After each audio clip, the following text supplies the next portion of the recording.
Quitting was never an option. Hey, you gonna stop it? Nah, you gonna stop it?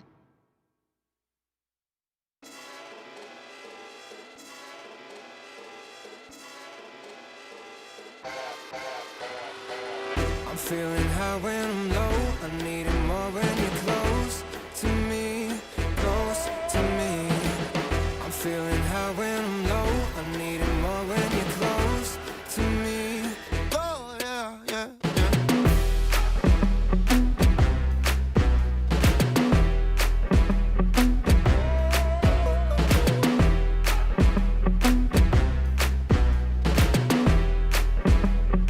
Oh yeah, yeah, yeah.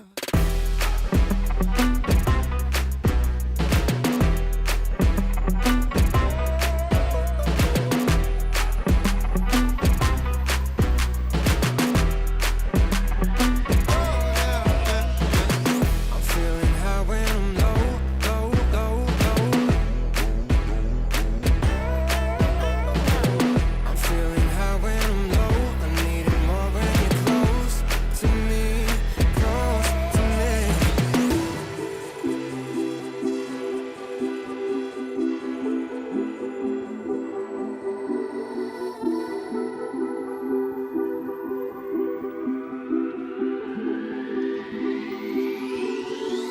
I'm feeling high when I'm low. I need it more when you're close to me, close to me.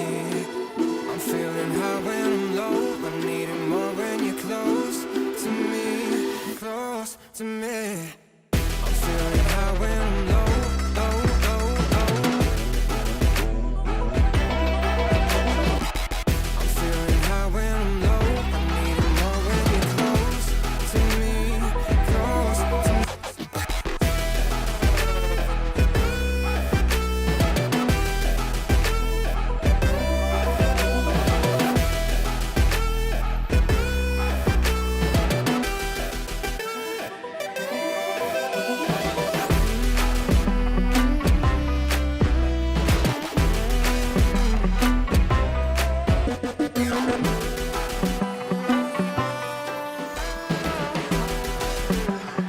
Oh yeah, yeah, yeah.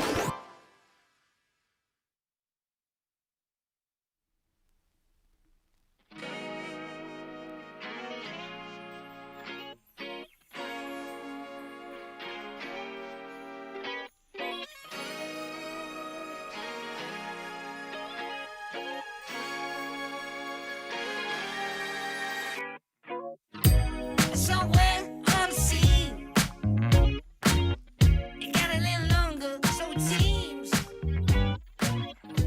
I burned out, so to speak. Now come a little closer.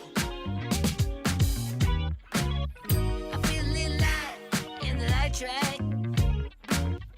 I felt a bit of bad, but I came back. There's still a little light in the light crack. There's still a bit of good, so good. And I know just what to say. And I know just what to do. And I'm so sick of pain. But it's all too quick with you. Losing this game, I can't afford to be losing this game. And I know you're the safest bet. Losing my mind, can't find the words, no, I can't seem to find. But I'm really trying to get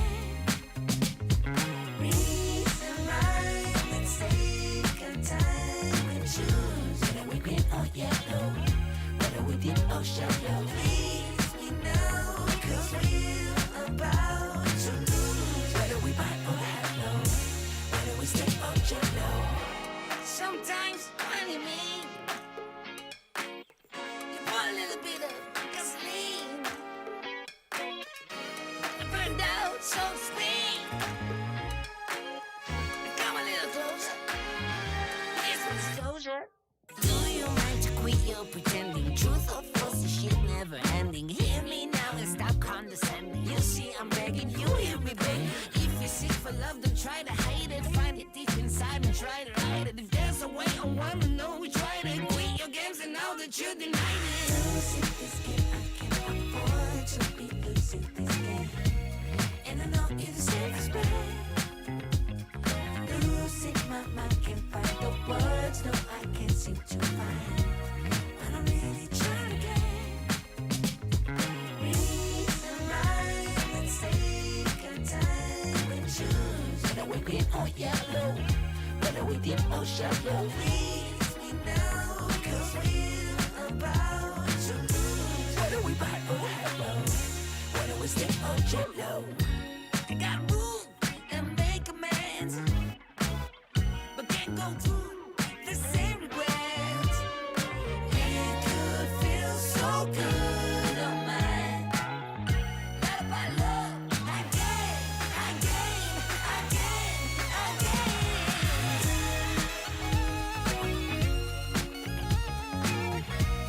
And I know it's the safest bet.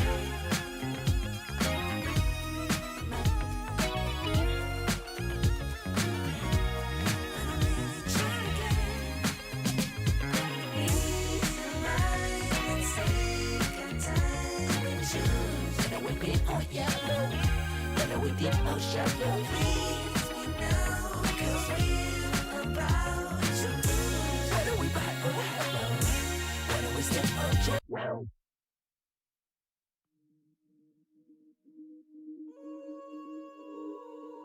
Yeah. Welcome.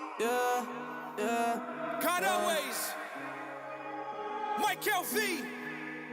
I done wasted enough of my time. I'ma need that back. Yeah, time after time with I've been roll out of line like I don't read the signs. I'm so done with the lies, that's why I ain't got no time. I ain't got no time. I ain't got no time. I ain't got no time. Boy ain't looking at the clock. Stepped up in the game like rock. Ball boy with the hook, can't stop. Like the dread on my head, stay locked. Look, always no island. Stay fly, no pilot. All beef, no diet. Real G, stay silent. I'm all for the mission to pray for the tension because the best of us come with complacency issues. And then the chosen and high cause replacing, no picking the tissues. They thinking and crying and laughing, they ain't for the miss you. I've been up like all night, working on the crab cause the sucker don't ball right. Then we about to swing cause we ain't about to fall. I'm living on my knees cause I know it ain't all I. Oh my God, never gonna stop. Think I'm finna go and change my legal name to Pops. Y'all a bunch of birds, I ain't even gotta fly. Looking for the beat, find a light up in the top. See it at the top, praise be the try. I ain't need a try, glory to God. Millie with the rock, Jordan with the house. Catch me at the bro, 10:30 on the dot, boy. Yeah, time after time with I've been roll out of line like I don't read the signs. I'm so done with the lies, that's why I ain't got no time. I ain't got no time.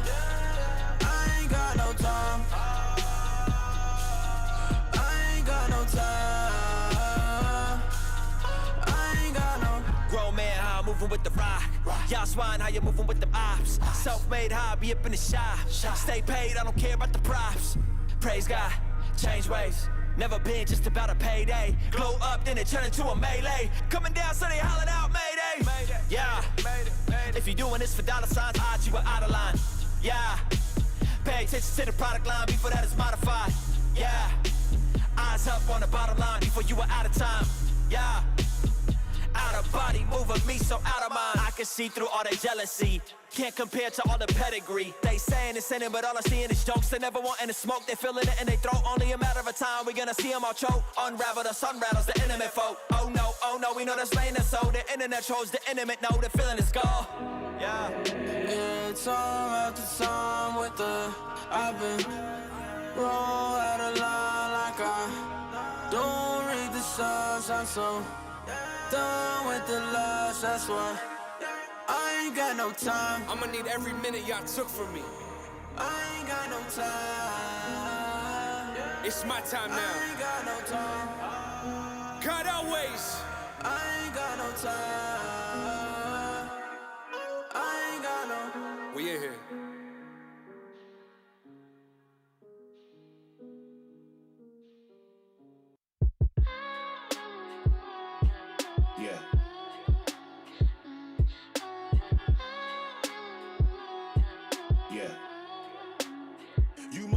blinded by the lights.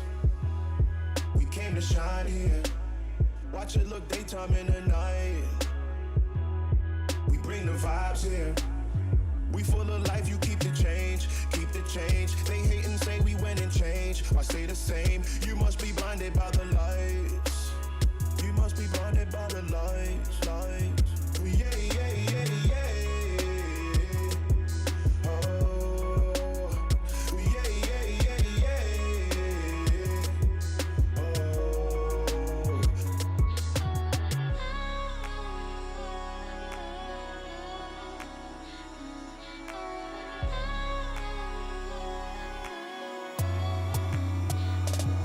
We put the nets up in the lines, now we high, high, high. Kaleidoscope of colors beaming from my eyes, eyes. Would've thought was LSD, LSD. Can't lose my mind like Kennedy, Kennedy. You see us cooking recipes, recipes. You hit the top, all you left with is the memories. Yeah, yeah, yeah, yeah. Oh, yeah, yeah, yeah, yeah. Oh, go hard to have it is your purpose. We had some faith, then who gon' hurt this? I naughty night, you lullaby. I'm doing me, it's do or die. You must be blinded by the lights. We came to shine here. Watch it look daytime in the night. We bring the vibes here. We full of life, you keep the change, keep the change. They hate and say we went and changed. Why stay the same? You must be blinded by the lights. You must be blinded by the lights, lights.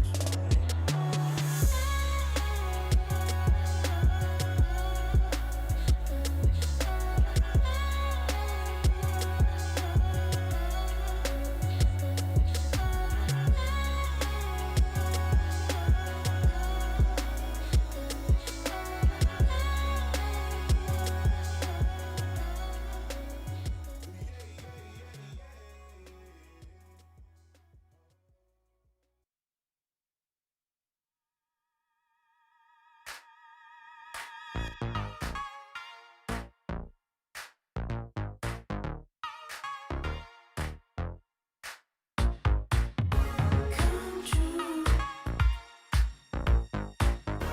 come true for me. Come true, come true for me. Baby, high, naked in the car. Wine is fine, home is very far.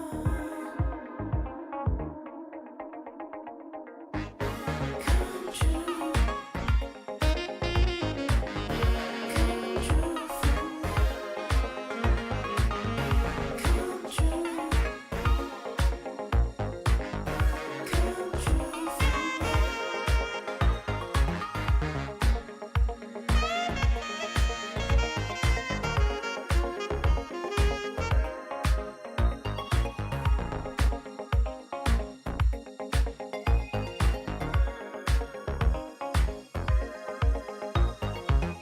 Baby, high,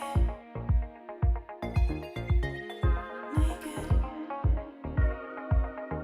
nerves are young. Home is very far. Come true, come true for me.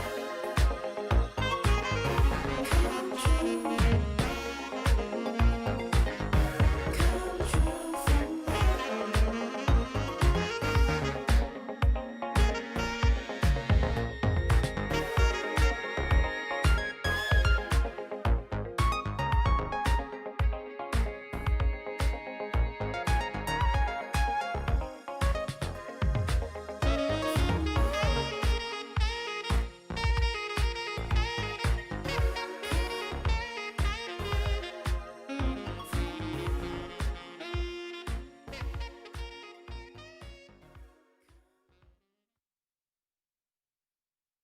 Never stop on the convo. We gotta live pronto. Your friends like Colombo. You be the judge like Rondo. Gotta stop on the convo. We gotta live pronto.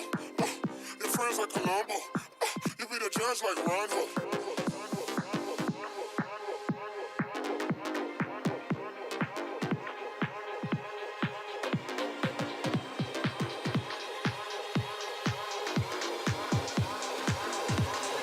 Never go slow, walk about like a rhino.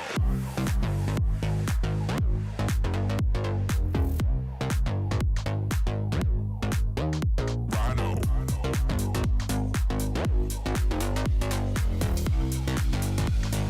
Never go slow, walk about like a rhino.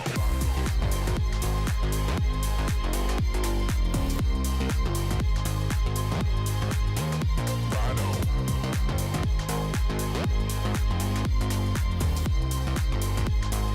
Never go slow, walk hard like a rhino. Never stop on the convo. We gotta live pronto. Your friends like Colombo. You be the judge like Rondo. Never stop on Who's playing games, wanna play it safe? I'm setting pace for the younger man to imitate while you hesitate. I ain't had a pad or pen, but since I'm in a place, never had a plan to span. But let me set a plate, demonstrate at a better rate. It's begun, gotta set them straight. We ain't never late. Is you done? Had to meditate, get my head away from the slums. Let me predicate. This is for the way and the sun. He the boast, coffee with the toaster. Yahweh shower blessings on me, never leave me alone. I can never pay back, you ain't even know. Had to take them way back, homie, now you know, yeah.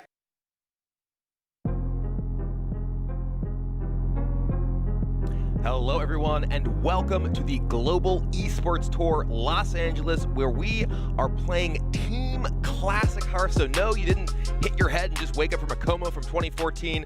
This is happening today, 2021. My name is Brian Kibler, and I am joined by some classic Hearthstone casters themselves.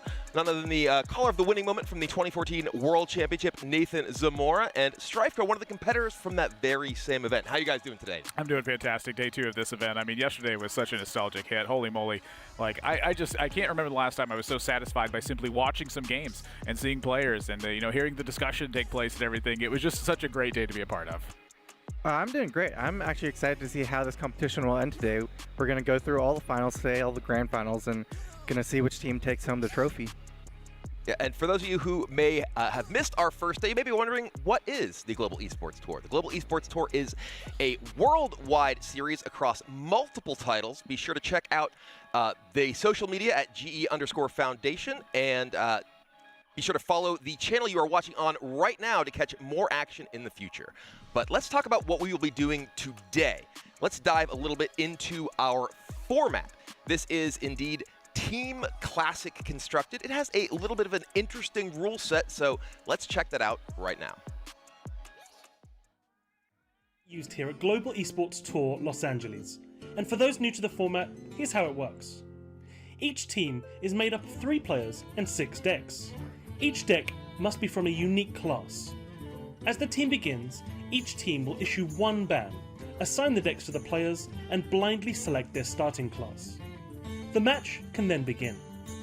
After the game's concluded, the winning team's deck is classed as a victory deck and can no longer be played in that series. So the teams must then choose from their remaining decks before the second match begins, with the losing team being able to reselect the deck that just lost if they so choose. When a team reaches 4 victory decks, they are declared the winners of the series. And for those of you who may have joined us yesterday, we saw that there were a lot of 4 victories taken pretty quickly. We actually saw in our 3 matches yesterday 2 4-0 sweeps and a 4-1. I'm just curious if you guys have any thoughts on why we might have seen things play out the way they did. It is kind of interesting that it was just so decisive in terms of the score that was taking place, but it definitely feels like the games were very close across the board. Yeah, and we see this is that sort of refresher on that format, as well as the prizes these teams are competing for today. And as we mentioned, this is the final day of competition, Strife Crow. What do you think about what the players are competing for today? Well, they're competing for $50,000. That's quite a bit of money, so I feel like they're going to bring up their full competitive spirit to try to take home the trophy. Yeah, and this is definitely an event that is a little nostalgic for people. It's a lot of fun. We've seen a lot of the players on stage kind of cracking jokes. One of my favorite parts about this tournament and the format of this tournament is it is a team event.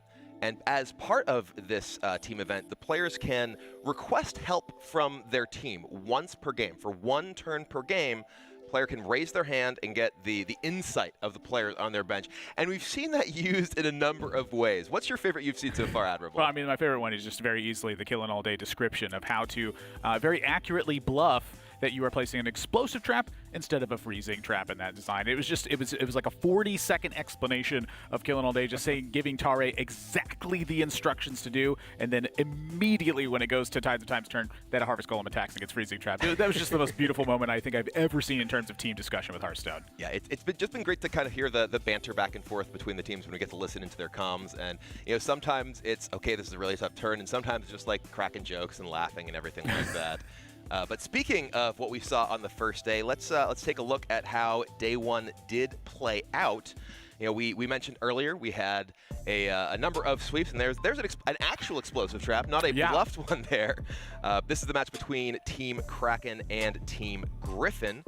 This was our second match of the day, I believe. Yeah, and we saw Paladin take place extremely powerfully at the start of the day, but then throughout the day continued to have pretty poor draws and just find itself in a behind-the-board situation pretty much the entire time.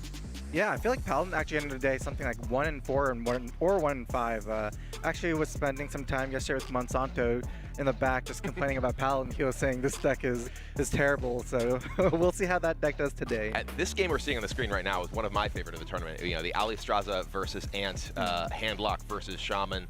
We saw just how much of a game of inches the classic Hearthstone can be. Oh, yeah. Came down to one turn away from being able to play Jiraxis, exactly drew the burn that Ant needed, and both players doing a ton to maximize their use of their resources and everything. And we were just talking at this game that we're seeing right here at the end of the day. We had 7 years after this format existed, we had 4 players discussing a particular line of play on one turn for about 15 minutes. Yeah, it was Tides of Time going into their 4th turn. They had a 5-minute turn take place, and I'm not even kidding, it was literally a 15-minute discussion between 4 players in a 7-year-old format. Yeah, and we see how yesterday did play out. We mentioned just how many sweeps and kind of runaway matches, despite the games themselves being close. And we see what we will be witnessing today. We have Team Mammoth versus Team Kraken, I believe is our opening match. And the winner of that will be facing Team Phoenix. And the winner of that match will go on to face Team Griffin, who waits in the final. Yeah, double elimination tournament took place. No one is eliminated just yet, but on our second day here, Strife Crow, some people are going to have to go home. I wonder who is the first team to go home. I actually have been a little bit rooting for Team Mammoth this tournament. I feel like they have a really good team, and they're actually our first team playing today, so we'll see how they do. Yeah, so I want to hear just generally, going into this particular match. We have Mammoth versus Kraken. And, we did see these, of course, with the two teams that lost their first match. Specifically with the way that the players in the decks line up, Admirable, what do you sort of expect going into this particular match? Well, normally coming into this spot, there's something that I would have like a particular expectation for, which is just Rogue getting banned. Miracle Rogue was the mainstay deck of the classic format. It was I think pretty much undefeatable outside of the Face Hunter range. Face Hunter, I think, was probably the only deck you could reasonably build that had an advantage against that deck. And so I've got a little bit of a spoiler alert into this one. Now, I don't know if this is true or not, and I still kind of don't believe that it's true. I have been told that there is potentially not a Miracle Rogue ban in this matchup. And so my thought on this is if you didn't ban Miracle Rogue, you're at a disadvantage. I think it was Trump who came up to us outside. I was like, guess what? Guess what, guys? Rogue didn't get banned. Do you want a spoiler alert for the bans? He wasn't dancing around like that, but I'm curious what your thoughts as someone who did compete at a very high level during this time. Is Miracle Rogue kind of the boogeyman that we've seen it's considered to be so far in this event with a ban in every single match? I would say that I don't think that's true. I was actually arguing with Nathan a little bit earlier. I was actually surprised to see 100% Miracle Rogue banned before this moment. It was definitely a strong deck, but in my mind, it was never like unbeatable. It was never the boogeyman or anything like that. I would always find solutions against it, and there were a lot of decks that I feel like that do okay. So, I'm very curious to see what will happen today with the Miracle Rogue being let through. I'm curious. I believe it was it Trump's team that left Miracle Rogue up, or was it Mammoth that left Miracle up? I'm not sure, because specifically Team Mammoth has hyped who was known as an incredible Miracle Rogue player. Yes. There was one point when I believe he had #1 and #2 on the ladder back in the Classic days, playing almost exclusively Miracle Rogue. We didn't actually get to see him play at all yesterday because he was their Miracle Rogue player. That deck was banned, and they felt like the other deck that he had was fairly weak against the rest of the decks that their opponents had. Yeah, so each player is being assigned 2 of the decks in order to compete in this spot. My guess would be that it was Trump's team that would ban it, because when you look at these lineups, Team Kraken, they have a much more aggressive lineup, I'd say, in general, than when you take a look at Team Mammoth's side of things. And so when you take a look at really these decks side by side, it feels to me like you want to ban Miracle Rogue unless you have something that's super aggressive, like Team Kraken has here with the Zoo Warlock deck.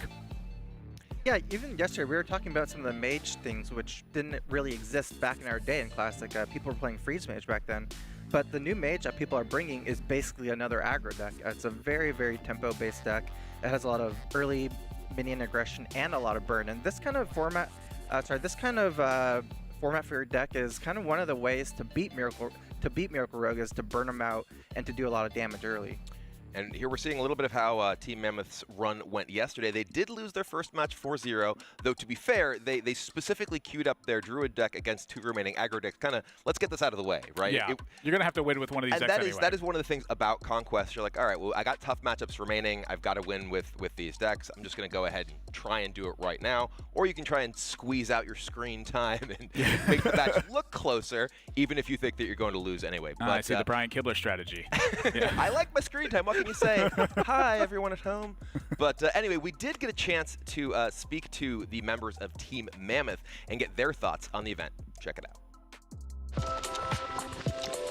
I'm very happy with my team currently. My team lineup is very good. I think Frozen picked me because I was really dominant in Classic Hearthstone. I was ranked 1 and 2 on the ladder as Miracle Rogue, and Miracle Rogue is one of the best decks in this tournament. I am happy to play Miracle Rogue again. I've been playing it on ladder. It's fun. It's in my blood. My teammate Frozen was always one of the best players back when I used to play in Classic, and even to this day. He's actually known for being one of the hardest grinders in the early days. Just saying he's on the team because he's just one of the smartest Hearthstone players there is. He's the player that's always teaching some of the top level players new things every day.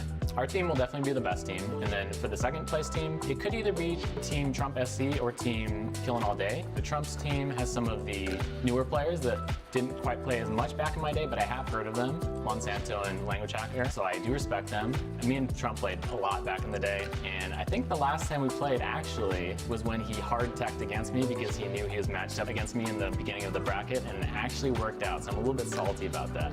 Killin' All Day's team is interesting. I used to play against Ant a lot back in the day in tournaments in Classic. Same with Torre. Killin' I didn't play against as much, but I am very familiar with them. That whole team actually plays like all the same decks I play, which is interesting. Tides of Time was my old teammate. We were homies. We used to practice together a lot. He's really good. I will beat Team Tides of Time by beating the other players on this team.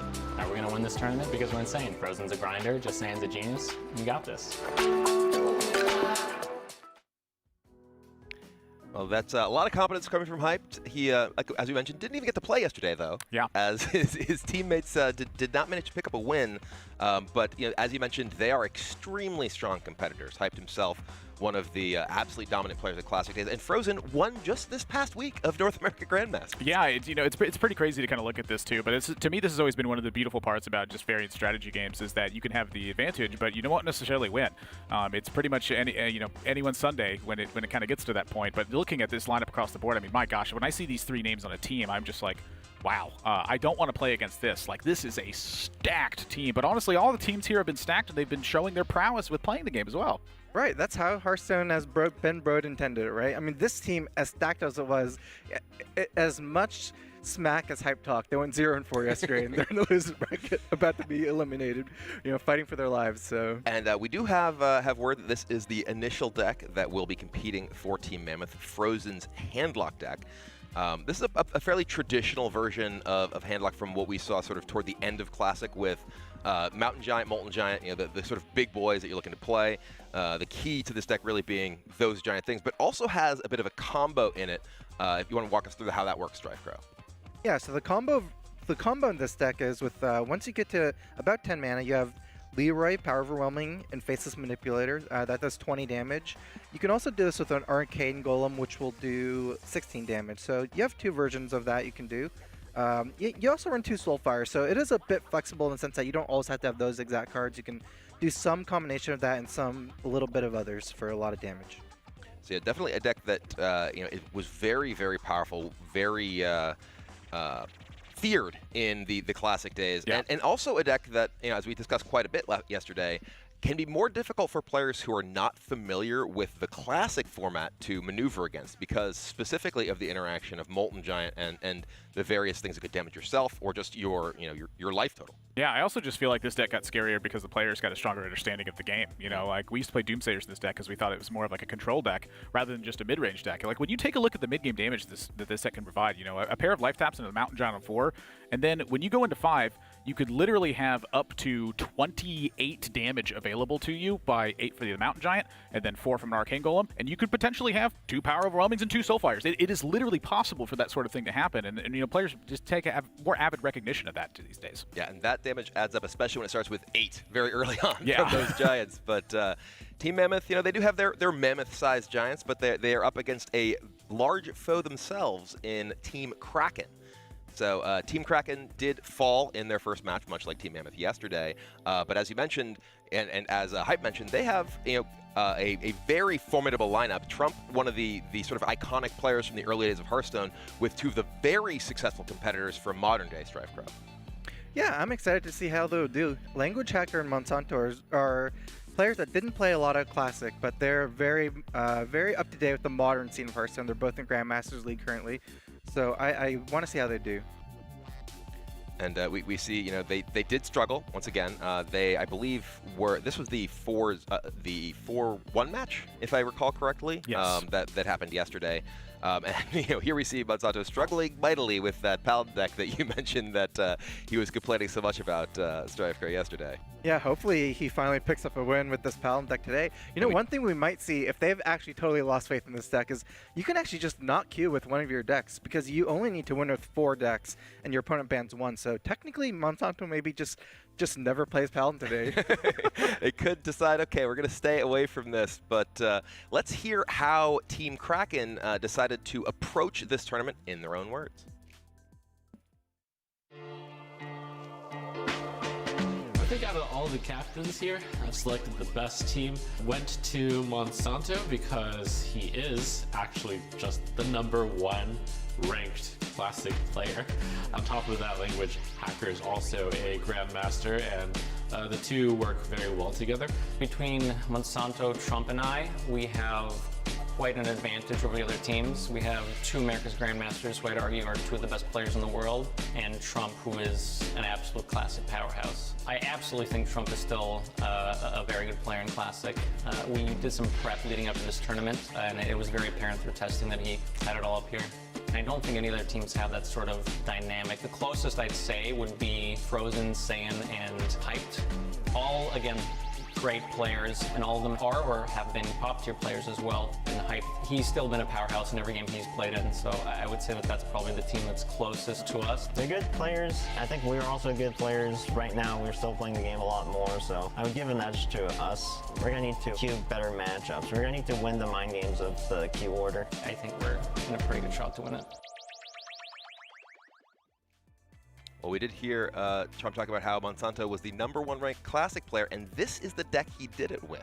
This is the deck that he will be leading in this match against the Handlock, which is Tempo Mage. And Admirable, we've talked a bit about how this isn't a deck we saw quite as much of back in the day, but has a very, very prominent presence here. Yeah, I mean, we saw like attempts at decks like this, and I feel like that we didn't have the same understanding of tempo at that time as we do now. And when I take a look at this lining up against Handlock, this seems extremely scary from the Handlock perspective, because your removal is also face damage. And so when you kind of get to that point and your opponent has the option of like, do I want to fireball this giant or do I want to fireball your face? Really, it's going to depend on how much life total you have left at that point. So if you're not able to contain the board pretty quickly, or just the mage has an absurd opening hand, the Handlock is at an extreme disadvantage given how many tools line up so well against what Handlock is trying to do.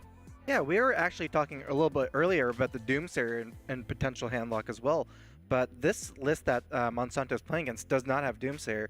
Monsanto's running 2 mirror entities, and that was one of like the key interactions, was that you could play a Doomsayer into a mirror entity and blow up the whole opposing enemy's early boards. So this mirror entity is actually going to be really hard to deal with basically like no small minions to eat the mirror entity. Yeah, we were talking about how one of the major strengths of Handlock was it's got these giant minions to play on turn 4, and if you can, you know, either copy one of them, which probably isn't going to happen because they know that there's only mirror entity for secrets of the deck, but you know, even perhaps as importantly or as powerfully, just keep them off of their early plays. You know, you are, as the name suggests, getting massive tempo advantage when your opponent can't make their strong play when they want to. Yeah, I think it's an excellent point, too. It's not necessarily just about, like, oh, you copy a giant. It's that, oh, your opponent just can't play a giant this turn. Like, when you head into turn 4 and your option is now Ironbeak Owl or Ancient Watcher, it's suddenly a lot weaker of a turn when you've been preparing for Twilight Drake or Mountain Giant. And so I think that's really probably the main interaction that's giving Mage the most advantage in here. And then just kind of the macro sense of, again, the removal also coupling his burn in this one. If the Warlock takes a little bit too much damage, things get very out of hand very quickly. Yeah, Mage is one of the classes that can actually burn through, say, taunts, right? Because one of the key things that Handlock generally does is they play with Molten Giants when they get low, and Sunfear Protector or Defender Vargas them up, so they have taunts. But at that point, you know, Mage, they can burn you from 13 pretty easily with just 2 fireballs and a hero power. So, pretty scary thing. Yeah, absolutely. Well, we're going to get a chance to see just how this matchup does play out, because it sounds like the players are ready to get into our first game of Day 2 of the Global Esports Tour. Let's check it out.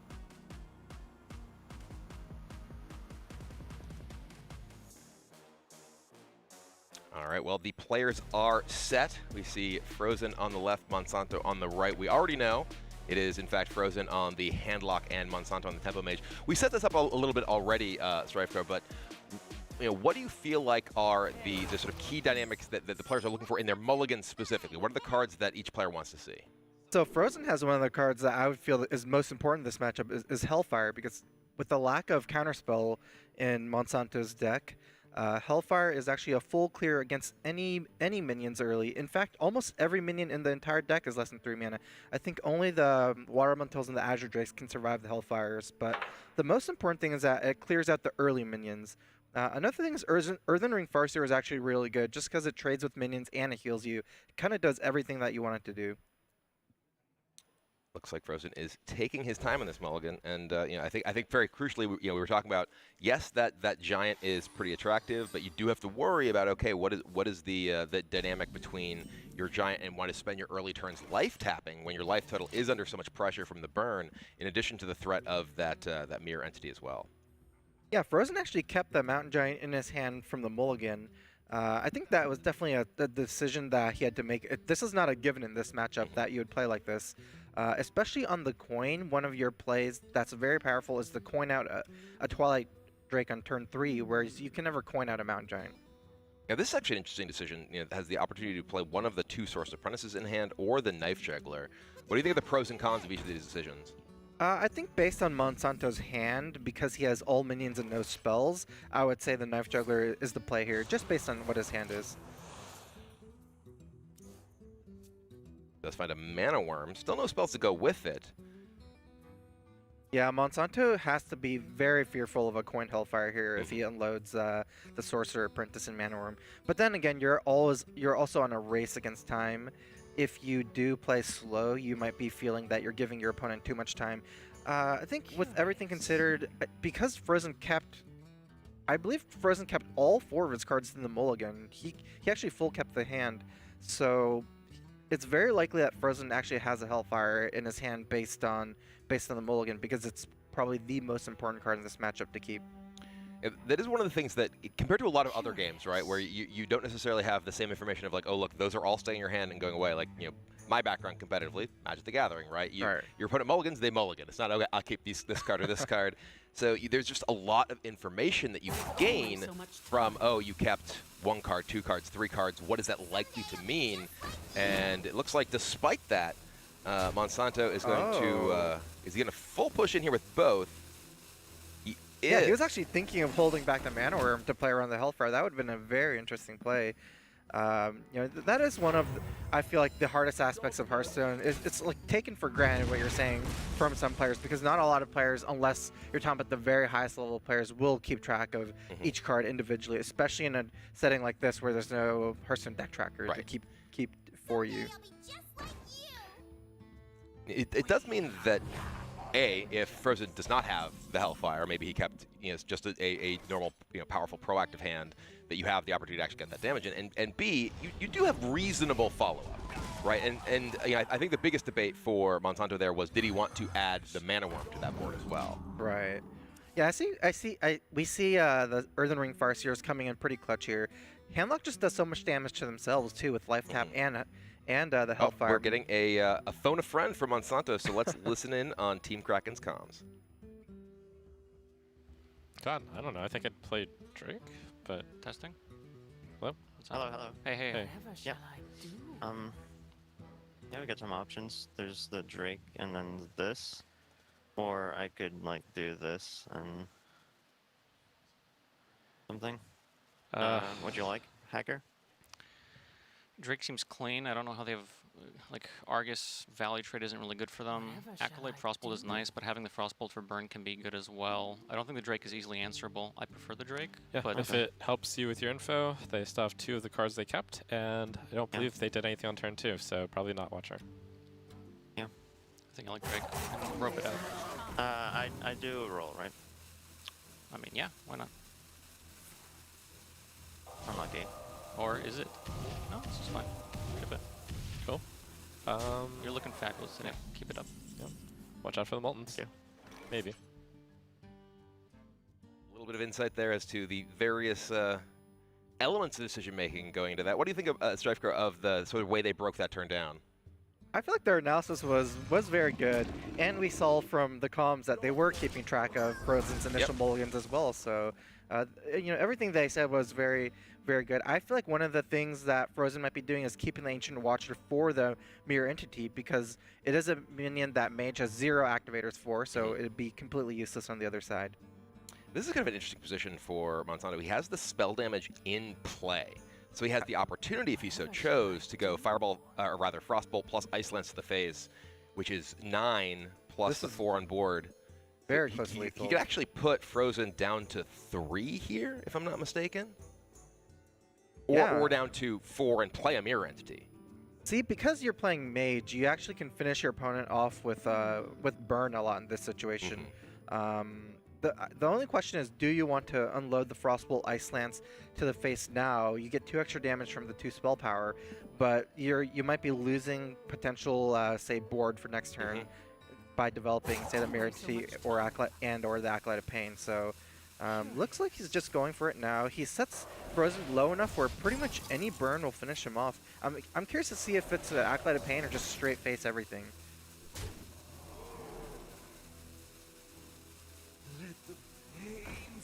Does choose to play the Acolyte of Pain. I think that given that he's already seen 1 Earthen Ring Farseer, there's, most of pretty much any burn spell wins the game, right? Yeah. If he draws a Frostbolt, Frostbolt Ping wins. If he draws Fireball, Fireball wins. So getting the extra card draw this turn rather than using the Ping, which doesn't set up any new damage outs, I feel like is likely the decision-making process there. This is actually interesting because Frozen has 2 cards he really wants to play right now. One of them being Defender of Argus and the other one being Earthen Ring Farseer. Because he's on 6 mana, he can't play both of them. So he has to make the choice of whether to play Taunts or to get some heals out. If Frozen trades for the Azure Drake with his Giant, he will only leave up an Acolyte of Pain. And since there are no charge minions, I believe, in this deck, the Taunt might not be super... Looks like Frozen's looking for help. Let's listen in on Team Mammoth's comms. See if they're breaking it down the same way you are. What are we thinking? So it's either you taunt up Ancient Defender, or just Earthen, and taunt next turn. Yeah, you can set up... You want to go taunt face? Taunt everything face? I think it's probably right. Okay, yeah. Because we can't beat the Fireball anyway. Yeah, and if we kill the Drake, we're dead to the Frostbolt anyway, so... We do hear we can't beat Fireball anyway, and the thought process there being, okay, well, if we heal, we go to 7 life. That's still just going to lose to Fireball. So if you leave this up, you beat at least Frostbolt not this turn. You beat Frostbolt like next turn when the spell damage is gone, or if you don't get the ping in. Yeah, I really like Frozen's play because he has Taunt, he didn't feel like trading off for the Azure Drake. He has, what, 11 damage on board, plus the charge from hand and a faceless no mana for the Faceless, so I don't think that Frozen does have lethal on board quite yet, but he might be able to top deck something. Monsanto has some kind of potential lethal outs here. All 4 to the face. That's going to be rough. That could happen. That could happen. Well, the Azure Drake is still glowing, so at least 4 did not go face. Oh, that's not. That's a about good the worst result. case scenario. Yeah. He didn't get either of the taunts into range of being able to actually kill them. Got some damage on the Defender of Argus as well, so Monsanto is still in the position where he now needs to find burn to win the game. Specifically, given the Earthring Farseer, he needs to find... Might just be a Fireball. And he only needs to a find Fireball, yeah. There's 11 damage on the board for Frozen here. He does not have a Silence to get any more damage in. Life tap for a lethal. This is for a lethal. If he got a Soulfire or a Power Bombing, it would have been lethal. It does mean that... actually, no, he doesn't. He doesn't open up any additional outs, right? Because he's healing up to 5 anyway. He was already dead to Fireball, and he still is not dead to... Well, he would be dead to Frostbolt if he leaves the Azure Drake up. Yeah, so Frozen was tapping to kill Monsanto Yes. this turn because he had some outs, but if he heals to 5, he would still not die to Frostbolt if he takes out the Azure Drake. So he can play in a way where I guess if he taps and gets the lethal out, he ends the game here. If he doesn't, he might have to trade off for the spell power to decrease the amount of outs. One Frostbolt has been used though, so... Yeah, he is going to go ahead and heal himself. And here's the decision. Does he want to go for the 2-turn lethal by attacking face, or protect himself from a Frostbolt by trading? Yeah, Frostbolt is only one... There's one copy of Frostbolt, Frostbolt that could potentially punish this play. And it's Mirror Image. Look at all the mirror entities sitting So many in the hand. mirrors, so little to look into. So there's a draw. Oh no, that's yeah. This seems dead. Actually, Frozen doesn't have lethal. Maybe, I'm not sure. He has a Arcane Golem and Shadow Flame, so I think it is lethal, right? He can Arcane Golem and Shadow Flame one of his defenders. Yeah. Even if the giant remains frozen or gets killed. Yeah, perfect lethal.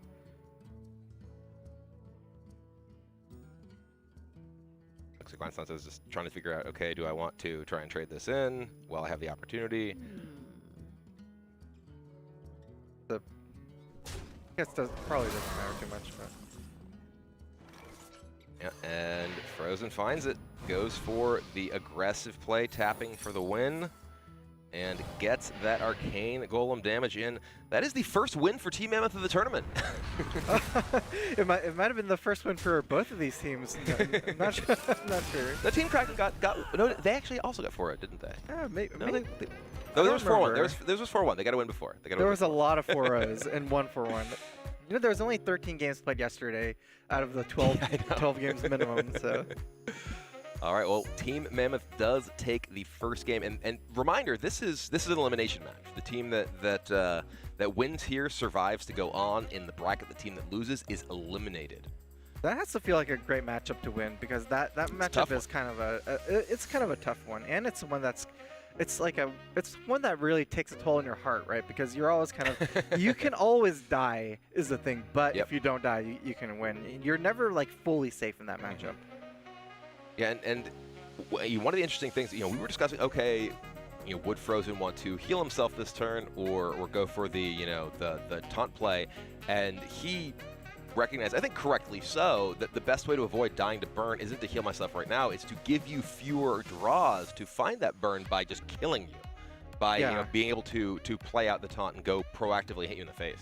Yeah, I really like Frozen's play with just taunt and go face, because a lot of people might have just taunt and traded for the Azure Drake, and then at that point that play might have been even better to do the Earthring Farseer instead. Right. So I feel like his play was the one line that I think gave him the best chance to win that game. And specifically, we heard in their team comms, saying, okay, well, we lose the Fireball anyway.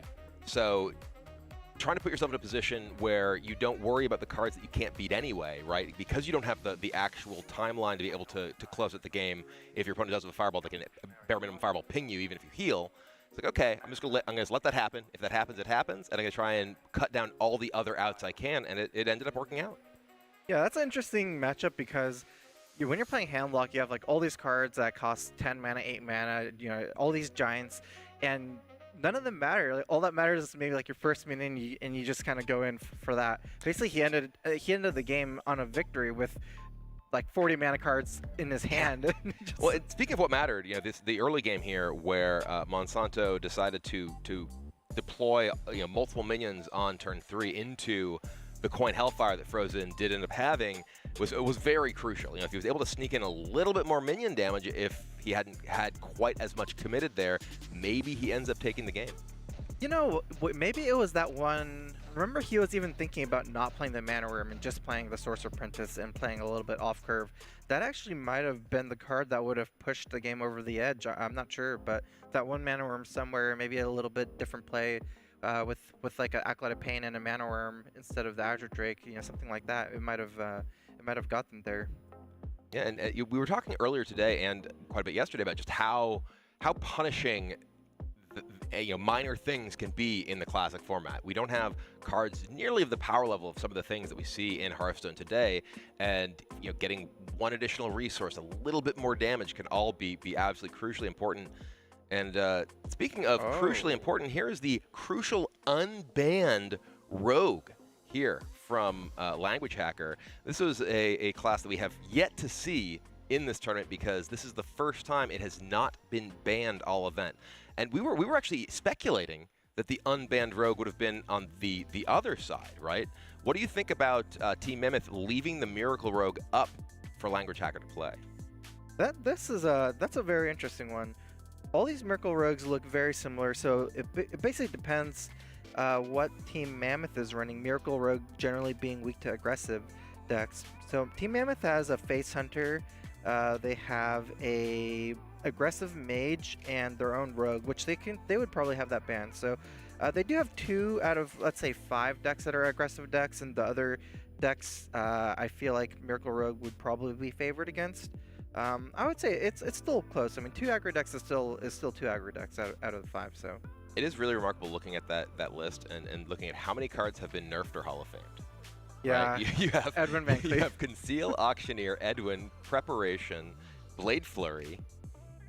There's got to be more of them too, right? Am I missing any? No, and Leroy. Leroy is different. I feel like Edwin Van Cleef is the one classic card that I feel like was left unchanged for the longest time. I know it eventually did get changed in Hall of Fame. It got changed, then Hall of Fame. Yeah, for like ages and ages, this was like a staple of Hearthstone. It was pretty much a deck that was running like every Rogue deck for 5-6 years. So. All right. Well, Language Hacker is he's in the zone. Got a little maple leaf on his shirt. It looks like it is going to be up against the Warrior. So Frozen's just not moving. He's sitting there in the hot seat for Team Mammoth, and this is the Warrior deck that they are playing. And this particular Warrior list, we talked a bit about how these Warrior lists we're seeing aren't exactly control Warrior. They're much more mid-range Warrior, which I think definitely gives them a better shot in a matchup like this, Ref Crow. Yeah, I feel like so one thing that I would like to point out is that the Rogue deck that Language Hacker is playing only has 1 Sap. Sap is from my mind, Sap is like almost always a 2-of in Miracle Rogue, but because this Warrior is playing so many minions, Sap would have been one of the best counters to this deck, because we'll have to eventually, say, throw down a Karin or a Sylvanas and use those minions to get some value. The Sap would be one of the ultimate counters to that. So maybe the lack of a second Sap might hurt them in this matchup. Oh, there's also the bit more aggressive bent in that deck with Frothing Berserker in particular. So Sap is a little bit worse, at least against decks that are lower curve. And maybe they felt like they wouldn't see a lot of the sort of slower decks where Sap was very strong, or at least if their Rogue remained unbanned, that they'd be up against more aggressive decks where that card would just not have quite the same level of utility. My intuition is that this Rogue will have a very easy time against this Warrior, because this Warrior, even though it is more of a mid-range kind of control Warrior like you're saying, it doesn't run Alexstrasza, and Alexstrasza is one of the cards that reduces your kill time on warrior by the most, because you can Alex Draws someone and then Grom plus activate, and that's almost lethal just right there. But if you're just relying on minions like Karen and Sylvanas, you're almost never going to kill the rogue before they kill you. There's like a little bit different philosophy on what is better for warrior versus rogue. Like I almost feel like a more pure control version would be better if you're already going that route, because you can maybe get so much armor and kill everything that you can win like that. I don't feel like this warrior is made to be played like that. Ooh, and Frozen here has one of the key tech cards for this deck in this matchup, in particular the Tinkmaster Overspark. Tinkmaster Overspark specifically transforms a random minion, even if it is a stealth Auctioneer. And with Auctioneer Conceal, it's one of the ways that this matchup ends up playing out pretty frequently. They have just the one Auctioneer in play, and that can give you an out to kill it. Yeah, I actually missed that. That's a very interesting point. We will very likely see that this game with the Gatchazan Conceal already in Language Hacker's hand. Frozen actually has a very good curve with coin frothing into frothing, and because the only way to easily kill a frothing cleanly is with an Eviscerate generally. If you kill it in multiple attempts, the frothing keeps growing. So it's one of the cards that's very awkward to kill over time slowly, like what Rogue generally tries to do. All right, well, I want to take an opportunity to get some insight from Team Mammoth's bench players. So I don't know if they can hear me just yet, but hello. Yeah, what's up? I just wanted to ask, Hyped, in particular, how jealous are you that Language Hacker gets to play Miracle Rogue right now? Yeah. I definitely, for some reason, I just thought everyone was going to ban Druid because it's more consistent, and I just planned on playing a lot of Miracle Rogue today, and then everyone banned Miracle Rogue except for us, I'm pretty sure. I am a little curious, and you know, I don't want to have to give away any of your specific strategy, but you this is the first time anyone has left Rogue up. So what's the thought process there? Yeah, we just looked at the matchups, and they're the Rogue and the Druid are like equally strong, and we ended up going against the. Actually, yeah, it wasn't actually me. My decks are equal against both of them, so I left it up to Sane and Frozen, and they opted to go with the banning the Druid instead of the Rogue. Okay, and just final question. I just want to know, how happy are you that there's a Tinkmaster Overspark in the hand to be able to deal with Auctioneer Conceal already? That is the card, and I'm pretty sure they have it because they kept one. It's like pretty much the only keep against Warrior, so hopefully we nail it. I mean, I guess it doesn't matter if we nail it. We even have the potential for the Sylvanas like self-shield slam if the second gadget comes down, so I'm feeling pretty happy. Play already. That's a good double play Berserker, as well, actually. So our deck is pretty slow. The tempo. So double Berserker is like one of the only ways to get actual pressure on this Rogue, so this is a solid hand. All right, well, good luck, gentlemen. Thanks for giving us your insight. No problem, thank you. All right, just had to ask, you know, does it hurt you that someone else is going to play Miracle Rogue? Yeah, what an awkward turn by Language Hacker. I actually do like his play. I think he was maybe thinking of just playing at the SI7 agent. Oof, look at the expression there from Language. He's like, oh, yep, the second one, that's bad. Yeah. That is a real good bad card, but he might still go with the original play of just Deadly Poison plus the SI7, which was what his setup was by passing last turn. Yes, and I think in particular, the Eviscerate draw makes that a lot more appealing because he can Deadly SI and then have the Eviscerate to at least either finish off or fully kill the frothing next turn, depending on what else he's able to draw.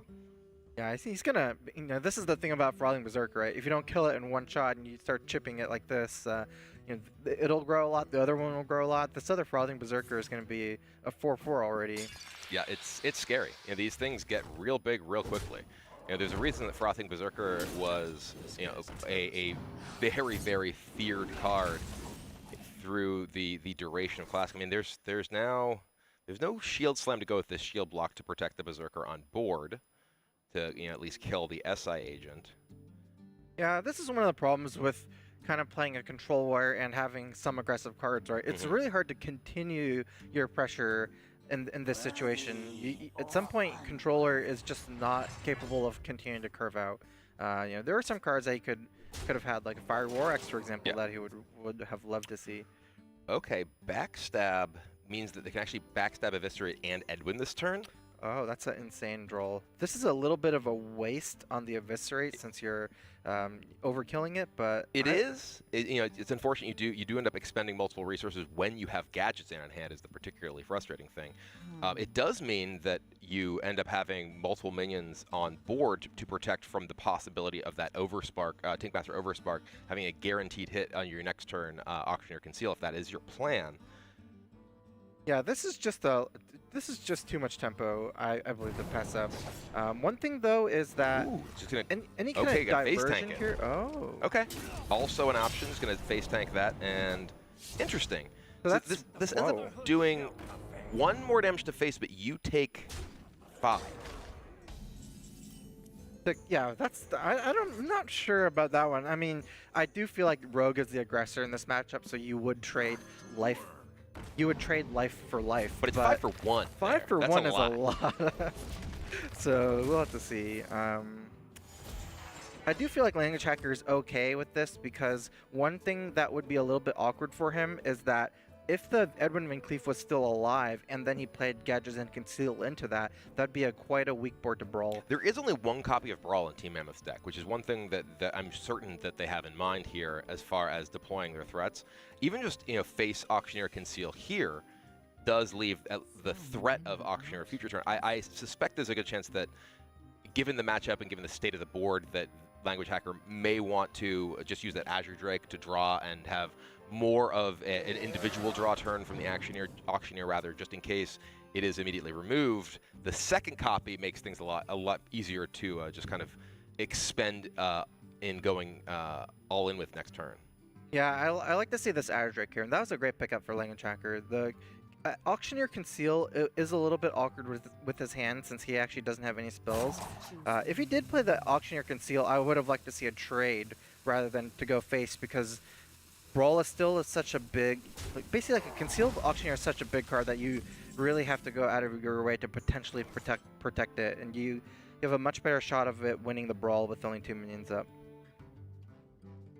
All right, now Frozen picks up the Cairn, so has the opportunity to potentially play Cairn or this Sylvanas, which was already in the hand. Sylvanas is the play. He plays the faster minion here. In this situation, yeah, I'm not sure. I mean, they're both equally weak to sap. But Sylvanas is generally the faster minion, and Cairn is a good bounce slower, so maybe he just wants to play this as safe as possible. All right, well, Language Hacker does have Auctioneer Conceal, and there's the Tankmaster Overspark waiting in the wings. This is actually going to be too good. It's a Devil Sword, though. At least there's a 5/5 out of the deal. Obviously, you'd much rather have Gadget than Auctioneer. It does mean that the Gadget than Auctioneer number 2 in Language Hacker's hand is so much more important that he gets maximum value out of, because that's this deck's draw engine, is Auctioneer plus a bunch of cheap spells. And if you don't have the bunch of cheap spells, it becomes a lot more problematic. The Shadow Step 2, Shadow Step is pretty essential in the way that this deck deals big amounts of damage. While a lot of sort of modern Rogue decks will often use Shadow Step on their draw engine, it's part of the key damage combo in Miracle Rogue alongside Leroy Jenkins. So there's less flexibility to just kind of use it for utility to protect your Auctioneer and get maybe 1 or 2 extra cards out of it. Yeah, there's not actually a lot of good Shadow Step targets in this deck other than the Leroy. You could do it with some of the 3-drops. I've seen some people do it with Edwin Van Cleef just to get bigger and bigger Van Cleef sometimes.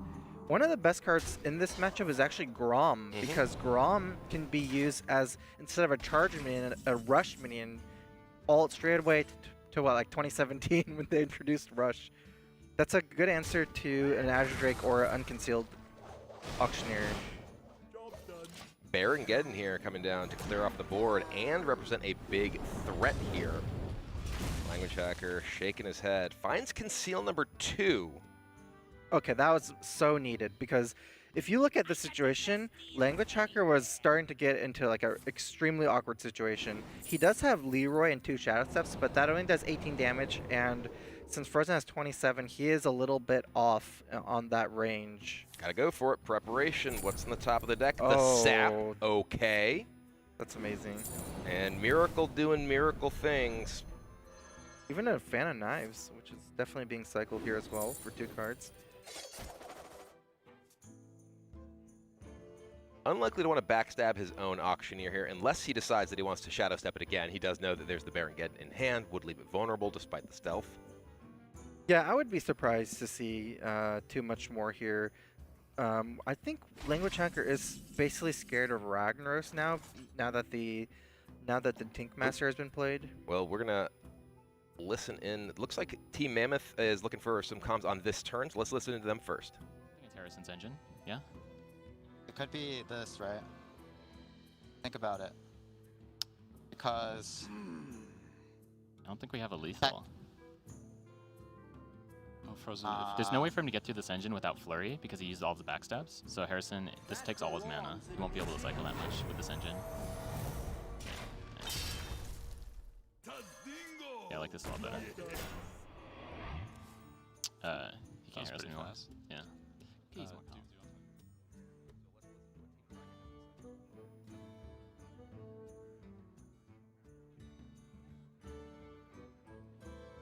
Cards. We are waiting to. Okay. Blood Mage step. Yep. The 3/5. Yes. Yep. Cold Blood. Cold Blood. Dagger Flurry. Wait, do we want Leroy first? No. No. Okay. Prep. Order. Prep. I think the gadget goes face, but I'm not sure. It does. That. Okay. You Wait, sure? wait, wait. Why won't you prep first? Sure. Oh. Okay. That kills the Harrison. Yeah. Too soon.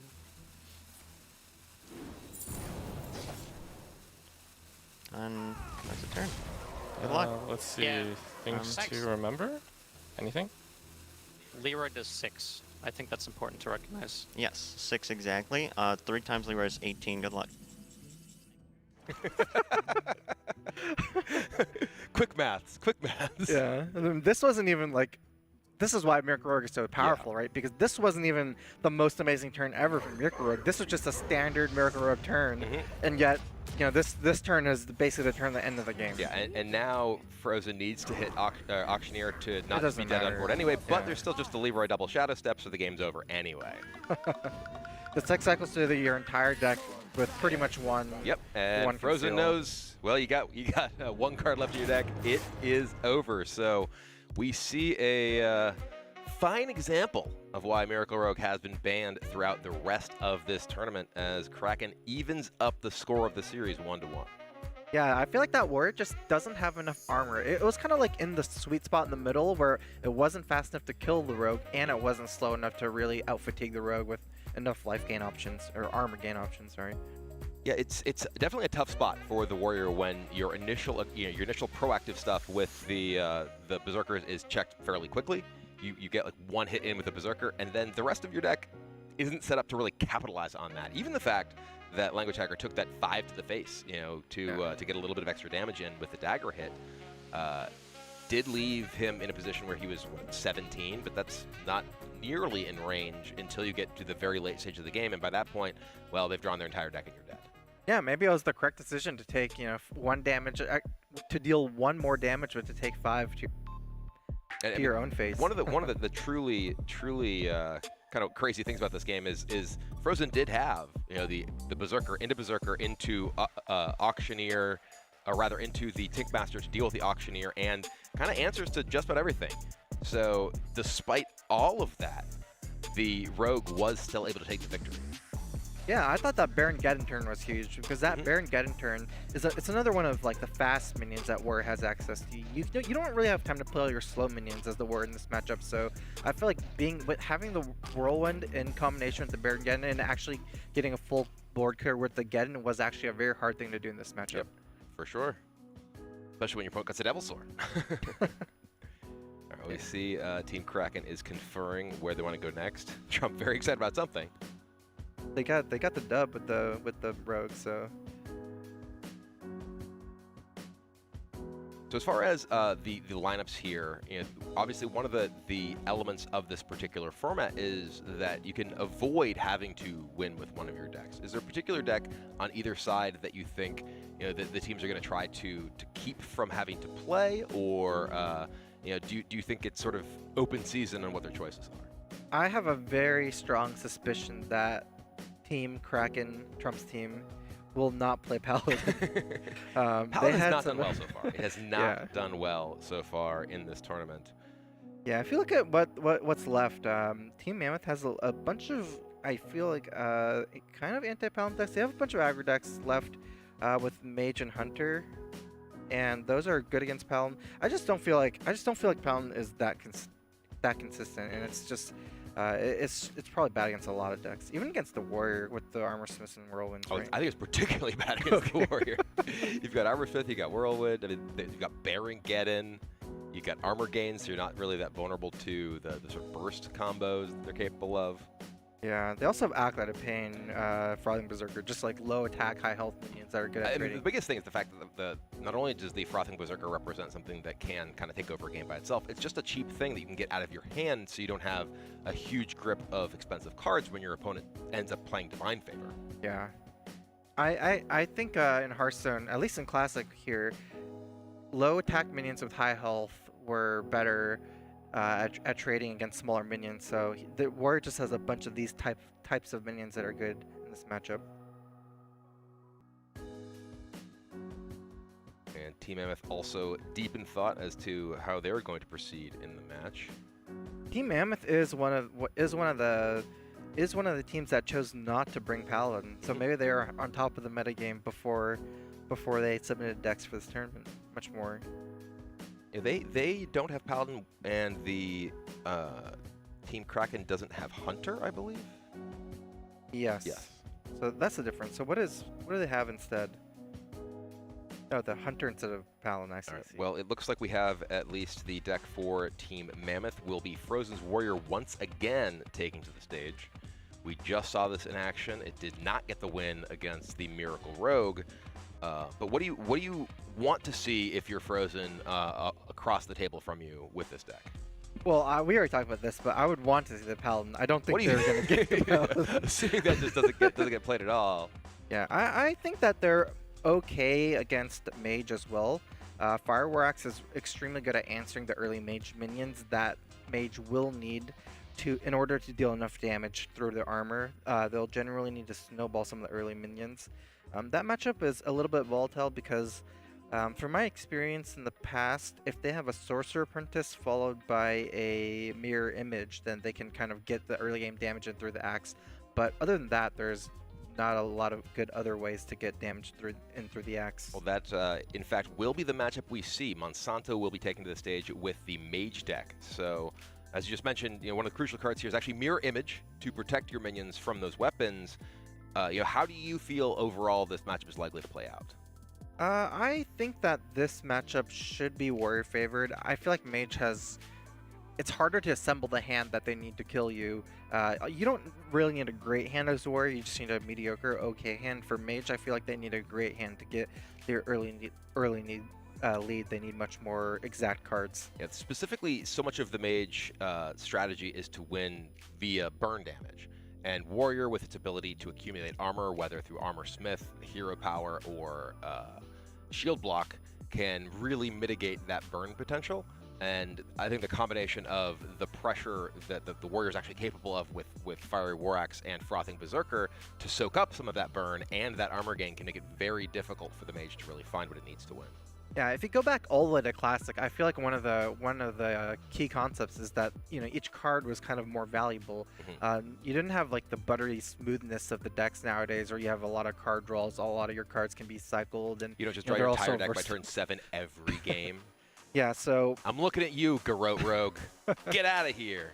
Yeah, so if you can actually just we did just see Miracle Rogue basically draw deck by turn 7, but this is why this deck is permanently banned, I guess, in this tournament. But yeah, I think if you kill like 3 Mage minions are good. They can't really have that many minions and that many burn spells, and usually the decks will, the hands will kind of draw out somewhat awkwardly. Oh, we see a Mirror Image. in Monsanto's opening hand, this is one of the most important cards in this matchup.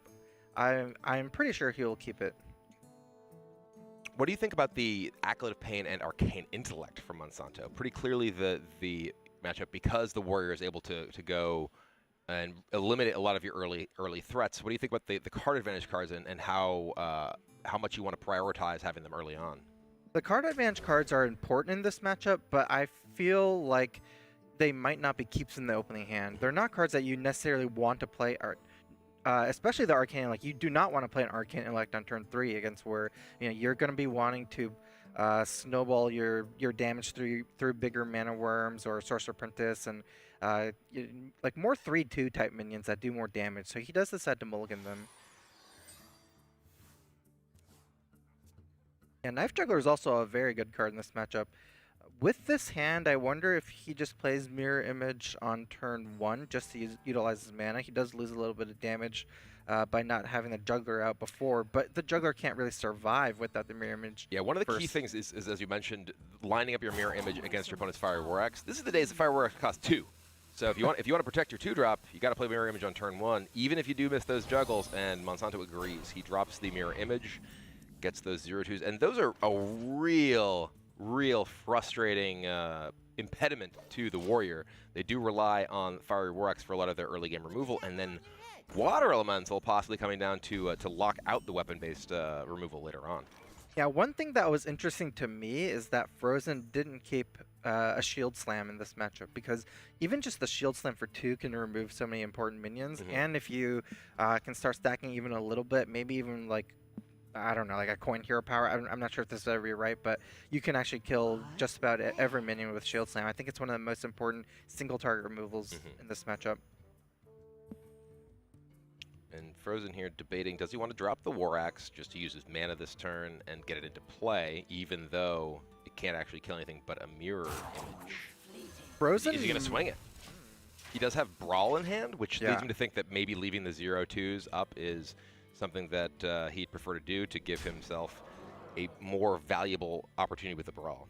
I think because we do not see this Armor Smith being played on turn 2, to me that screams that he wants the Coin Brawl in turn 4 and then utilize the Armor Smith later with Whirlwind to regain his health back into armor. He does know, crucially, there's no counterspells in this deck, right? So there's nothing that can actually interrupt his ability to use that board clear. And also, from Team Kraken's perspective, these are open deck lists, as you've been saying all event. The threat of Brawl is only a single copy in Team Mammoth's deck, so I think there's less incentive for Monsanto to kind of sandbag minions as there might be in a more traditional Control Warrior double Brawl deck. Yeah, I think from Monsanto's perspective, though, this game would be already over if Frozen doesn't have a Brawl. There's pretty much no way in Classic to make a comeback from this board with the 2 Mirror Images without the Brawl. One of the good things about having Fire War Axe is that it allows Frozen to finish off whatever minion survives the Brawl. So no matter what happens, Frozen does have a full board clear next turn. And he's going to go ahead and drop the Blood Mage Thalnos. This is as minor a commitment as you can get. Essentially, he's just dropping a card draw effect into the Brawl. Frozen looking okay. What's still alive? And it is a Mirror Image, so it does take no damage clearing that off. Another Mirror Image drawn, though. Yeah, Monsanto still has quite a lot of very scary things in his hand. The Water Elemental is one of the best cards in this matchup. It has enough HP where it's incredibly hard to take out through normal removals, and it allows him to freeze all the weapons. And crucially here, Monsanto does have another Mirror Image to protect anything that he wants to hide behind it.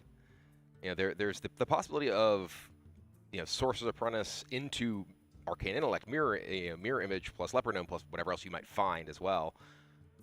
I could see a very fast play here, because playing a Water Elemental with a Mirror Image is almost kind of putting your eggs all in one basket. You're playing 2 cards that both counter a weapon, and it's a little bit, a lot to commit into a weapon, because you don't really need both of them.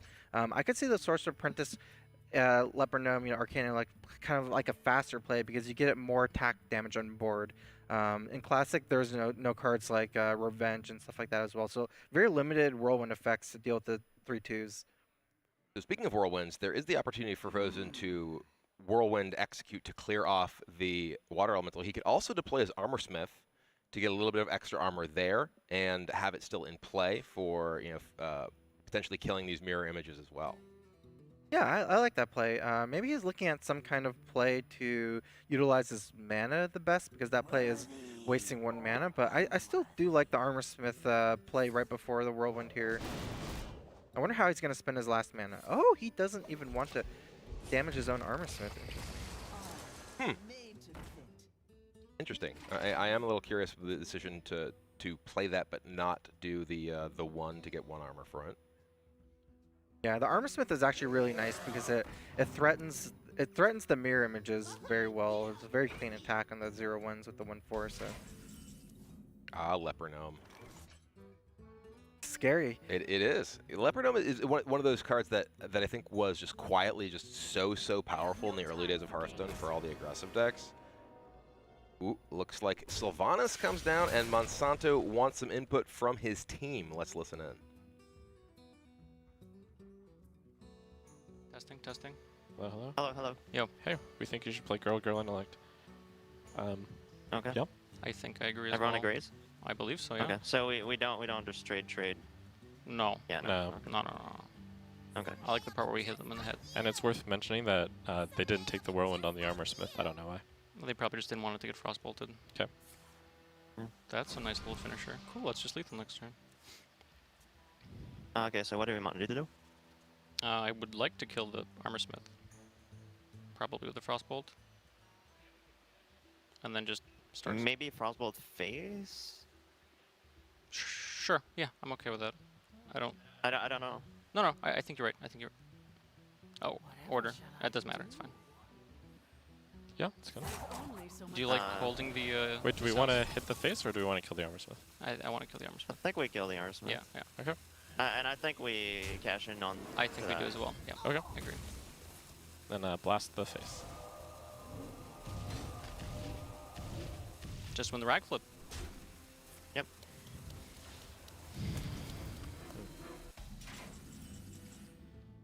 Over here, Team Kraken having similar sort of questions of no life from the Armor Smith. Do you decide one interesting thing there? I do think is just how big a threat they consider to be the Armor Smith, but looks like Frozen recognizes this game's not going to go on much longer. Wants to hear from his team. I have to block if the get leaves the Drake up. Yeah. Block seems right, for sure. No. Okay, double shield slam. Yeah, are you gonna the taunt? Are you gonna kill yourself? Taunt and no, you kill the taunt and trade the Sylvan, right? Yeah, and then Or is that the same thing?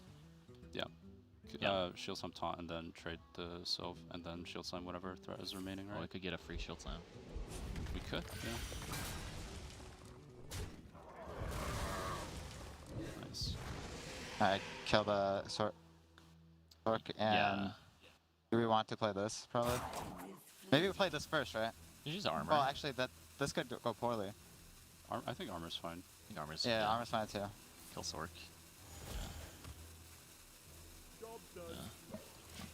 That's good.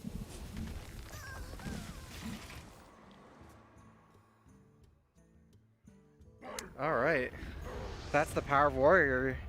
Basically got to clear out the whole board for very cheaply with the 1 mana shield slams and to get a lot of armor. And we do see Ragnaros come down. There was no Diamond Ragnaros back in that day, but it still does the job even fancier. Big Game Hunter, though, hunting one of his favorite targets in the Fire Lord. This might have been the first Diamond Ragnaros I've ever seen. Yeah, that's cool. I think I had like a Diamond Ragnaros in, I don't know, like duels or something. Oh, how does it turn diamond? Oof. I think it's from having, is it from having every, I forget exactly how exactly you get Diamond Ragnaros. But now we see, Monsanto picks up the Ice Lance. Ooh, well, shield block, and we see just the look of pain on Monsanto's face as this one is slipping away. He desperately needs to find card draw. So many of his powerful tools already used. Yeah, at this point, because Frozen already has the Devil Sword on board and a weapon already pre-developed, Monsanto cannot really stick any minions. They'll just get traded off on board for the most part.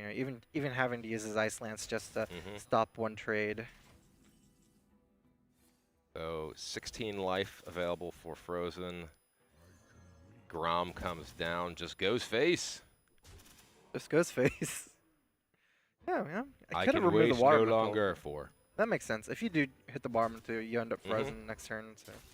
He's frozen every turn though. Yeah. Because that's his name. All right, Monsanto finds a leper gnome. That's not going to get the job done, much like my horrible pun. But it will be Team Mammoth picking up their second win of the series. Team Mammoth, let's go. That's my team. All right, well, the Warrior gets over the finish line there. And now Mammoth going to consult what deck they wish to play next. I think all the matchups have been going just about what we predicted based on the matchups pregame. You know, I think every favored deck has won so far in this series. Yeah, you typically would expect the Warrior deck, and it played out just pretty much exactly as we were discussing. The mirror images gave a little bit of a problem early, but ended up getting ultimately brawled away. And then the burn was looking like it could get the job done, but just too much armor gain from the side of Team Mammoth. Yeah, they actually picked up both shield blocks in that game in the mid game, which was very important. Yeah, we see how this did play out. Some good early aggression from Monsanto, got Frozen down to fairly low life total, but Brawl able to clear things off, and not quite enough burn and additional aggression. Really, the Sylvanas, interestingly enough, and specifically the fact that Sylvanas got damaged by the arcane missiles, which allowed it to trade and steal something, ended up being a pretty big deal that game, because it meant that Sylvanas didn't just get the value trade, but actually stole something and immediately answered multiple threats. Yeah, that would have been 3 more damage from the Sorcerer Apprentice, and say if a mirror image didn't win the brawl as something bigger, then that might have been enough damage. There were definitely a few margins there that, if things had gone a little bit differently, may have gone the other way. Yeah, right before the second shield block, there was like a window with maybe 7 HP. So. All right. Well, they have one with Warrior and with. Now I'm blanking on it. It was Warlock. Warrior and Warlock taking the wins. I think that one was maybe of a harder matchup, the Warlock versus the Mage. Not sure which one is favored in that one, but. So they still have their Druid, their Hunter, and their own Mage on the side of Team Mammoth. I think I always enjoy watching Druid back in Classic. It's just one of the. you were known as like kind of one of the Druid guys, right? Like that was kind of your thing back then. So I think I brought the initial Force Roar to the general population. Back in like the old days of beta, nobody really knew about the Force Roar combo. It was actually kind of like a hidden thing. And then just the skill level has gone up a lot through the years, and people figured out more and more things. Yeah, we were talking a little bit yesterday about the the difference between newer formats, evolving formats, and established formats. There's few more established formats than Classic, right? These cards have not changed. Well, they have changed, but they haven't changed in this pool in the past 7 or 8 years. So it has been interesting to see kind of the evolution of that metagame, not just in the Classic ladder, but also specifically for this tournament based on the way that the format works and the expectations that players had for the metagame. And we did hear from Team Mammoth that they were actually expecting Druid to be the most common ban, and they banned Druid in this match and allowed the Rogue to remain up. That Rogue took advantage of that, got a swift victory. But I'm curious how that sort of thought process influenced their deck choices. For instance, specifically, Mammoth, their Hunter is Face Hunter. And that was kind of the deck that people played to prey on Rogue specifically. Right. This is actually a very wide metagame format, because instead of being like a 3 or 4 deck with one ban last year standing or conquest format, this is you bring all the way to 6 classes. So you're kind of incentivized in this format to really bring decks that are good against a wide variety of other decks. Maybe not even based on the strength of each deck in the metagame, but the strength of how good your deck is against each class. Because you're almost having to bring every class in this format. Yeah, and I think that may have influenced the specific build of Just Saiyans Druid deck, which we're seeing on the screen right now, which he will be playing in the next game. This was a build that we actually heard Tides of Time levy a little bit of criticism at yesterday, It is a very taunt-heavy build. Has 2 copies of Senjin Shieldmaster as well as Sunwalkers. I imagine because of the expectation of a more aggressive format where you need to keep your stuff alive and can't just rely on being able to ramp up and finish people with that Force Roar combo. Yeah, if you feel like the majority of classes in this format will be tempo-based aggressive decks, then it could certainly be a good idea to bring a very taunt-heavy version of Druid. So far, at the beginning, I was like a little bit agreeing with Tides of Time with this criticism on this deck, but now that I actually look at how many aggressive tempo-based decks there are and what people are choosing to bring, these I don't know. I just feel like the tech choices could be pretty good, especially the Sunwalkers. They're really hard to get through for a lot of the classes now. They absolutely are, and it will be Trump who is playing in the seat for Team Kraken, and it will be Warlock. So this is one of the matchups that was very difficult for Druid back in the day, and definitely one of the reasons that I imagine we see so many taunts in the Druid deck for Team Mammoth. Yeah, so this is, I think this might be the most iconic old school matchup. Zoo versus Druid. Zoo was the original king of Hearthstone in the beta. There was at one point in the beta there was no deck except for Zoo. This is back when Shattered Sun Cleric was a 3/3. Defender of Argus is also a 3/3. Like a lot of the buff kind of snowbally cards were buffed and got nerfed before Hearthstone's release. But that made basically Zoo the only real deck that people ever played. It was just a one deck format, and Druid was kind of a deck that came in and kind of challenged Zoo for another spot in the metagame. And we see those key cards listed there. Soulfire, Doomguard, 2 cards that were nerfed and Hall of Famed respectively. Well, nerfed and then Hall of Fame in the case of Soulfire.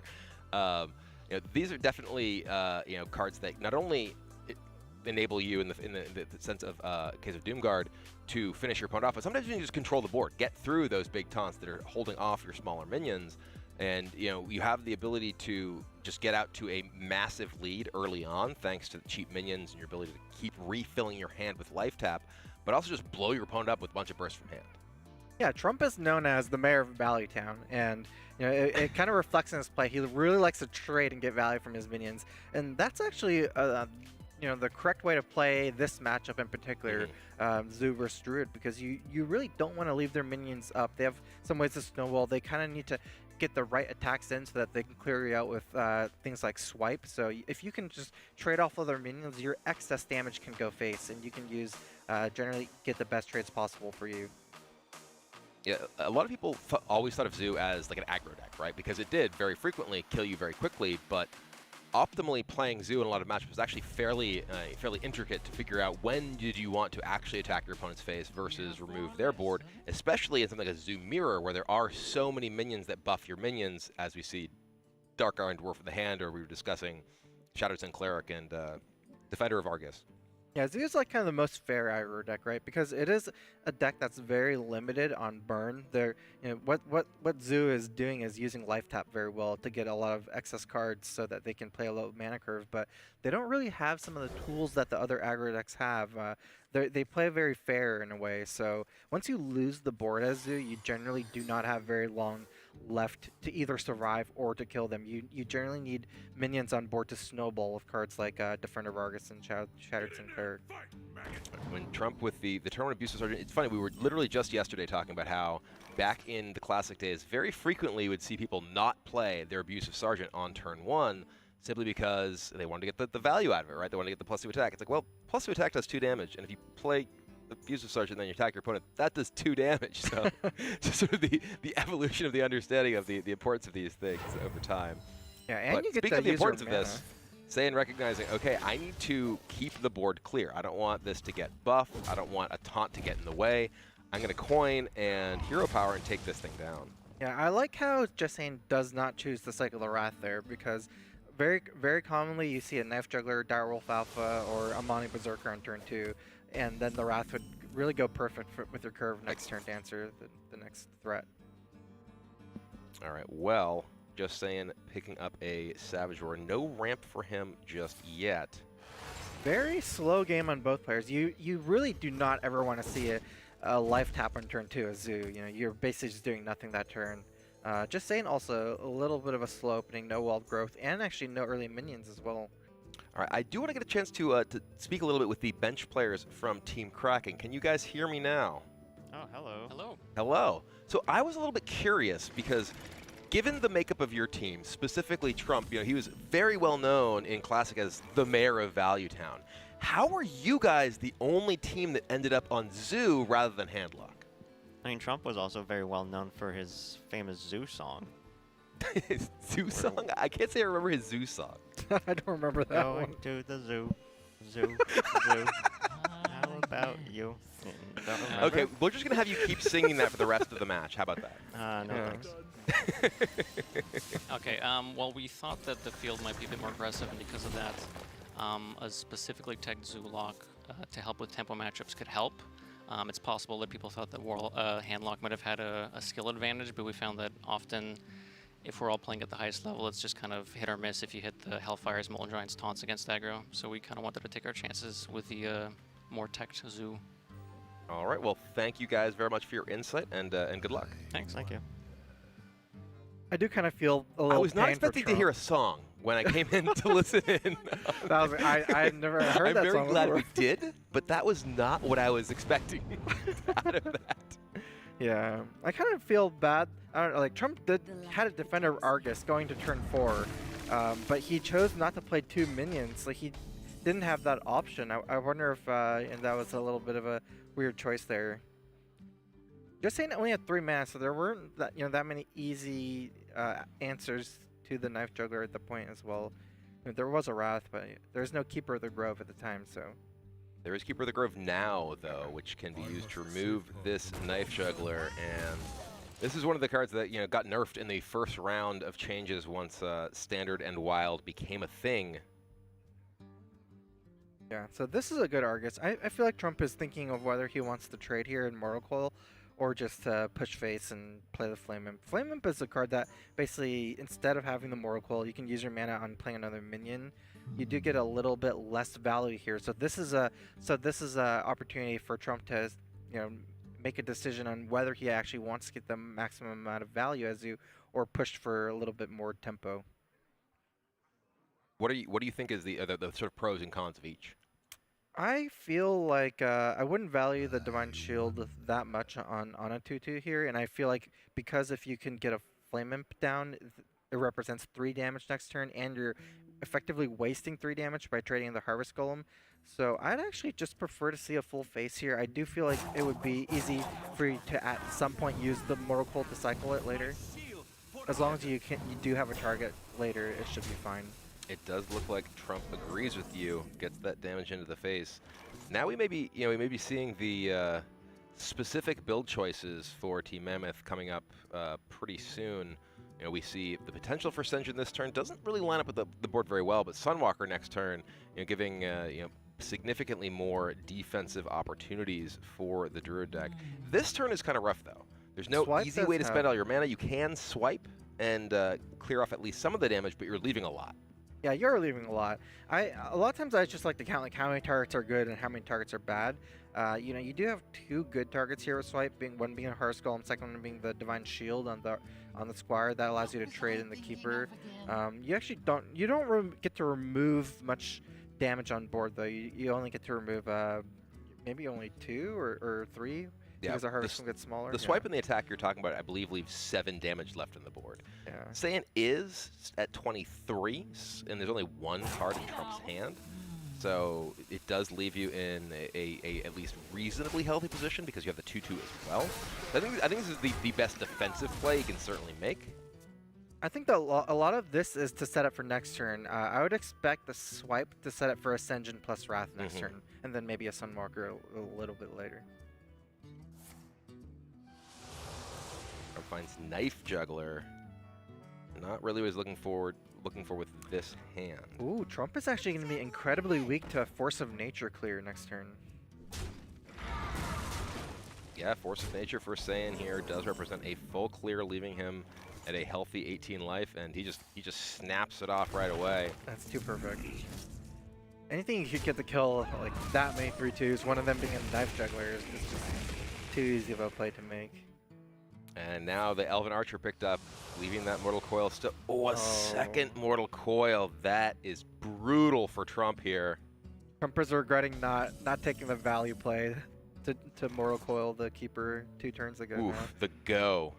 Absolutely nothing. And Saiyan's like, what's going on? Let me talk to my team. Gonna count.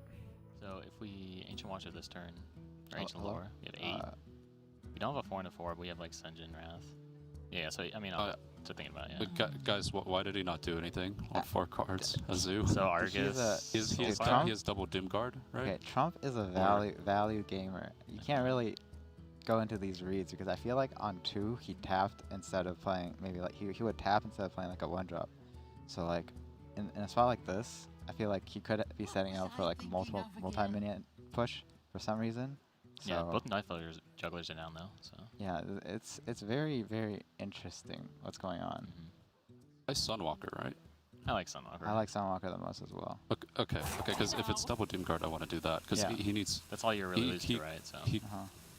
Right, he could have the coil, but you have to coil first, and then it looks really bad in terms of like discarding second Doomguard. Yeah, we have the Wrath for the Sunwalker. Yeah, I think we have the Wrath. We have bumps it in. every turn planned out, so. Did we do? Pretty much. I mean, look at your hand. Just play minions. All right. We have every turn planned out. We do? All right. Well, Trump wants some help here, too. So let's listen to what Team Kraken has to say. Oh, hi. Hi, what are you guys thinking? What would probably help most is what you think he has. Not Ancient of War. Yeah, there might be... I mean, I think it doesn't really... You need to go Archer, Soulfire Coil, and top deck Doomguard. I don't think there's any way around it. Don't tap first, right?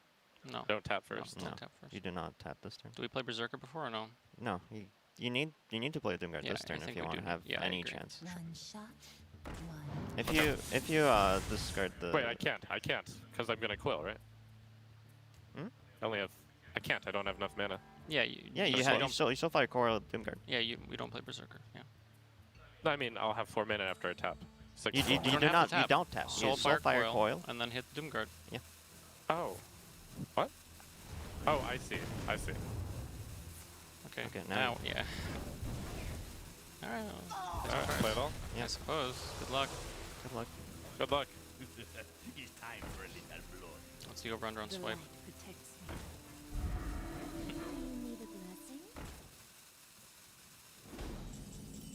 Insight in there. What you got to do is draw Doomguard. He's like, but I can't tap. Like, no, you just draw the Doomguard from the Mortal Coil. That's how you win this game. Yeah, it is in a rough spot. So this is definitely a more difficult spot for sure. Interestingly, based on the way that Mammoth chose to play the last turn, they actually kind of line up a little bit worse this turn because they still have the Ancient of Lore, but not the ability to say play Sunwalker plus the Wrath that they perhaps love to get some value out of this turn. There is the ability to Wrath Senjin Hero Power, which can take off a lot of the threat in the board as well. Yeah, unfortunately, for just saying, Trump actually buffed on Monty Berserker, so that play is a little bit awkward since you don't have a great Wrath target except for using it to cycle, which is not necessarily that important. I found it funny that Just Saying was actually putting Trump on a bunch of Doomguards in his hand when he passed turn to 5 mana, thinking somehow like he would just hold the Doomguard and not play it, but yeah. I'm kind of almost surprised to see not like a charge into the 2/4. I guess it definitely makes sense. I think there's no Black Knight in this deck. That was always one of the key things of Classic, right? Like whether you play around Black Knight or not. So. Ooh, Dark Iron Dwarf's actually a pretty huge draw here. Wow. Allows Trump to double buff and take out the Druid.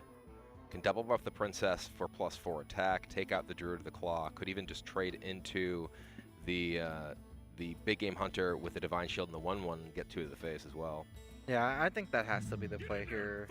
Unfortunately, there's no minion small enough for him to enrage the Amani Berserker on, so he's forced to do this.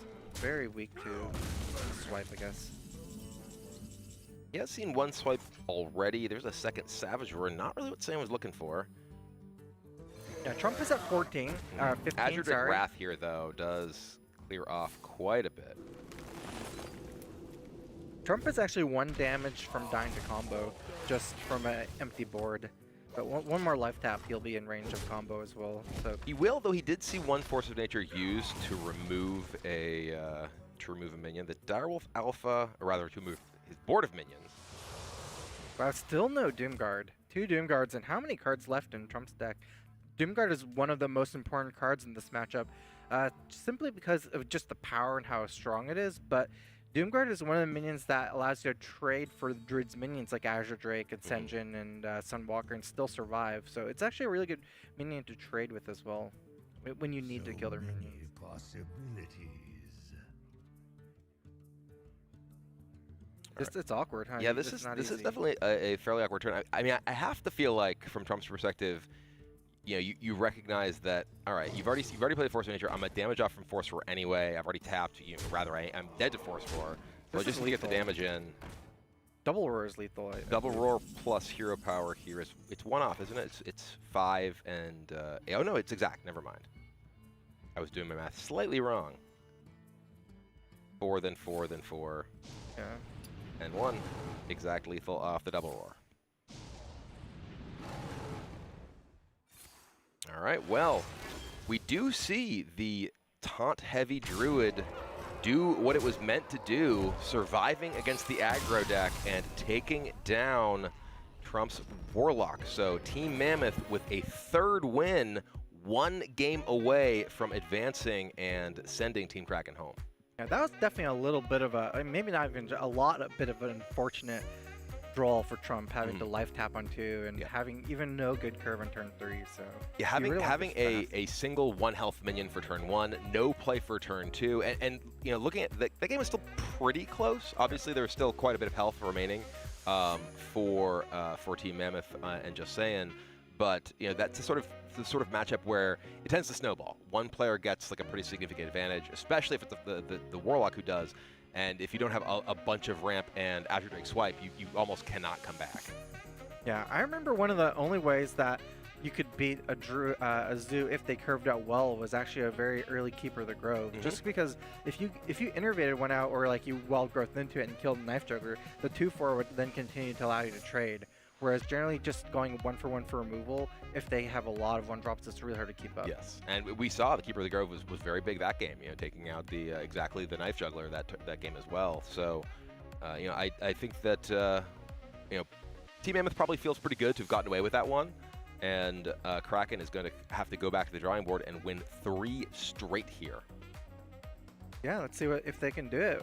What do you think Team Kraken will be looking to bring up next? I'm going to go along with your analysis and say not Paladin. Well, more specifically, we're now down to the point where there's sort of the much more specific knowledge about what your opponent can bring, right? There's only 2 decks remaining for Mammoth. They need to win with 1 of them. So they need to win with their Hunter or their Mage. And this is a Face Hunter. So the Face Hunter or the Mage, I'm curious to see which they decide to pull out, because you know the Rogue actually already got through from Team Kraken. So that's one of the decks that the Hunter specifically is looking to prey upon. So I wonder if they decide, okay, well, the Mage maybe has a better shot, or what? What do you think? Yeah, once you're stuck on just like 1 archetype, 2 decks left, it's actually, you know, it's actually kind of more easy for Team Kraken to kind of prepare for it. My intuition is that maybe Team Kraken will bring the Control Warrior here. It should be doing good against both of these aggressive decks. Maybe Team Mammoth will bring a deck that's a little bit better against Control Warrior. I do think that the Mage has a better shot than the Hunter against Control Warrior, just because it has a better shot of sticking an early board and getting some more chip damage in before the Warrior stabilizes the board. I mean, we saw exactly that happen in the sort of previous match. The Warrior did not quite, rather the Mage did not quite have enough to get it done, and we see, you know, the early turns of this game and how crucial that Keeper of the Grove was to contain that early board presence. But a swipe into Force of Nature for Just Saying removed the board turn after turn. Then Trump with just the blank turn 7 was, I think, really where things started to look very bad for Team Kraken. Did not find the instant Doomguard that his team was rooting him on to pull out, and just slipped away from him in the end. Yeah, I feel like Team Kraken has one more easy deck for them to win with Warrior, but after this, it's actually looking pretty rough because Team Kraken has the Paladin, which I don't believe is really good against any of the aggressive decks. Maybe it's good against Hunter, but definitely not the Mage. And then they're kind of stuck with their Druid and Warlock. So both, I don't know, both kind of hard matchups as well. So they definitely have some work in front of them. It looks like Just Saying is back, and he is going to be playing Hunter here. So it is the Face Hunter. This is the deck that probably was one of the most hated decks in the history of Hearthstone. It was like, come on, just stop hitting me in the face. This is even right before, if you go ahead from this point, like a couple months, the release of Undertaker. that was maybe like the most hated. Can we somehow card. cue the Bob the Dog song, the Face Hunter song? Nope. Yep. The Undertaker was like the one mana 6/7. Oh yeah, Undertaker was a real one. But this deck, as you can see, looking to just get as much damage as it can as quickly as possible. Does have Unleash the Hounds, no copies of Starving Buzzard. So this is not a deck looking to kind of play from behind, get some value, catch back up. It is just looking to get some minions into play, attack your face, hero power as often as possible to get maximum use out of that extra damage. And it will be Trump on the other side playing Zoo.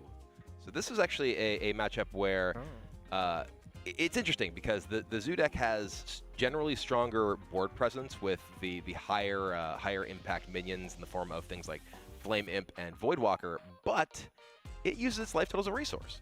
And you're playing against a deck that is looking to just burn you down as quickly as possible, so it can be a very, very volatile one.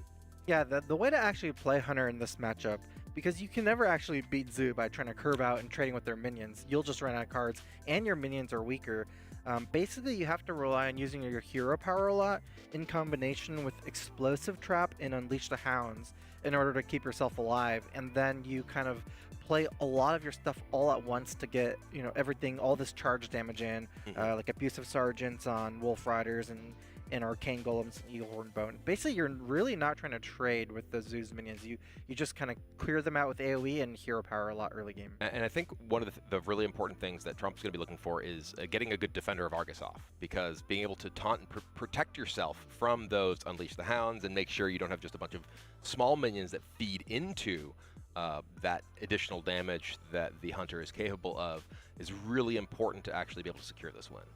Yeah, you actually might need to use Defender of Argus a little bit later to stabilize your health versus all the charged minions. So, I wonder if we'll actually see some kind of weird like hold on the Defender of Argus to utilize it in the right times. But who do you think is favored in this matchup? That one I'm a little bit unsure of. I didn't play very much of this matchup in Classic. Typically later on, I tended to find that the Hunter had the edge. But again, that was largely during the time when we had stuff like Undertaker around, where Hunter was better at using Undertaker because of things like Web Spinner. So we do see Explosive Trap in the opening hand here, but no early game minions. Explosive Trap Bow, though, can do a absolute number on the Warlock. This actually might be the perfect hand for Team Mammoth, because you can just turn 3 Bow, turn 4 Explosive Trap. You generally will not Explosive Trap as early as turn 2 anyways. Then that means that Bow is already 9 damage. You start counting a little bit of life taps, a little bit of Flame Imps, and you pretty much already got there just with the 3 hits of the Bow, the 2 damage from Explosive Trap, and some of the charge minions. Yep. So it's gonna actually be an interesting game. I wonder how Trump gets out of this. Just so much damage. And Unleash as well. All right, well, I do want to take an opportunity to chat with the Team Mammoth bench once again. Can you guys hear me? Yo, hey, how's it going? All right, Hyped, are you ever going to play a game? Look, I'm I just want to know, are you ever actually going to play a game? Because you haven't yet. We're playing every game as a team here. This is your team's second match, and you've just been back there on the bench the entire time. Yeah, I actually completely forgot how to play Miracle Rogue, but I'm just happy my opponents keep banning it, so that never actually gets revealed. Yeah, we're wondering if one of the bonuses is least played. Least played games. Going for that one. So, win tournament with 0 played games. I think that's a good one. 0 game wins, 0 games played. 0 games played. But yeah, there's no way we lose blow a 3-1 lead here, so I'm feeling pretty confident. All right, well, that's the sort of thing that people say moments before disaster, but good luck. All right, clip it. Clip it. I realized I was just, this is the second straight match that Hype has actually just not played yet, and his team could win right here. He might never play in this tournament. Yeah. I feel like this interaction between the young priestess It's and a really knife big deal. juggler, right? If he gets the right target, then explosive trap can effectively be negated for the knife juggler. Yeah, I can't see any play where he doesn't play that. Yeah, it could be a very crucial result from the priestess here. Trump definitely deep in the tank about how exactly to approach this from just a hero power in turn 2. Juggler does come down though. So a lot of pressure being applied by Trump. And if just it does go on the juggler. Oh yes. That's a hunter's mark though, so that can also be a pretty big deal. Now it's like the bow is almost looking a bit slow. Bow is getting you access to a ton of damage to the face, and I guess a little bit of cleanup as well. But if you do hold off on explosive again this turn, Justine has a lot of tools, and maybe he feels like he's running out of time to use them. He also has the Unleash the Hounds as well. You also run the risk of your opponent getting to the point where they have additional buffs, getting into the Shadowed Sun Cleric or Defender of Argus, and there is a Defender of Argus for Trump. Game is playing out kind of how expected with the early game of Hunter. More damage. Always good. Maybe a little bit scared to play into an Unleash or Explosive, but one thing that was very different about this Hunter was that there was no Buzzard combo with Unleash, so probably not that scared to play a wide board against Unleash here.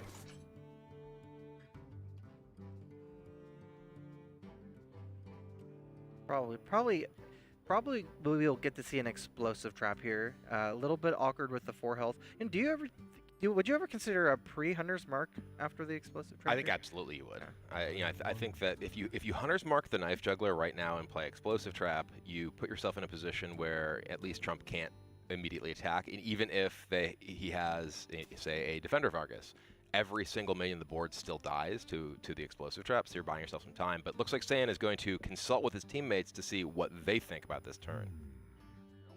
2-0 hero. Yeah, I think we do the thing. Yeah. I think we do the thing. I think so too. And then we do the thing after that. And then okay. Yeah, those are probably good things to do, right? Yeah, good things. Okay, sounds good. So don't forget the 0. And the hero. Quickly. How's your day going, Sam? That was good. I think I do the things. Nice. So we're all happy? Can we get some hands behind the head to project confidence? With the there we go. Okay. Oh my goodness. Yeah. Love that. Bluff the trap. Bluff the trap. Gotcha. All right. Well, bluffing the nut that they are bluffing, and Team Kraken looking to get some assistance as well. Let's listen in. Hi. Hi. Hey. What's up? Not much. How you doing? I think it's a pretty important turn, so let me know. Agreed. With the Shadowed Sun Cleric pickup, Argus gets a lot better. We can do the standoff. We have some health to work with, and we have Soulfire Doomguard. Argus into Sun Cleric lets us get outside of the explosive range over 2 turns. I think the question is what we taunt. I mean the Juggler. Yep. Protect. That's the 2 on the left, I believe. Yeah, I believe so as well. And then you hope the Priestess hits one of those 2. Yeah. Yep. But the problem is the Shadowed Sun Cleric dies to the explosive. Does that matter? You might also just go Doomguard. Yeah, you could also Doomguard. It might. I don't think it's gonna be. I think you'll. Yeah, see it might not be. clearly. It might not be Cleric, but we'll find out next turn. I still like Argus and hold this turn though. Yep. Okay. Well, talk me through next turn. Let's suppose there's a standoff. Do I just play Doomguard and attack? It depends on the draw. Yeah, it really depends. If you have, I trust you. If you have a way to buff your board, then consider standing off again. Standing off again. Yep. Good luck. Good luck. The good old standoff here, right? Yeah. And this is something that happened quite a bit. The threat of Explosive Trap against a deck like Zoo that has so many ways to buff the health of its minions. That the Defender of Argus already came down. There's still the Shadowed Sun Cleric, which could potentially buff something else. And one of the issues here, did end up becoming Unleash the Hounds. Yeah. There are now 5 minions on the board, so Saiyan could use his Unleash the Hounds in order to clear off all of the taunts currently. That would mitigate some of the value he's getting from his Explosive Trap, though. But how much damage can he afford to take if there's another buff that can go on the the Knife Juggler, or perhaps, as I mentioned, the fact that there's just Doomguard Soulfire in hand. Yeah, Justine's reaching a very critical health total. Another thing about this standoff with the Knife Juggler and Young Priestess is that the Zoo is actually getting some value every turn just from the end of turn effects from Young Priestess and just the pings from the Knife Juggler. There's not a lot of health to work with from Justine, so I really like Trump's play, just this standoff play. Awkward. The one thing that is worth noting, there is not only Unleash, but Timberwolf in hand, too. A second Doomguard is the draw, though. Ooh, so the question is, are you going for it here? The Doomguard is 5 damage, 6 with the Juggler, and then you get another 2 from the Argus, so that's 8 damage, 12 with the Soulfire. If you don't discard the Doomguard, you actually have enough over 2 turns just from your hand, so that's quite a bit of damage. Shattered Sun might represent almost as much damage as Doomguard because it does keep the Knife Juggler alive through the explosive, but much weaker board. It does give you the opportunity to potentially tap as well and give yourself a better chance of actually being able to play both the Doomguards. But does also put you in a position where you're spending multiple additional turns. If you don't attack this turn, you are making yourself more and more vulnerable to the threat of Unleash, especially Unleash plus Timberwolf. Yeah, one thing I'm looking at is just what combo cards Justine has in access in combo with the Unleash the Hounds, because we don't see a Knife Juggler in the deck, and we also don't see a Starving Buzzard, so... Oh, wow, he does this play. Okay, I actually don't like this at all. I feel like if he was going to attack, I thought he was going to go for another standoff. This does mean that Doomguard Soulfire is lethal next turn. Yeah, I mean, I guess that would happen anyways, right? Maybe this is good because there's always a chance that the Doomguard play would have gone bad depending on what you So discard, this way, if you don't discard Soulfire, you have lethal next turn, assuming this board is removed cleanly. And even if you do discard the Soulfire, you have to discard Soulfire and Doomguard to not have lethal over 2 turns. Yeah, so I actually really like this play from Trump quite a bit. Yeah, it looks really good now. The more I look at it. Even like a 5-1 is actually just really hard to deal with, right? Do you want to unleash like 2 minions? Yeah, and this is the thing that I was talking about with the last turn. Not attacking to the explosive over so many turns gives your opponent so much time to potentially set up explosive, right?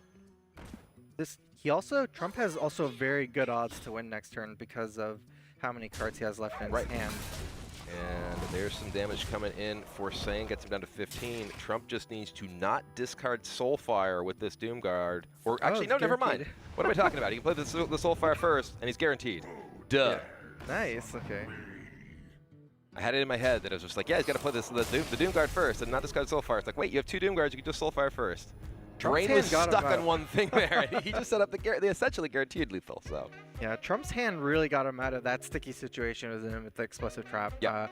The Argus and the Shattered Sun Cleric really giving him enough health power to get through. Argus having the taunt as well, because during those times, like, there's no potential for charge into his face. He always had this wall of taunts up as well while they're in the stalemate.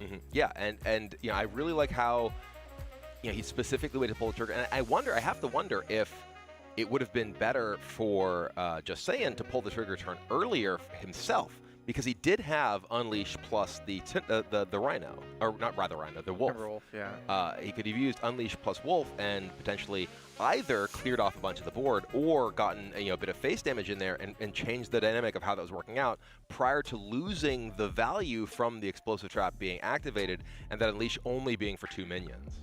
Yeah, I think he actually, Just Saying kind of needed to pull the trigger 1 turn earlier. I believe he could have gotten 4 face damage with 2 of the wolves going face and leaving up a little bit of the board. You probably don't want to do a whole trade-off due to the explosive trap still being there. You want to just get as much damage as you can. That would have left the game, I think, in a much better state for him to get enough chip damage for the rest of the game. All right, well, we are getting a lot closer here, 3-2 now. Team Mammoth is still on the precipice of victory, only needing a single additional game win. I'm curious, Hyped is standing up. He's standing up. Is he going to play a game? I mean, his deck is banned. He's on their mage, I believe. Yeah. Kraken actually kind of has a... They've gone for the strategy where they're playing one of their weaker decks in first. I almost feel like Team Kraken still has almost a free win in the Warrior. So if you think of the series as almost a 3-3, then it's much closer than it looks. All right, well, they are consulting the admin, figuring out exactly what they're going to be submitting here. And we see Language Hacker. Is he taking to the stage? Looks like he might be taking a quick restroom break. The mage that Team Mammoth has brought is actually including Argent Commander. We didn't see that card used in some of the other tempo mages, like Monsanto's rank 1 mage. So I feel like Argent Commander is one of the hardest cards for Warrior, and specifically to deal with the Divine Shield after it goes face. You have to deal with the Fortitude. Yeah, notably, the version that Mammoth is playing, as you mentioned, 2 copies of Argent Commander, no Ragnaros, nothing like Pyroblast or Antonidas. Looks like they're looking to play kind of a faster game that's more guaranteed at getting that damage in, rather than relying on the randomness of Ragnaros or trying to build up to an Archmage Antonidas. Yeah, I like how their mage is also using double Acolyte to Pain. We did see one of the mages of this tournament only bring 1 Acolyte to Pain. I feel like it's just such a strong 3-drop in this deck. You know, you can curve out early and then kind of like not put all your eggs in one basket by playing some card draw out as well after your early minions. All right, look, it looks like Hyped is in fact finally going to be playing. It is this mage deck we were just discussing. So a couple of interesting notes here. He is playing, as we mentioned, the Argent Commanders. The Leper Gnomes are something that I don't think we've actually seen in every version of Mage we've played. I could be mistaken. It might be Leper Gnome in every Mage list, but does make it. Yeah, actually, the Griffin lists do not have Leper Gnome. So just a little bit more of the ability to pressure early. They're not playing Ice Lance, which is something that we have seen in many of the other builds. Yeah, the Ice Lance is, a lot of it is to combo with Archmage Antonidas, so this could just be due to the fact that they've decided to play a Archmage Antonidas less list in this deck. I actually like Hyped's Mage a lot. This list looks really solid to me. I would be very surprised to see Team Kraken not bring out their Warrior here. I feel like it'd probably just be their time to bring out the Warrior, get the win, and then maybe take this to a final Game 7. I mean, this is actually the first, already the longest series we've seen, right? Every previous series was 4 games or 5 games. We're going to Game 6 right now, so neither of these teams looking to go home. Hyped finally in that driver's seat here. This is Hype's first game of the entire tournament. It is. We get to see whether he's washed up or not. But I know that Hyped has been kept up with being pretty active still in the card game community. I've seen him play other games over the years. And has always competed at the highest levels in other games. He's someone who actually has just an incredible pedigree across not just card games. He was briefly a professional Overwatch player as well. You're right. He actually has had just incredible success across just games.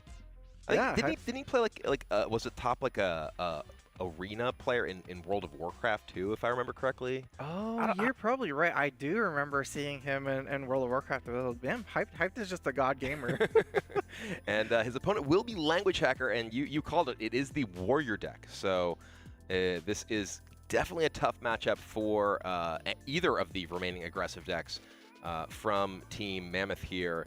And you did mention, though, that the Argent Commanders could come up big in this matchup. They are very difficult for Warrior to cleanly deal with. This Warrior is quite a bit different than the other control warriors we've seen. It is different. It has Inner Rage, which was not what I was expecting to see. One of the changes is that it's running Corcoran Elite instead of Frothing Berserkers. It's a more charged variant version of it. I do think that will line up more well against a mage, just because you can actually use Corcoran just for removal. I think it'd be worth it to remove like an Azure Drake or even like a Mana Worm, something like that. So that would be interesting to see. I feel like overall the Warrior should still be favored against the mage, no matter how it's built and how the mage is built. But maybe with how the Warrior and the mage is built, like relatively speaking, the mage has a better shot than most other mages. I do think the fact that this list includes just more minion damage in the form of the Leper Gnomes and the Argent Commanders, rather than stuff like Ice Lance, which is at best 4 damage. Sometimes just rocks in your hand doesn't really do very much. Could end up being. Oh, it's actually not the war. Oh no, it is. Never mind. I briefly thought I saw the Ragnaros, and I was thinking back to the mage deck that he played that had the same Diamond Ragnaros in it. But no, it's in the Warrior deck as well. Just generally good cards here. So Acolyte Ragnaros here, but we do see Hyped has that Mana Worm in the opening hand, which is crucially important for getting the early aggression, and Language Hacker, no Fiery War Axe in his opening hand. This might be like the best hand that doesn't include Fire War Axe. It's true. You know, it's like you know, obviously any hand with Fire War Axe is really good, but this is one of the best hands that you can have that doesn't involve Fire War Axe. You have a turn 2 Armorsmith, and you can actually buff the Armorsmith with Cruel Taskmaster, which will actually give you enough armor to shield slam something else as well. And, but there's the Fiery War Axe. That, oof. Shake the head from Hype there. His early aggression is already stymied by that weapon. Suddenly his hand went from looking incredible to not as hot. Yeah, this is how this matchup went in Classic. It really was. Like, if they have the axe, you cry. If they don't have the axe, you feel okay to play like a 50-50 kind of game. So not a lot of good plays here. Yeah, I feel like Hyped, you know, he has the Water Element hand, and that is something that can line up well against the Fiery War Axe. Yeah, I would expect to see a coin Water Elemental next turn. Language Hacker actually has a really good follow-up because he can Cruel Taskmaster the Acolyte of Pain into a 3-2 and actually double trade in to kill the Water Elemental. So nice follow-up with the secret next turn that I expect to see a Kirin Tor Mage plus the combo next turn. And yeah, Cruel Taskmaster on the Acolyte will get 2 cards overall with trading it into the Water Elemental. It will freeze Language Hacker. I'm surprised to see no Armorsmith first, or maybe he is playing Armorsmith first just after this attack. Get quite a bit of armor here. So gets some value, gets some armor. Both things that are extremely useful in this matchup. Whirlwind with Armorsmith already in play. Arcane Missiles is pretty embarrassing into an Armorsmith board. Yeah, that's one of the worst interactions you can have with Arcane Missiles, right? It pretty much locks the card out of your hand. Like you would almost rather not play it than play it. And this mirror entity is actually pretty good, given that there's no small minions in Language Hacker's hand. You know, he has played out all 3 of the smaller minions that he had early on, so it will at least stall the Sylvanas, Grom, Ragnaros we do see in Language Hacker's hand. But at the same time, already a pretty strong position for Language Hacker. I'm curious if he decides to use the Shield Slam here or just Whirlwind and trade. Whirlwind trade gives him a significant amount of armor and enables him to keep building that armor with his hero power. He's not really in a position for the Cruel Taskmaster to be like a huge clock here. And there's not a ton of utility Whirlwind, whereas Shield Slam does have significant value later on, potentially. Yeah, this saves one of his minions because the Whirlwind would have to trade. I actually kind of preferred the Whirlwind play because Language Hacker would be building up quite a lot of armor, and that Shield Slam would be increasingly better and better as the game goes on. You could actually even take out things like an Azure Drake easily, and you get so much armor. And here, for instance, now there's no Shield Slam, right? And he can shield block, maybe find himself a Shield Slam, or use the Execute that's in hand for a removal as well. There's actually this would probably not be relevant in this situation, but something that's interesting is that if you had a Shield Slam and a Sylvanas on 7 mana, so if this game was like accelerated 1 more turn for the Warrior, he could have Sylvanas into the mirror entity and killed your own Sylvanas to steal their Sylvanas. Yeah, he's still in a position. There's no good small minions to end up exchanging into the mirror here, so kind of stuck with these big fellas in hand. It might just have to be an Execute. We do see not a lot of big minions. He could also just Whirlwind double trade rather than using the Execute, which leaves you with the Execute to potentially kill like a big thing that comes off of it, but then you're also just using all of your resources on board, so you don't have Enabler for Execute. I think one thing that Language Hacker is doing, is really trying to do, is really keep this Armorsmith up. It's just such a good minion in this matchup, so he's really trying not to trade off on it. Well, going to Northrend, it's 2nd Armorsmith. That's a good one. That is excellent for a number of reasons. 1, just having 2 Armorsmiths is pretty valuable, and 2, you are giving your opponent an Armorsmith rather than one of these gigantic minions into the mirror. Yeah. You don't really have a clean way to actually remove this Argent Commander, though. We were talking about how it was such a powerful card in the matchup. Language Hacker going to consult his team for how he wants to deal with it.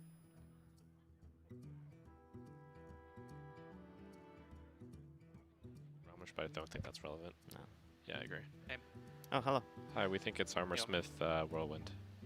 Okay, And that's what I thought as well. I want to consider Brawl, but I don't think it was that And good. I think you bump in his Armor Smith. Yep, I agree. you bump in the Armor Smith? Yeah, because you gain 2 extra armor. His Armor Smith. Oh, right, of course, of course. Yep. Yep. The problem is Second Entity, which I think could be coming down at some point. So there is a consideration to hold and then go Armor Smith Sylve next turn, but I think that's too slow, and I just have to not worry about it. I don't like that too much. Okay. Honor made to fit. Honor made to fit.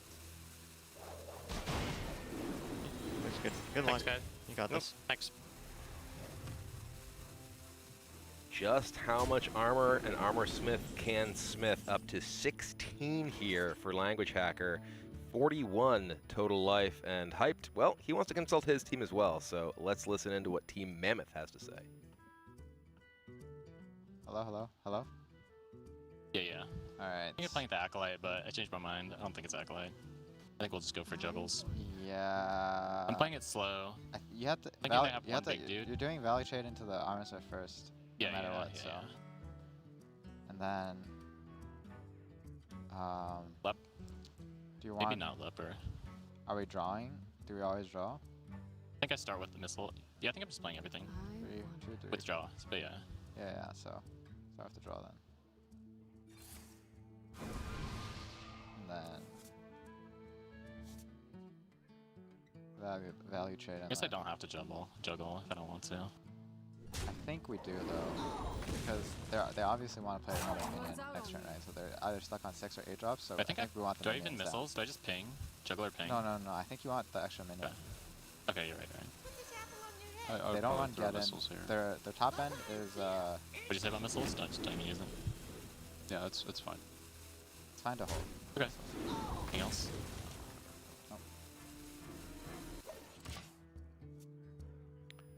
All right, well, Team Mammoth going wide in the board here. They've got a lot of work to do here with 45 life on the side of Language Hacker. And now a lot of big minions that are online thanks to the Mirror Entity being gone.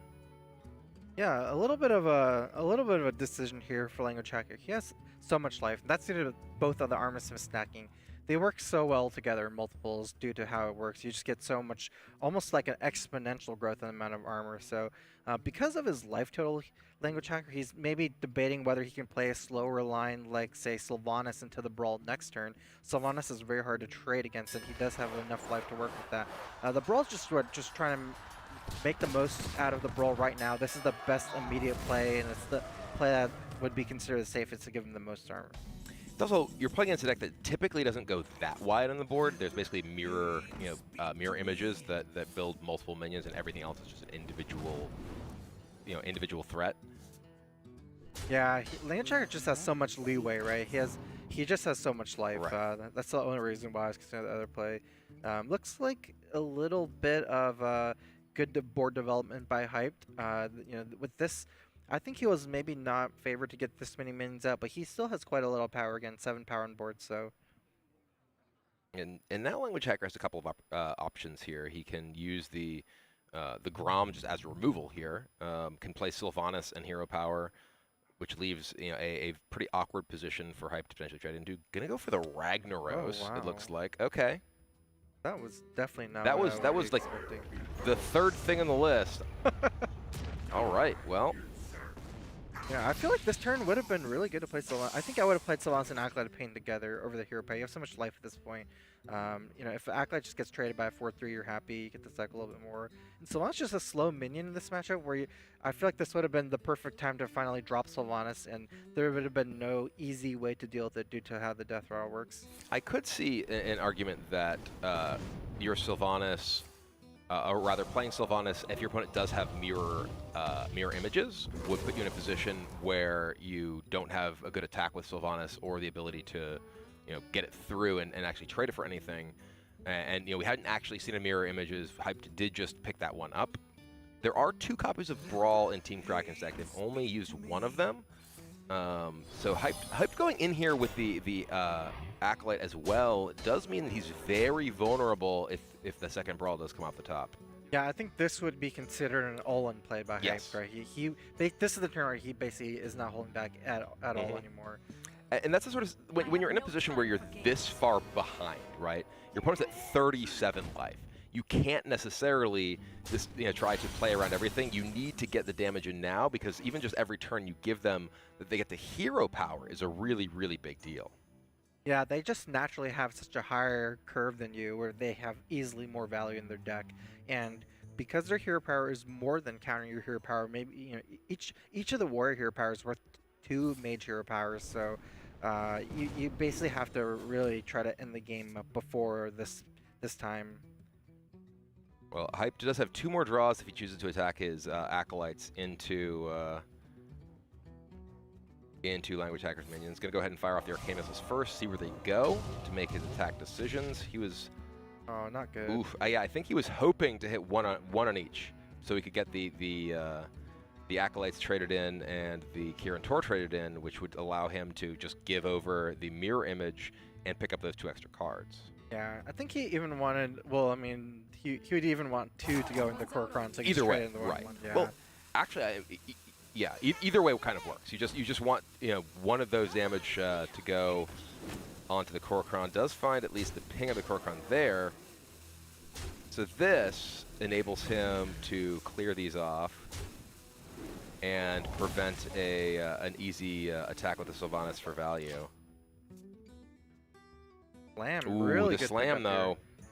You can actually slam and inner rage the Kirin Tor mage, and then you can pretty much get through everything with the Grom. There's actually so many lines here. Yeah, I mean, you could even just slam the taunt, inner rage the leper gnome, and trade and steal whichever one you want between the Kirin Tor and the knife juggler. Yeah, and then your Grom is... you don't even need the Grom for removal, so Language Hacker basically just has... he can Or do this, anything. yeah. There's so many options here, right? Yeah. Holding the slam, okay. He doesn't need to do 4 damage to the mage. Just needs to hold his resources. I do like this a little bit more. And at 32 life, with a board against a version of Mage that tops off at Argent Commander, this is going to be tough for Hype to win. Yeah, there's no way you can really get away with something like a Fireball Frostbolt on Grom and try to ping it down over multiple turns. I mean, this is kind of what this game is coming down to, simply because there's no possible way that Hype wins through burn, right? I mean, he's not even running a heavy burn version of this mage. There's no Pyroblast, there's no Archmage Antonidas, so he almost just has to, win the board for him to win this game, and there's no way he's gonna win the board against the Grom. Yeah, not looking likely. An Azure Drake picks up another Azure Drake. Yeah, probably just, I mean, at this point, Language Hacker can really do anything he wants. So I wouldn't really be surprised to see any of the plays here at this point. Doesn't want to get things frozen, I think, by the Water Elemental, so does just slam there, send that to face. Yeah. I do like him playing out minions rather than hero power there. He has so much life. Argent Commander, so Fireball Argent Commander can take out Braum if he chooses to do it that way. that's a but really... he's just running out of stuff. That's the thing. He is not winning the life race. I'm not really entirely sure what the fatigue situation is, but it's certainly certainly not in his favor when you consider the fact that Kraken just still has big threats left. I could see Argent Commander into the Azure Drake, trade off for the Acolyte of Pain, and just a ping, and hold back the Fireball for one Scrum trades. You can then Fireball it later. Oh. Actually, I like this even more. Yeah. This gets the ping damage in. I do think that Hype wants to use his hero power return, because he doesn't really need to Fireball this turn, right? It's the same result this turn and next turn, but he basically just needs every ping he can get at this point. I am a little curious about the fatigue situation, because it looks like, just looking at the decks, it looks like Language Hacker has fewer cards. He has drawn quite a bit from his Acolytes and such. That's a shield slam, though. Is it actually possible that Hype wins in a fatigue? This was not something I was even considering until you brought it up, but Let's see, there is an Alex Straza left. Yeah, Oh, I just don't think there's enough removal for Hype to deal with the big minions that are left in Language Hacker's deck. Technically, Hyped can ping the Acolyte of Pain to force the troll. Yes. It is possible. If he thinks he can remove everything, and yeah, it's going to be rough. I think that might be what he's calculating now, is some of these lines like that. I don't really see other better options.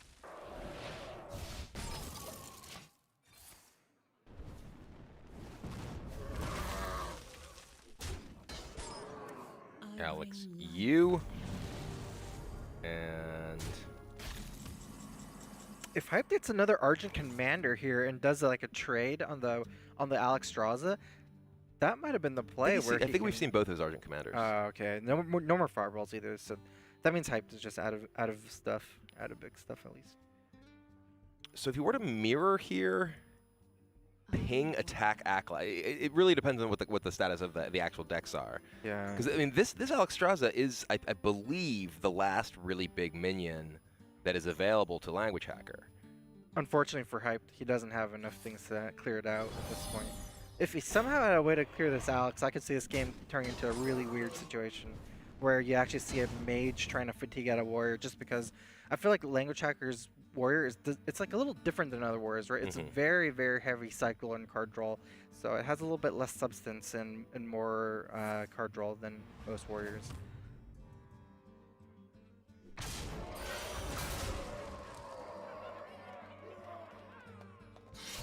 Fireworks does come down, but Language Hacker is still frozen.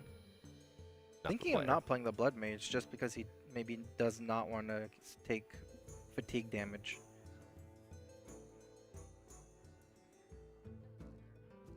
I mean, the big question is, can Hype actually kill this Alex Straza? He finds his Arcane Intellect. He needs to find something to actually answer the Alex Straza, regardless of the fatigue situation, because he's just going to die to the dragon. Yeah, oh, that's a card. It's a 4/4 that can trade. That plus the Water Elemental plus a ping could maybe do it. Yeah. I think the Fireworks will. Oh, he can freeze the Fireworks again this turn. Take out the Alex Straza next turn potentially. He also needs to keep in mind that if there are fatigue considerations, he's at much lower life. So he's already in a situation where he's substantially behind, not necessarily in fatigue, but in the life race of fatigue. Yeah, that's true. Hype is actually not doing very well on cards. Looks like 2 cards in Hype's deck. And hopefully we can get a look at Team Kraken also. Oh, he's 6. Wow. Huh. I'd actually thought that was the state. Looking at the decks there was the opposite, but it turns out that Language Hacker is actually just kind of ahead on every axis. Yeah, wow, that's a good draw. That's actually perfect. Whirlwind. I mean, the Blood Mage Thalnos plus Whirlwind not only clears off both of the minions for Hype, but also gets him deeper to fatigue because of the card draw. Yeah, I don't really see this as being a winnable game now. There's literally 1 card left in Hype's deck. Cruel Taskmaster, if Language Hacker chose to use it, be just 10 damage right here. Gonna hold on to it, knows he's in a position where he really can't lose anyway, and Hyped plays his first game on stage, and it is not a victory. Cannot clinch the match for his team. We're going to Game 7. Game 7, I actually predicted this a couple back just because I feel like the Warrior had such a good matchup versus the rest of the two. So our first Game 7 of this entire tournament. We see Language Hacker getting a hug from Trump after that win, recognizing that was a big one, keeping them alive here, and they are still in it. Match point coming up for both teams in the next game. So yeah. I want to ask you, we are at a really interesting spot as far as the match dynamic, because yes, there's only 1 game left, but the way that this particular format works means that each team does have 2 different decks to choose from. It's not Standard Conquest, Classic Team Conquest. So that means that based on our best of 7, despite the fact that there are 6 decks in a ban per team, 1 deck can go unplayed if they so choose. So right. What do we have left remaining, and what would you pick if you were in each team's spot? So Mammoth has the same Hunter Mage left, and Kraken has the Paladin that they've been avoiding the whole time, and I believe, is it a Druid left? I believe their Druid is banned. Oh, their Druid is banned. I think they also have Mage. Oh, okay. I think the choices here are Mage or Hunter, and then Mage or Paladin. Yeah, this is a hard one. I wonder if Monsanto will just decide to just finally bring out the Paladin. I do think I'm not sure. The Paladin seems like it'd be good. You know what? The more I think about this, I think it's just gonna be Mage. I think Team Kraken will bring out the Mage, and Team Mammoth, if they know that, they'll just bring the deck that is best against the Mage, which is probably the Hunter. Yeah, I think that's my prediction. Hunter versus Mage for the last game. And if you are in Team Kraken's shoes and you think, oh, well, they think we're going to play Mage, so they're going to play Hunter, do you think your Paladin has a better shot?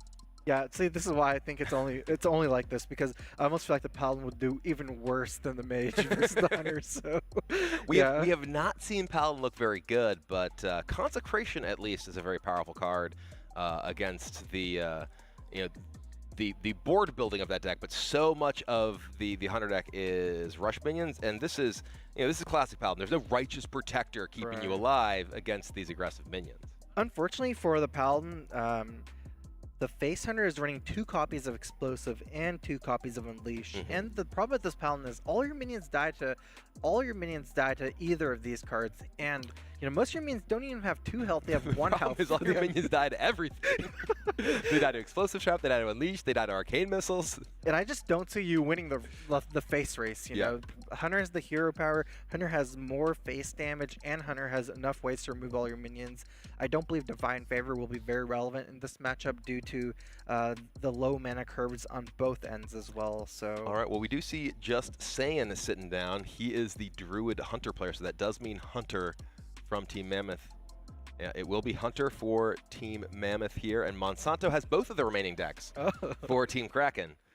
Okay, so let's we'll take a look see. real quick at Just Saiyan's Hunter deck. We were talking about this. It is Face Hunter, that evil deck, according to many, just looking to kill you with hero power, just damage coming out of every card.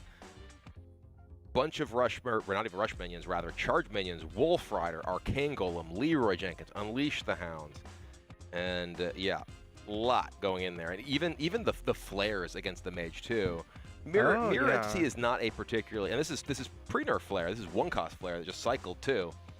So not that Mirror Entity is a particularly good card in the matchup, but you even have that as an advantage there. So I'm curious to see which of the decks that Monsanto has chosen to pull out. I think I have a little bit of spoiler because I looked behind me and saw the Mage class icon. Okay, so I think I was right. I'm right in that. It's just the Paladin just seems to like even worse than the Mage in this matchup.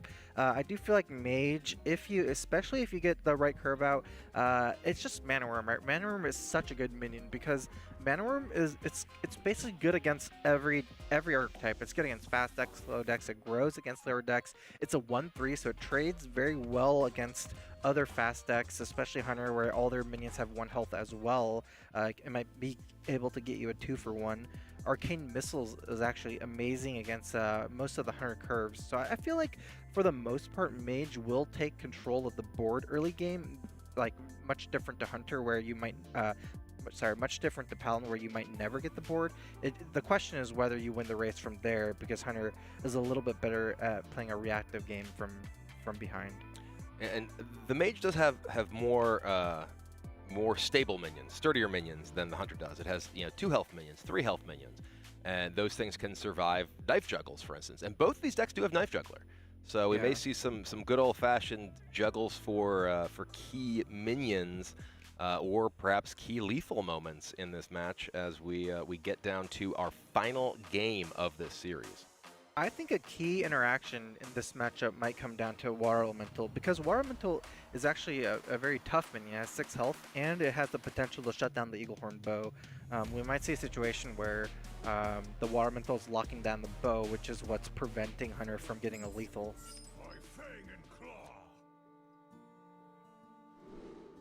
All right, so pretty strong hand with a couple of early drops from Just Saiyan, and Monsanto does have that Water Elemental you were saying could be key, but no early minions. Yeah, I feel like Monsanto full mulligan. Just Saying has the bow. The bow with the coin is one of the most important cards in this matchup. It's not quite as good as Fire War Axe, but it still does the job. It kills the 3 most important minions of the deck, which is Sorcerer Apprentice, Mana Worm, and Knife Juggler. And we do see the Knife Juggler for Monsanto here. No Mana Worm, though, so not able to really get ahead of the curve. Saiyan does keep Argent Squire and the Eaglehorn Bow here. Ragnaros, that's gonna be a while before that comes online. Yeah, that's definitely not what Monsanto wanted to see. No Mana Worm as well, and it has some of the same kind of interactions as Warrior. You want the mirror images to potentially protect your minions against the bow. Oh, there they are. So I want to get a chance to talk to Team Mammoth on the bench here. So, Hyped, you did say there was no way you guys were going to throw your 3-1 lead. Here you are in Game 7. You did finally get to play yourself. Yeah, it was exhilarating until he dropped the Fiery War Axe on my worm, and then I was having a bad time. So, what do you guys think? You said you stand by it. You think you guys are going to win still? Yeah, 100%, 100%. Are you? Sounds like you don't believe me. I mean, I can see his hand. Okay. Oh no. You give me a second chance. You're like, final answer. Oh, no. I mean, I'm not giving you any information there, but I'm just saying I can't give you what I think. Yeah. So. Okay. I'm liking how it looks so far, though. Let's say that. All right. Well, good luck, guys, and thanks for your insight. Monsanto does get a little bit punished there for not playing the images. I can see his thought process on it. Just to get the extra pings in with the Knife Juggler.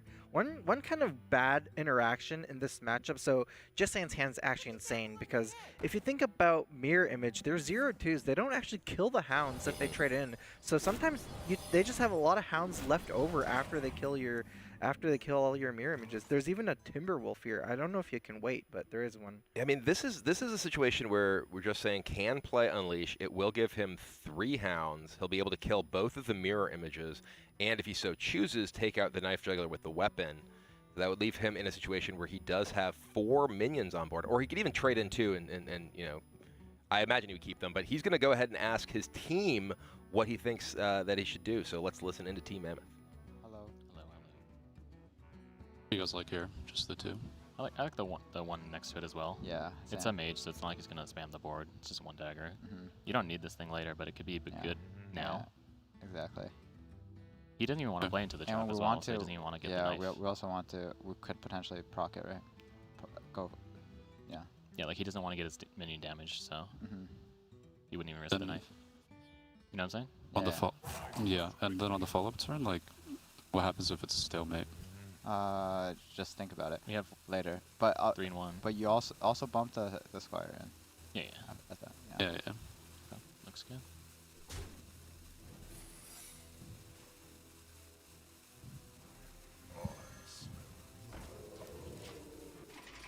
All right, so Mammoth digging for some value here. Don't want to pull the trigger on the Unleash just yet. The explosive trap, of course, especially with the bow up, does represent a really, really powerful opportunity for them here.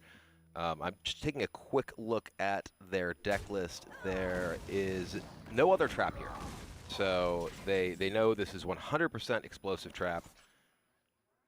That Water Elemental top deck was so good here, because this is one minion where you generally don't care about if it takes a little bit of extra damage from the trap. It also just gets to lock down the bow in the following turns.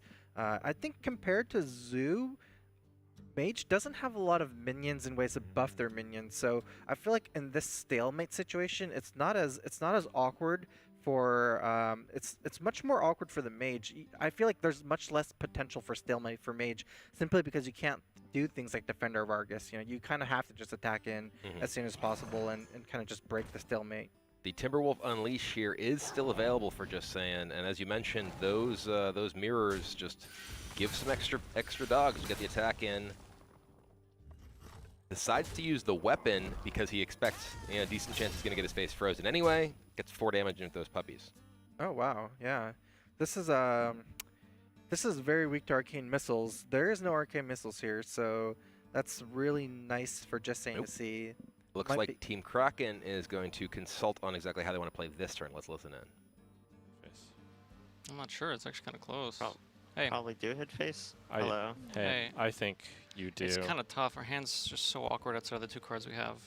I don't think I hit face. I would, like, I would. We have a lot of health. just- Yeah, I think we can wait till Rag. So is the plan to never hit face then, and then just stand off with this juggler? We can still hit face. That next was turn. not my plan, but. I think you my played plan is juggler just and that hero power. I want to kill more stuff. Yeah, I think so. We're very healthy and they have very few cards. If we can make it to Rag, So I start with those two, Yes. and I don't hit face. Correct. It's important I don't hit face though. Okay, I'll so do my You don't best. hit face. Yeah, and then I guess you stand off for quite a bit, and that's fine because you have rank. Okay. Yeah. I'll make sure I don't hit face here. Yeah. Yeah, and do make sure you kill the big dog. Good. Yeah. Okay. Okay, and then I guess the general plan is to chill for a while. 2 Golems, 2 Wolf Riders, Leroy, double KC, 1 Arcane Shot, the Timberwolf's gone. I think they have another bow likely. It's possible, yeah. We have a good lineup, setup. Good luck. All right, so both teams taking the opportunity, recognizing this is a pretty key moment in this game. Hunter's That's Mark. actually such a good draw. It was excellent. The water elemental can get answered, or the knife juggler, depending on how exactly he wants to approach this. The juggler, or rather the water elemental, of course, being a key concern with the explosive trap still up. You know, it's the one minion that survives attacking into it. Yeah, I'm not scared of a standoff from Just Saying's perspective. I think this is an easy Hunter's Mark explosive trap double face turn for me. I feel like you need to get as much damage as you possibly can. You haven't done much damage from Just Saying's perspective, right? Mage is still at 25, and this is not really the deck with the highest mana curve as a face turner. So you want to start getting any damage you can Right here. Yeah, and you know, as Team Kraken discussed, they have Ragnaros. So they have the ability to win the game without ever attacking the face. Yeah. There's not much. I wonder if like Monsanto's deciding like, does he want to even proc this explosive trap here? Wait, was the trap played? It's in his game. There's 2 traps. So. Oh, okay, I missed that. Yeah. Okay. Like it does feel bad to attack into it, but you get extra knife juggler pings in if you don't attack. You are weak to unleash by holding your minions up here. And this is you know, a position when you can play the Arcane Golem. You do give your opponent additional mana crystal, which does turn Rag online next turn. Which, given the situation with the stalemate position, has to be something that that Just Saying is concerned about. Usually, you want to play your Arcane Golem to just finish your opponent off, because that extra mana crystal can really put you in an awkward spot. Yeah, I'm pretty sure Just Saying, because Monsanto decided not to break the trap, he will not play these minions until after the stalemate situation. It doesn't make Or sense they for him represent lethal. Yeah, exactly. It doesn't make sense for him to just like trade in the water elemental to the Arcane Golem after, you know.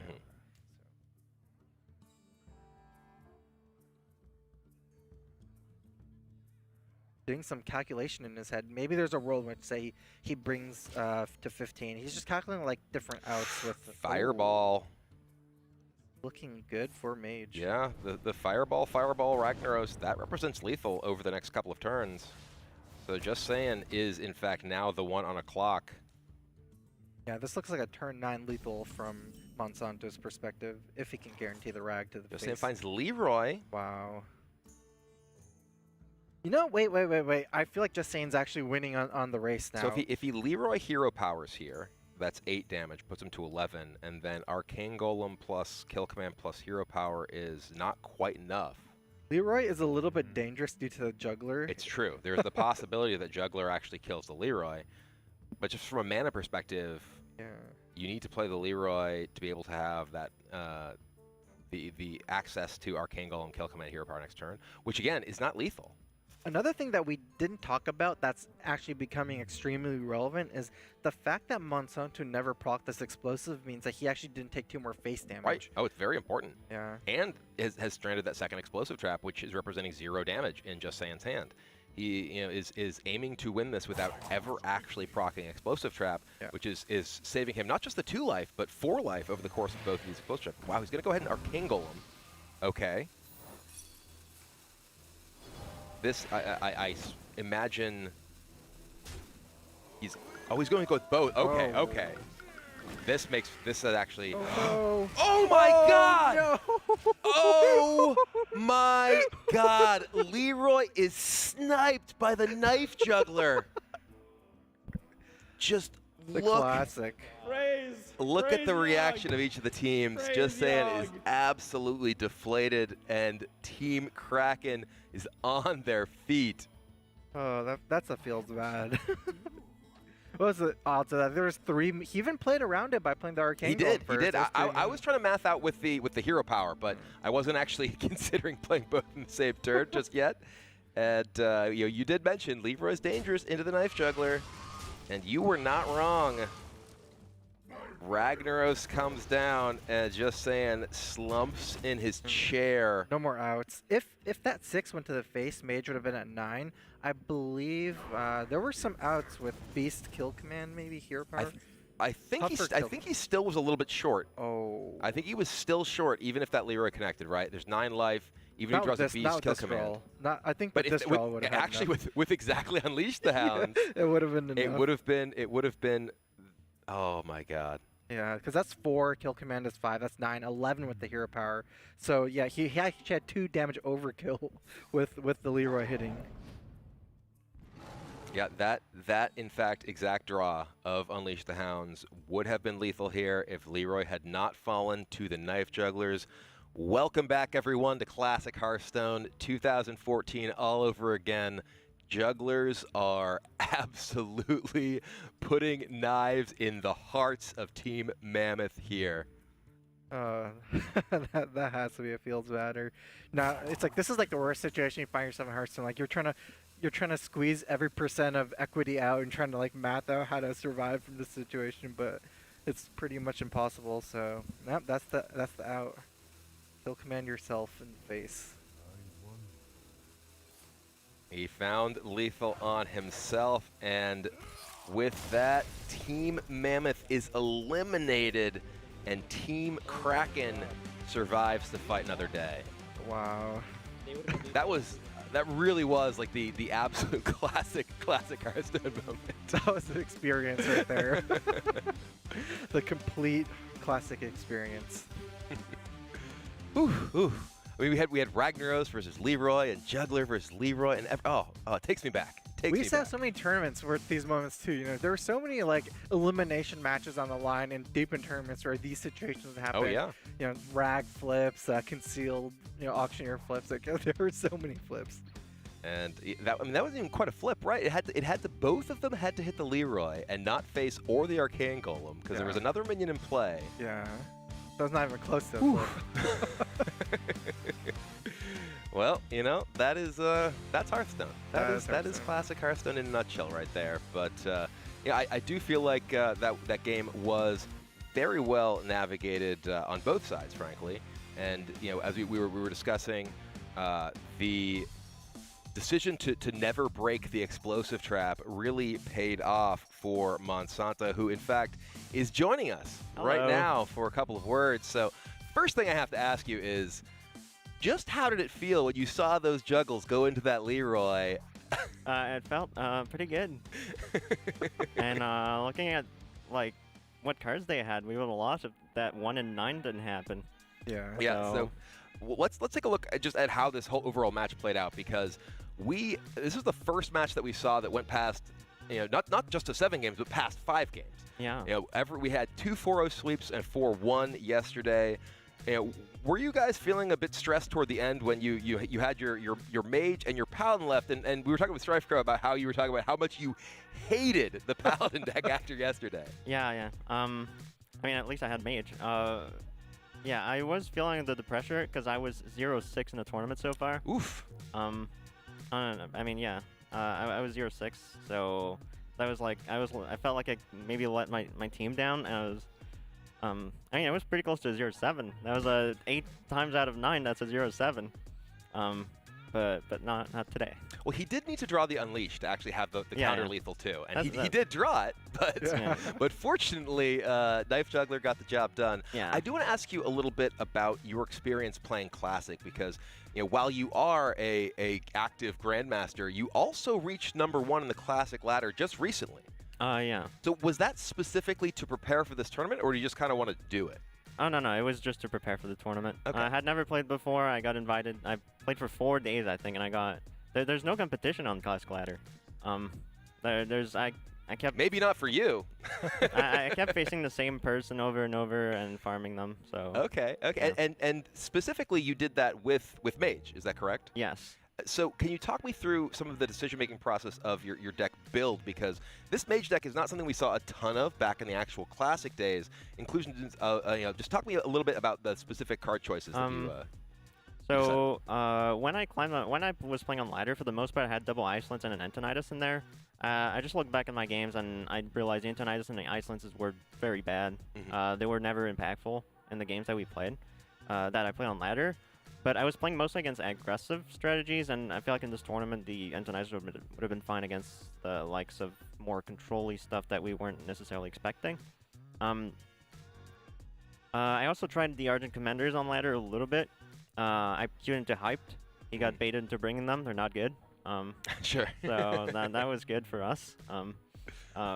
Yeah, and we ended up on 1 Acolyte, 1 Icelands, because we didn't even, it was towards the end of the last minute decision. We were like, we're okay with... Acolyte seems like a good card. 1 Icelands. Closeout games seems reasonable sometimes. Yeah, and I want to talk to you a little bit more about the tournament moving forward. You guys are playing in the next match. Yes. Against Team Phoenix. So what are your thoughts going into that match and how your decks and players stack up? I think we got a pretty good shot. They have very, very greedy decks, but we have Zoo over Handlock, which might be good for us for that. We got some... more aggressive decks. Maybe the Paladin now can have a shot, a better shot. So I'm looking forward to it. I think it's gonna be hard, but now I believe I can win on stage. I felt like I was just cursed. 0-6. I don't think I played that bad, but maybe That's not hard. perfect. But well, you did take a bunch of losses. Hype didn't even play until game 6 of that match. That was his first time playing on stage. Yeah. So. Striker, you got any questions for Monsanto here? Yeah, how do you like this tournament format? Because one thing unique to this tournament format is the ability for, say, one player to play all the games. It's a conquest, so you basically have to win with every deck. If you end up not winning, you just continue having to play over and over again. And as you see from Hype's perspective, sometimes you can just win a whole match and not even play any games. So, what do you feel about that part of it? I mean, that's a little bit weird. I think if you win the match, you have to have played, unless you're... Yeah, no, that's not true. You could bench a deck for the whole time and have your other deck banned, I guess. Yeah. But most people have to win, have to play in order to win. Oh, But you could lose the tournament and not play a single game. That's almost what happened to Hype. Yeah. I felt they felt bad for him, so they let him play 1 Mage game before. Yeah. All right, well, Monsanto, you did play, you did win at last, and you will be competing in the next match, so congratulations and good luck in the rest. Thank you. All right, well, let's take a little bit of a look at how all of that did play out over the course of that grueling 7-game set. And it was the Hunter versus Mage that everything came down to in a nail-bitingly close game, which was ultimately decided by everyone's friend Leroy and his worst enemy, Knife Juggler, as the 1-9, as we see the reactions of each team on the screen there, as it all went wrong for Team Mammoth. So let's take a look real quick at the bracket, what has happened so far, what we have coming up.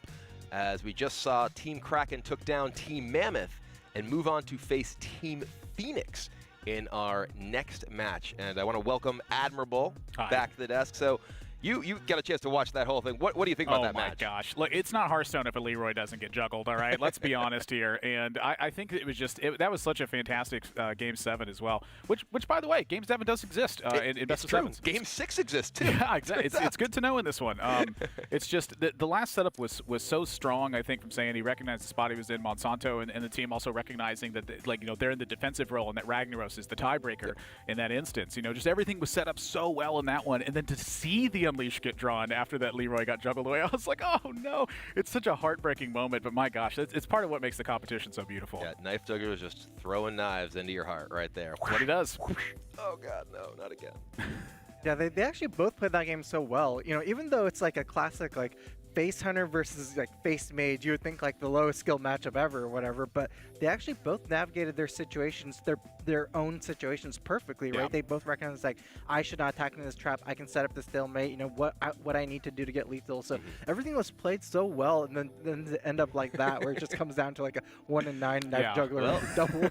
Welcome to Hearthstone. Yeah, that's always one of the things I've liked about aggressive matchups is that when you have like an aggression versus an aggression matchup, one of you two is playing the defensive role, and it's kind of hard to tell which one's playing the defensive role until, you know, sometimes it's too late. And so having to, you know, feel that out and understand that nuance and really see the position that you're in, it takes a great amount of meticulous detail, I think, to really truly embrace that and understand that. Both players playing the defensive role for quite a while until Monsanto realized, well, hey, wait a second, I think I'm more in the defensive role at this point, even though I'm the one who's putting all these minions in play and trying to deal with damage. All right, well, that is only the first of 3 matches we have for you here today in the Global Esports Tour. Do not go anywhere. Right after this break, we will have Team Kraken fighting again for their lives against Team Phoenix, looking for a spot in the finals.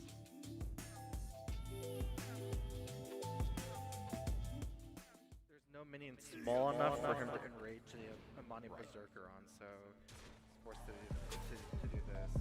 Very weak too.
This is music for the soul. Please get on your knees. Came from the jungle, up in the trees. I got a few tricks up in the sleeve. One wrong move, I'ma let out the big shoes, check out the crease. Blow like I'm Bigfoot, step on the beat. Make a man's run till he step out the crease. When the whole place scream, gotta get out the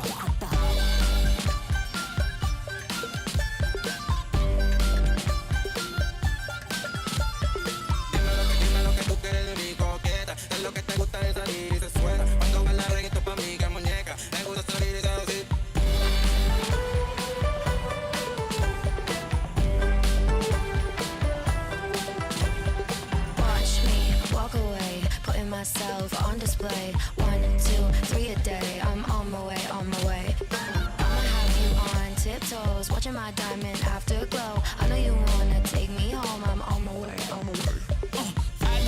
your money, you can pay me in respect. Cause once I do it big, what's to follow is a check. I need 100 bags, nothing more, nothing less. And the ops feel away, cause I'm next, I'm a threat.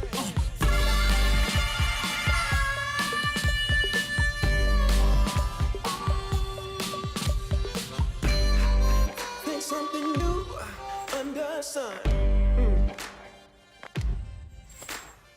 You can't take back them things you already done. No. You blame things that you do on somebody else. No. But they all see that you need help. You waste all of your time covering up your tracks. You try so hard, hoping that one day something gon' change.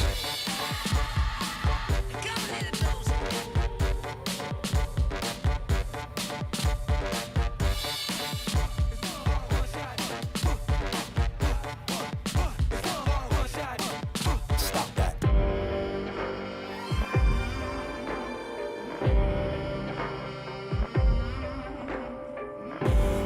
This is music for the soul.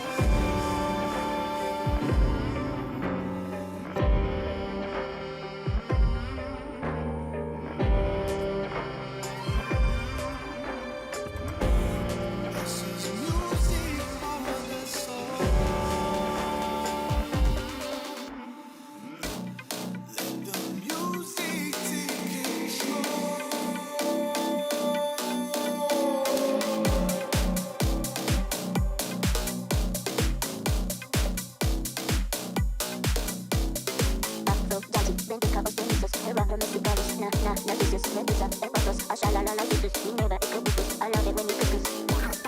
I hear him chat to the noise, move too quick, can't stop for the talking.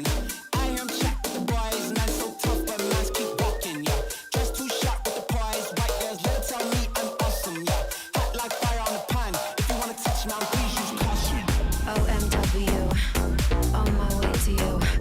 Good at what I do. I'm OMW.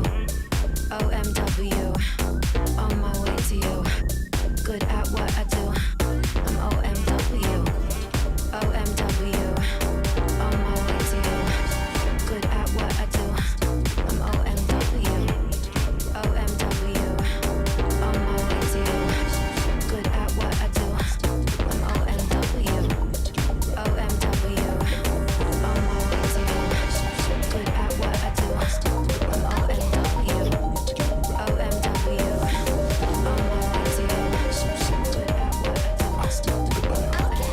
You need to get me back. So salty. I still think about it. You need to get me back. In the room with the night. So salty. I still think about it. You need to get me back. In the room with the night. So salty. I still think about it. You need to get me back. In the room with the night. So salty. I still think about it. You need to get me back. In the room with the night. So salty. I still think about it.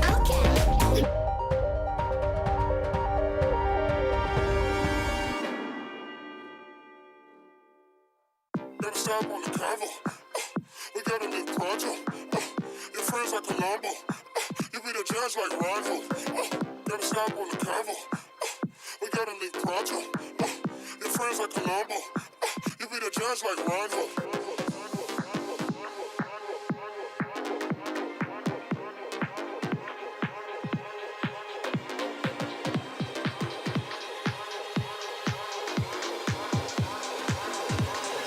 Never go slow, walk hard like a rhino.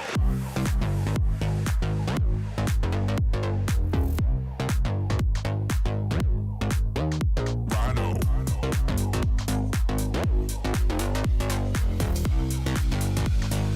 Never go slow, walk hard like a rhino.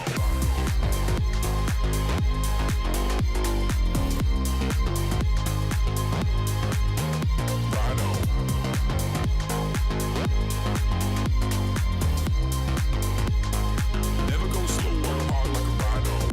stop on the convo.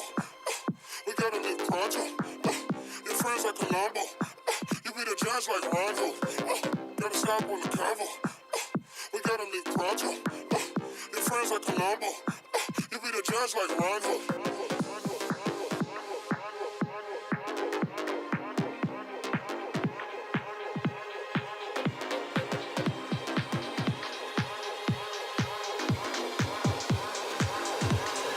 Never go slow, I go hard like a rhino.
If I'm being honest, loving you the hardest thing to do, so I keep to myself. I feel like I'm falling in and out of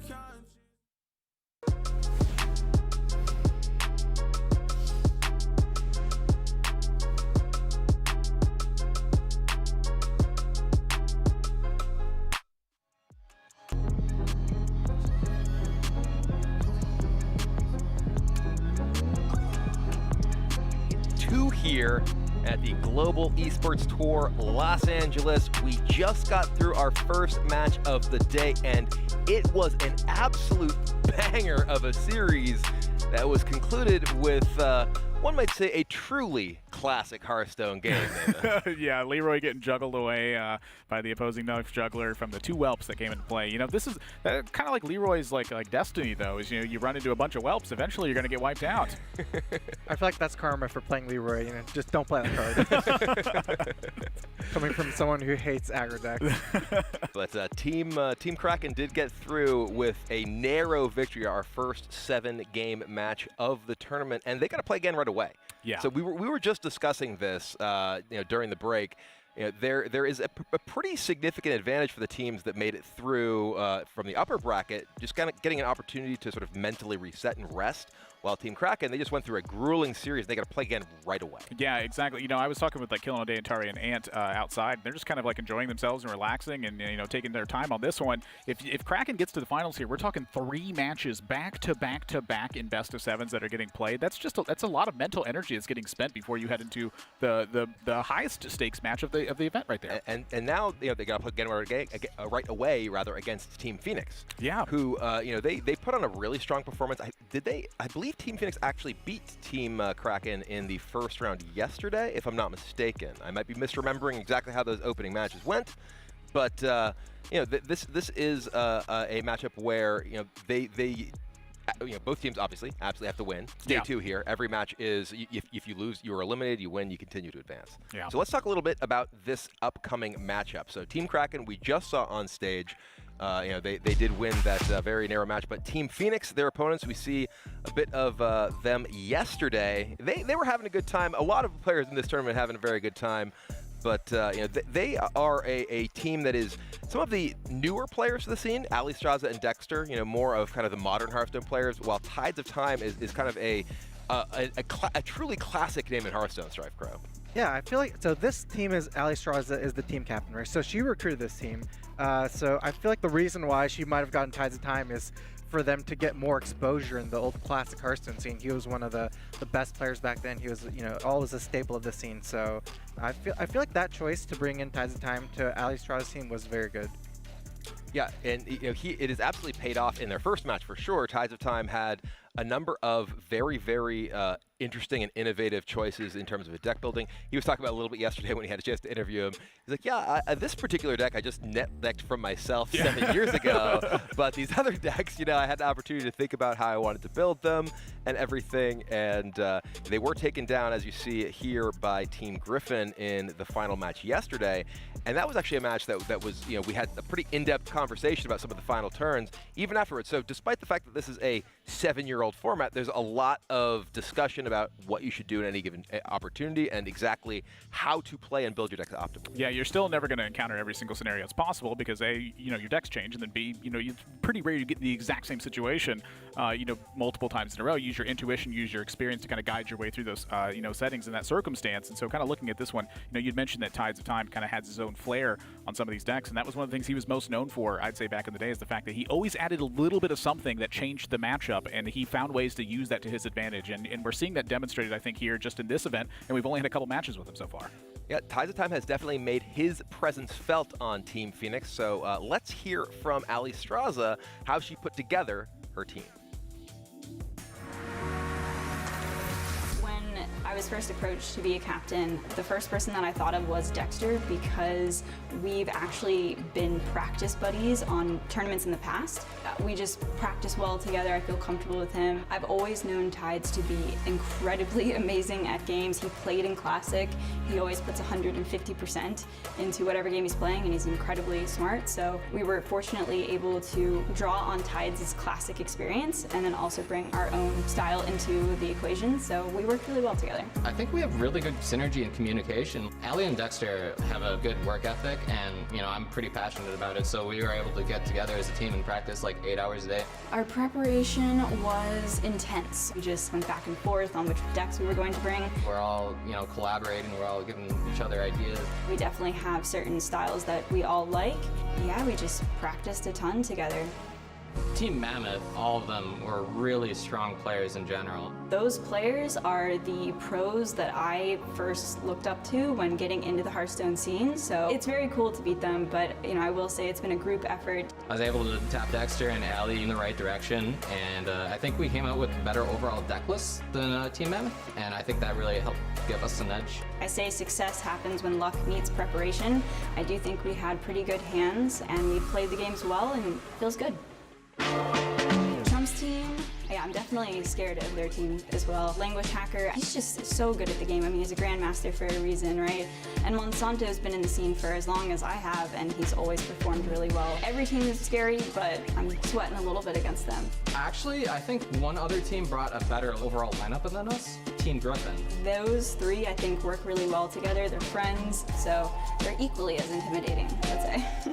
I want to beat Trump because Trump was the person that I learned Hearthstone from. If I could beat Trump playing Zoo and me being Handlock, I think that'd be really fun, yes. Well, Ali Straza may just get the opportunity to beat Trump with Handlock versus Zoo here, because that is the matchup that she and her team are facing in this series. We see the decks they have chosen for the tournament here. Will be Tides of Time piloting the Warrior and the Druid, Dexter on Shaman and Paladin.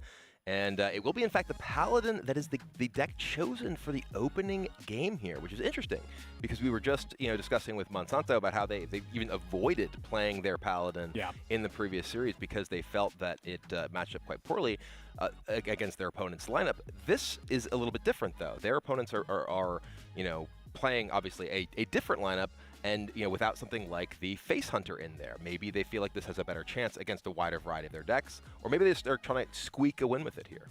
Yeah, maybe this is the time for Paladin to finally prove itself in this tournament. This tournament has been making Paladin look bad, and from my understanding of this deck, Paladin, it's not necessarily that it's bad, it's just very, very polarizing. Like, sometimes this deck looks like the most amazing deck in the world. You play everything, you get like 10 cards from Divine Favor, you just kill them, or something like that. But a lot of times it just doesn't. So I feel like this is one of the decks that's like just every game feels so different. Yeah, I think that one of the big ones here too is that Dexter is actually, he's got two copies of Blessing of Kings in this deck, and I feel like this was really a premier card when you kind of look at an aggressive Paladin deck, is that you get to punish your opponent for not taking care of a minion. This is effectively, if your opponent doesn't have straight up removal, this is like a 4/4 charge that's being stuck into play here, and I feel like this is a huge difference when it comes to some of these Paladin decks. We looked at Monsanto's, for instance. There's no Blessing of Kings in that one. He's pretty much reliant on the idea of getting stuff in play, having it unchecked, and then delivering the lethal blow at some point in the game. Blessing of Kings, I think, gives you a little bit of an extra push when it comes to that notion. It does leave you with a fairly bloated high end, though, which we have seen, just the 4/4/4, kind of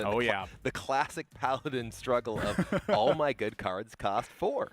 Yeah. And that can put you in some tough situations, especially when you're trying to fuel your draw with that Divine Favor if you can't empty your hand because you just have too many expensive cards. Yeah, I mean, that's definitely like a punishment you can face with it, but I think that's just part of the risk that you're taking with a situation like this. You did have to bring 6 decks, so like one of your other options is like Priest, for instance, and like it's just hey man, you see them laughing personal when we bring that up. It's like in the classic environment, Priest, it's like close to being a real deck, but it just feels like there's an element. It's not that close. It's like not even there's an that element close. missing at every single side. Look, you still have Northshire Cleric, all right? That's still a very real card. Pyromancer. Yeah, and you have Wild Pyromancer with Power Word Shield. It's missing something to really make it a deck. And so when you kind of like take a look at it in perspective, I feel like that you're just gonna have to take a risk somewhere. And that, to me, I feel like Blessing of Kings just has to be in this deck. All right, well, let's talk a little bit about their opponents, who, as we mentioned, avoided playing their Paladin deck in the last series. It is Team Kraken, who, as we mentioned multiple times, have already had a quite the day. They had a 7-game match, our first full series of the tournament, that went absolutely down to the wire in the last game. With as you mentioned, it's not a Hearthstone tournament if a Libra doesn't get juggled. True story. So, talk to me a little bit about how you may expect this overall matchup to play out, StrifeCro, in terms of the way that kind of the decks line up. How does this perhaps look like it may play out differently than the matchup against Team Mammoth? I'm not too sure, but I mean, I'll say all of the decks that the players have brought, all the classes, are very similar. There's a little bit of variation in the sense that Zoo versus Handlock, but overall there's not a lot of difference. I almost feel like it'll come down more to queue order, or, you know, like kind of what matches up against what. Because with this many decks in the tournament, like 6 for 6, there's actually so many combinations that can happen for how these matches go. Yeah, and we did get word that it will be, in fact, Monsanto who is starting this match out on his mage. We're seeing a little bit of a different dynamic than we saw in the last match, because in the previous match it came down to, you know, the mages on both sides were sort of some of the last decks. Paladin never saw play. Here we see Paladin versus Mage as our very first game. What do you think about that, Adam? I definitely think that this is something that can be, you know, potentially pretty bad for Dexter in an instance like this. You know, you start looking at the decks across the board. One of the things that Mage is going to try to do in this matchup is keep your opponent off guard. And so what that means is all of your removal is kind of being focused on taking care of minions at that stage. You know, Fireball, not the greatest removal card in the world, but it can answer a Blessing of Kings in this instance. You know, just having the Mana Worm, that's the most efficient one drop in the game, just in the game in general when it comes to Classic mode. So being able to have some of these early openers that can really keep your opponent in check means they can't capitalize on these things that are supposed to be big differences. Divine Favor, Blessing of Kings, you know, Equality just doesn't really line up that well against this deck. A lot of times you're shifting threes into ones, so that way your Consecration can have effect. So Equality, a lot of times, is not doing anything. I feel like this favors the Mage on this side for Monsanto, but it definitely does come down to some of the early draws because there's a lot of volatility in this one. Without a Mana Worm, without an Arcane Missiles, I definitely think it's a harder matchup. I think I definitely agree with you that Mage is going to be the one that's favoring this matchup. I feel like maybe one of the key differences of the Paladins is going to be that Blessing Kings, because if one thing that Dexter could do with the Blessing Kings is actually to trade up and get a value trade. This is not something that Paladin can generally do with a bunch of like 2/1 minions. Yeah. So having a potential value trade and having a minion left over that requires another card to deal with it could be one thing that could shift the tempo in Paladin's favor. Yeah, I do think a lot of this will certainly come down to who gets on the board first, because neither of these are decks that really do that well at coming back from behind. There's, you know, there is Consecration on the Paladin side, so it does have that opportunity to potentially clear off a board of Sorcerer's Apprentice and Knife Juggler. But if, you know, a Mana Worm comes down, if a Water Elemental comes down, those are frequently going to stick. There is a quality, but, you know, we're talking about getting to the mid to late turns of the game before you can really effectively use those in combination. Yeah, the come from behind truly is just eliminate your opponent at that stage. That's how these decks are designed to come from behind, is finish your opponent with a Leroy or a Fireball. You know, you're trying to get on the board way before your opponent does. So when both decks are trying to do that, hi, Allie. How's it going? So, you know, it's really kind of tough to make that instance happen. I do want to like emphasize a little bit more still here that with Dexter and Ali Straza, you know, I haven't been able to really see them compete in tournaments that much, but their performance here so far has just been fantastic. Like this tremendous demonstration of understanding the matchup, and again, like the work that the team has put in and how they communicate well together. Every time we've heard a team call, we've heard just very articulate discussion and understanding of the strategy. It's been great to see. Yeah, Tides of Time, you know, we had an opportunity to talk to him a little bit yesterday about their preparation and his thoughts moving into it, and he was saying that he felt like Ali in particular had just a super strong understanding of the handlock deck that she was playing. They would talk through a bunch of different turns and possible plays, and he was saying, yeah, she's better playing this deck than I am. Yeah, it's that old conventional wisdom kind of being a liability, I think, on Tides in that situation. You know, we've just had such a stronger understanding in the last 7 years. Like, we don't play handlock the way we used to. Yeah, I think Team Phoenix might have been the team that has put the most prep into this tournament. They're saying, even in their interviews, that they're practicing 8 hours a day. You know, that's not too heard of in the Hearthstone scene, especially all of a sudden for a 1 week notice tournament. They just go. That's intense. All right, well, we are getting into game right here. Before I let you guys take this over, I want to get a quick word. Which team do you think is going to take this match? I'm going with Team Kraken on this one. All right, and Strife Grow? I'll be going with Team Phoenix. I Right. like their prep. It is Kraken versus Phoenix. Guys, take it away. All right, well, thank you very much, Brian Kibler. He's going to be taking a match off after this exhausting 7-game series that took place in the first one. We're on to match number 2. Every match today is going to eliminate one of these teams, and Strife Crow, one of these teams, is headed to the finals. Yeah, I'm excited to see who will meet Team Griffin in the finals. We have the opening hands here. Interesting to see Dexter has kept Elven Archer. Are there any minions that Elven Archer can just, you know, straight up take care of in this matchup, or what? I think some of it might have to do with the fact that you're going second in this situation. So like, you know, a 3/2 bumping a minion, and like you're gonna have, you know, some Divine Shield stuff sometimes with Argent Squire, and the fact that it can assist with Knife Juggler.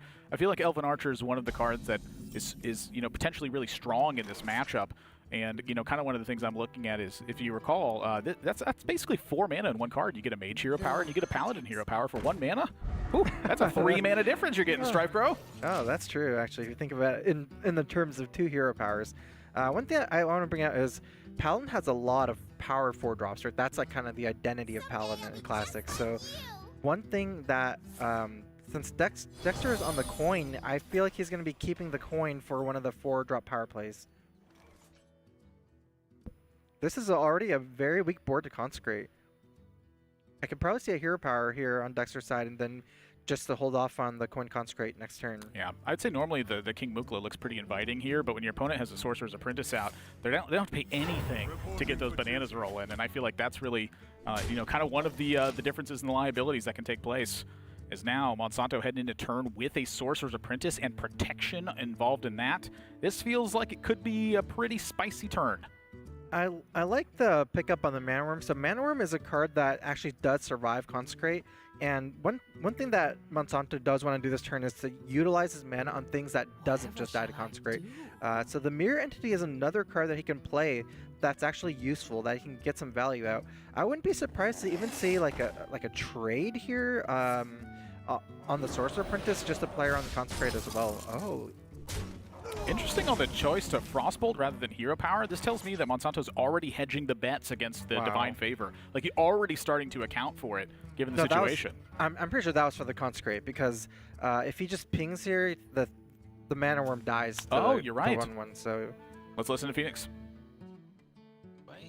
Hey, what up? Or should it be greedier? So they have like Ragnaros, so they have some top end. So if they do push in damage with a little bit of cards, you might run into a little bit of trouble. But if you just Consecrate, you're not really preventing more damage than just Elven Archer, right? We could just... Yeah, so you could definitely be greedy here if you want, like Elven Archer, and then you force them to have Arcane Missiles, right? And just, keep in mind that Mana Worm Banana. See if there's anything else to think about.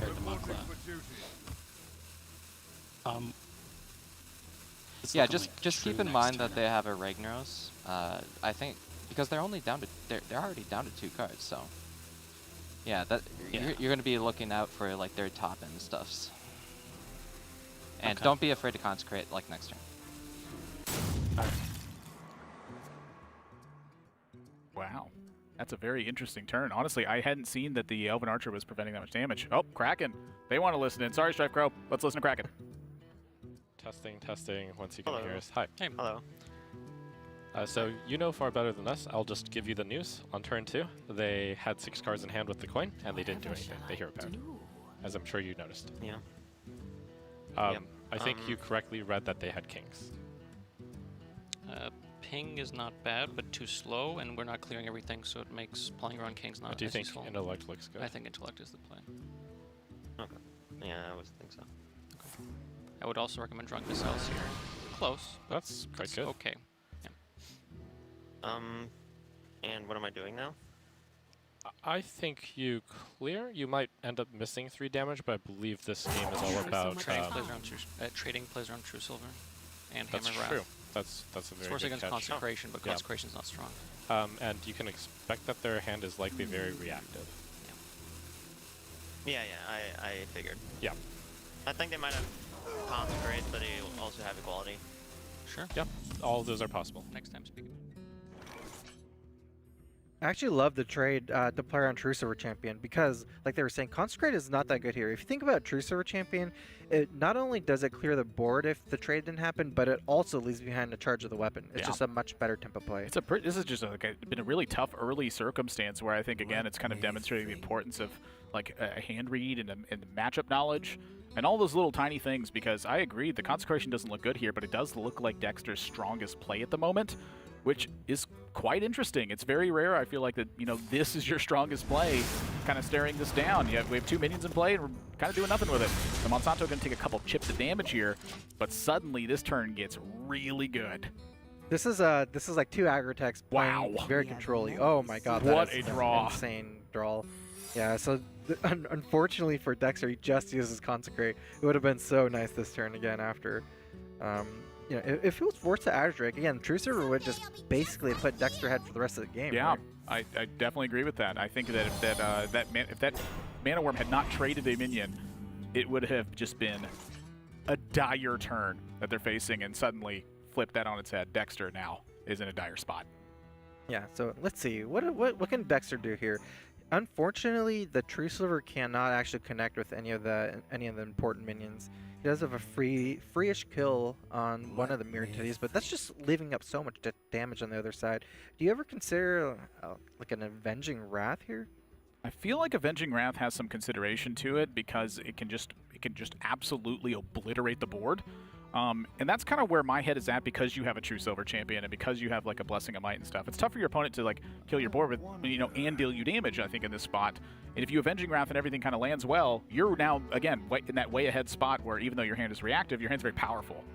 I actually like the Avenging Wrath more, I think, because even if you roll poorly on the Avenging Wrath, one thing that you'll almost certainly do is to take out the 2 mirror images, because you have also the 2 1/1s left over where you can get the chip damage in after, and that really opens you up for the True Silver next turn. The True Silver this turn, I feel like you don't get to kill much here, but it's possible you're not killing anything. Yeah.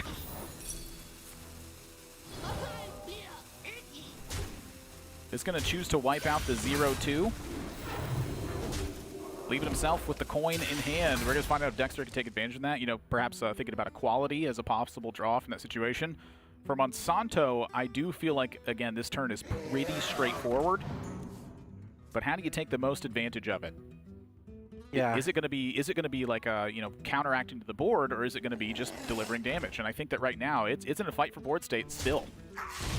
Yeah, I mean, I could see a lot of different things. One thing that Monsanto said during the comms, our comm spy, is that they were thinking about a Blessing of Kings, right? If you're thinking that your opponent has Blessing of Kings, you might want to kill everything just to play around the Blessing of Kings. This trade is actually a bit weak against the Avenging Wrath, though. Whack this Adder Drake first. Yep. The Avenging Wrath has a good shot at clearing out everything except the Mana Worm. 8 missiles. And indeed, Mana Worm lives. Fairly weak turn on Monsanto's side, though. It's add a little bit of attack in play and chuck a hero power at face. Unfortunately for Dexter, even though Monsanto seems to have no cards in his hand, just this little bit of tempo he has, I feel like is almost enough, just because this Paladin, like, there's so many dead cards, right? Dexter has 5 cards. 1 card coin is pretty much useless at this point. Divine Favor is also useless. Like, it's pretty much all useless stuff, even though Leroy, I feel like, is almost useless here. As far as for fighting for that's board not control. useless. Okay, that is that's extremely powerful. However, it will be yielding some initiative again back over to Monsanto's side. The Blood Mage does give a second draw here, but I just don't feel like with this hand you have a choice. Yeah, you need to stop the damage ASAP, because your own hand, you know, doesn't really do much. So every point of damage you take is going to be a lot with how much burn Mage has. Yeah, plus you've delivered a lot of damage now too. I mean, we're looking at 9 in hand with Leroy plus Blessing of Might. Like, this is starting to become a very real situation on Dexter's side, where, you know, a lethal blow is definitely, you know, on its approach. Oh, you're absolutely right about that. I actually didn't realize how much damage Monsanto has taken. All of a sudden, he's at 16 already. It might have just been like the Avenging Wrath, Yes, like Consecration, all the Avenging damage, Wrath, and just, you know, stuff just keeps happening. Actually, that changes everything. That actually changes so much. All Dexter needs is like 1 minion to connect through. Oh, geez. I feel like maybe Mukla has as an introduction here. Yeah, like, your opponent can use, you know, just trade off the Knife Juggler here, but that at least does something with the Mukla, and it negates the bananas as well. So you're like answering Knife Juggler. Right. Do you ever try to... There's not much you can dump here, except for cards that do really awkward things. I agree with you that I think Mukla will have to come down this turn. I wouldn't even be surprised to see, like, Mukla, Coin, Blessing of Might, Divine Favor, if even just the cycle... I think the Blessing of Might wants to get held. I think the Mukla, like, Hero Power and then just dump a Divine Favor. Again, just to kind of clear some hand space and potentially open up the second one. Your first Divine Favor here is really not going to get the job done while you have 2 in hand. Yeah. So I feel like for Dexter, it's just making sure that you're, you know, accounting for every single facet, and that you're not throwing anything away. You know, like, we're looking at the hand from Monsanto's side. You know, Frostbolt on this Mukla and then 5 damage to face does feel like a very real situation, but that's also going to be before Monsanto has drawn a card. So I feel like there's still a chance for Monsanto to really establish an edge here. Wow, so Dexter's taking a line where he actually just doesn't even get any cards from Divine Favor. You know, this might just be the line. Oh, that's 9 damage. Wipe the 11, Mukla, right? 12, 15. Wipe the Mukla, clear the 1/1, 5 to face. Yeah, that looks very solid. Fireball is much better used as a removal in this situation. The one thing that I'm looking at here is there ever a reason to Frostbolt the face to eliminate a True Silver draw?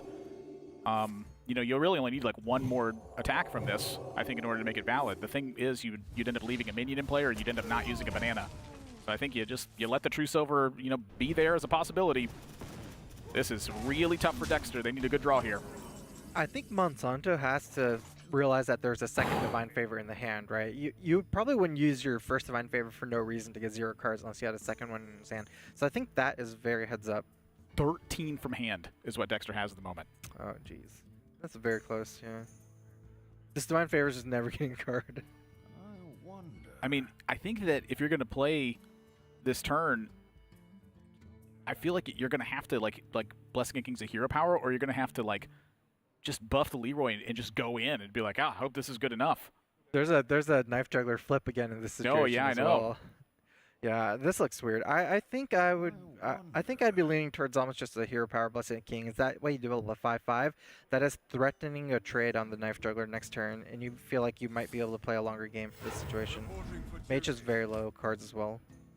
All right, we're going to be getting a word here with Team Phoenix on their bench side and kind of getting some talking going, because this has been, I think, this has been some very complicated turns. Phoenix, can you hear us? Yeah, you cut out a little bit just now, but yeah, I can hear you now. My gosh, this has just been such a tough game that's going on here. Absolutely. It's a lot of difficult decisions. It's still, I think it's still anyone's game right now, honestly. We're definitely under pressure, but get there. Oh no, he didn't Leroy there. He's scared of the snipes. Do you guys think that do you guys think that there was an opportunity a little bit early on for a weird Divine Favor play as soon as the Mukla was played that turn? Yeah. We like the coin Blessing of Might Divine Favor. Yeah, I was looking at that play too. I feel like you kind of just had to cycle through a little bit more. Well, it's a tough game. It is still anyone's game, and I wish y'all luck. It's going to be a tough series, I think, we're facing here. Yep. Thanks. Is this one? It's 1 damage off lethal right now. 1 damage off lethal, but if you live at the 5/5, you might die, or we know that it's not might, it's you I think are dead. I think one of the things Monsanto's looking at is just making sure that he can maximize damage here. Like, for instance, should you Frostbolt this 5/5 instead? Yeah. Like, if you Frostbolt this 5/5 instead, you connect 5 to face. Actually, it stops this in the same way. And then you're threatening lethal next turn. This is a 2-turn clock already, right? And there's no real way to deal with this Knife Juggler. Even if True Silver, you might take too much damage on. No. It's Leroy time. Like, you're gonna have to Leroy for defense. Leroy for defense. So do you like hero power first so that they absorb the juggles maybe? Ooh. It all looks tough. I don't want to be in this situation. Yeah. So okay, Leroy. Abusive is 8. Might is 11, so it's still 5 damage off. This Frostbolt actually saved Monsanto with the freeze here. Yeah, Dexter's making sure after seeing that game 7 where the Leroy got juggled away. Dexter's playing as many bait targets as possible for the knives. Oh, that's almost it feels bad That's the place. You're still behind after this is really, I think, the concern. So this is going to be a Divine Favor, it looks like, as well. You're just going to kind of toss the Might. Try to cycle for a new card that makes sense. I think you get the Might, the 2/1. Well, I guess it doesn't matter.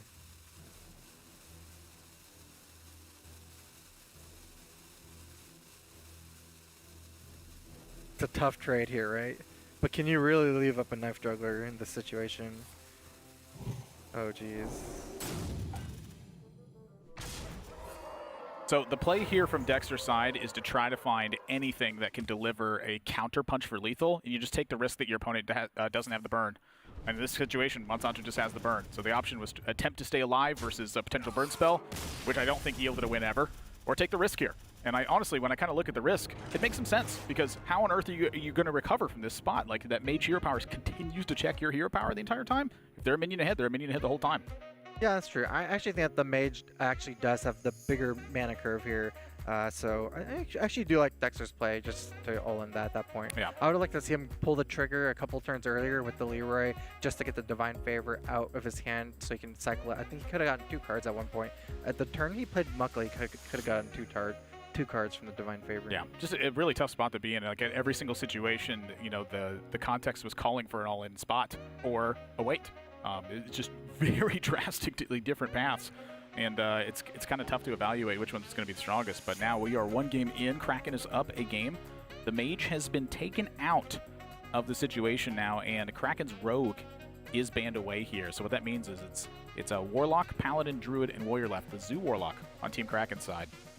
I would like to point out that the Paladin is continuing to struggle in this tournament. Yep. I believe we've only gotten 2 or 1 win with the Paladin and close to like 8 losses now. So it seems like Paladin might be the weakest class that people have decided to bring in this tournament. And now that we have a more sample size in this tournament where everyone is seeing how these games are going, I feel like we're going to see more and more teams maybe choose to just blank the Paladin from the games, because they don't need to win with Paladin. Yeah, I do feel like this was a kind of a tough matchup, you know, as we're seeing this, you know, on every single stage. It's like Dexter was answering and just answering, but could never pull ahead.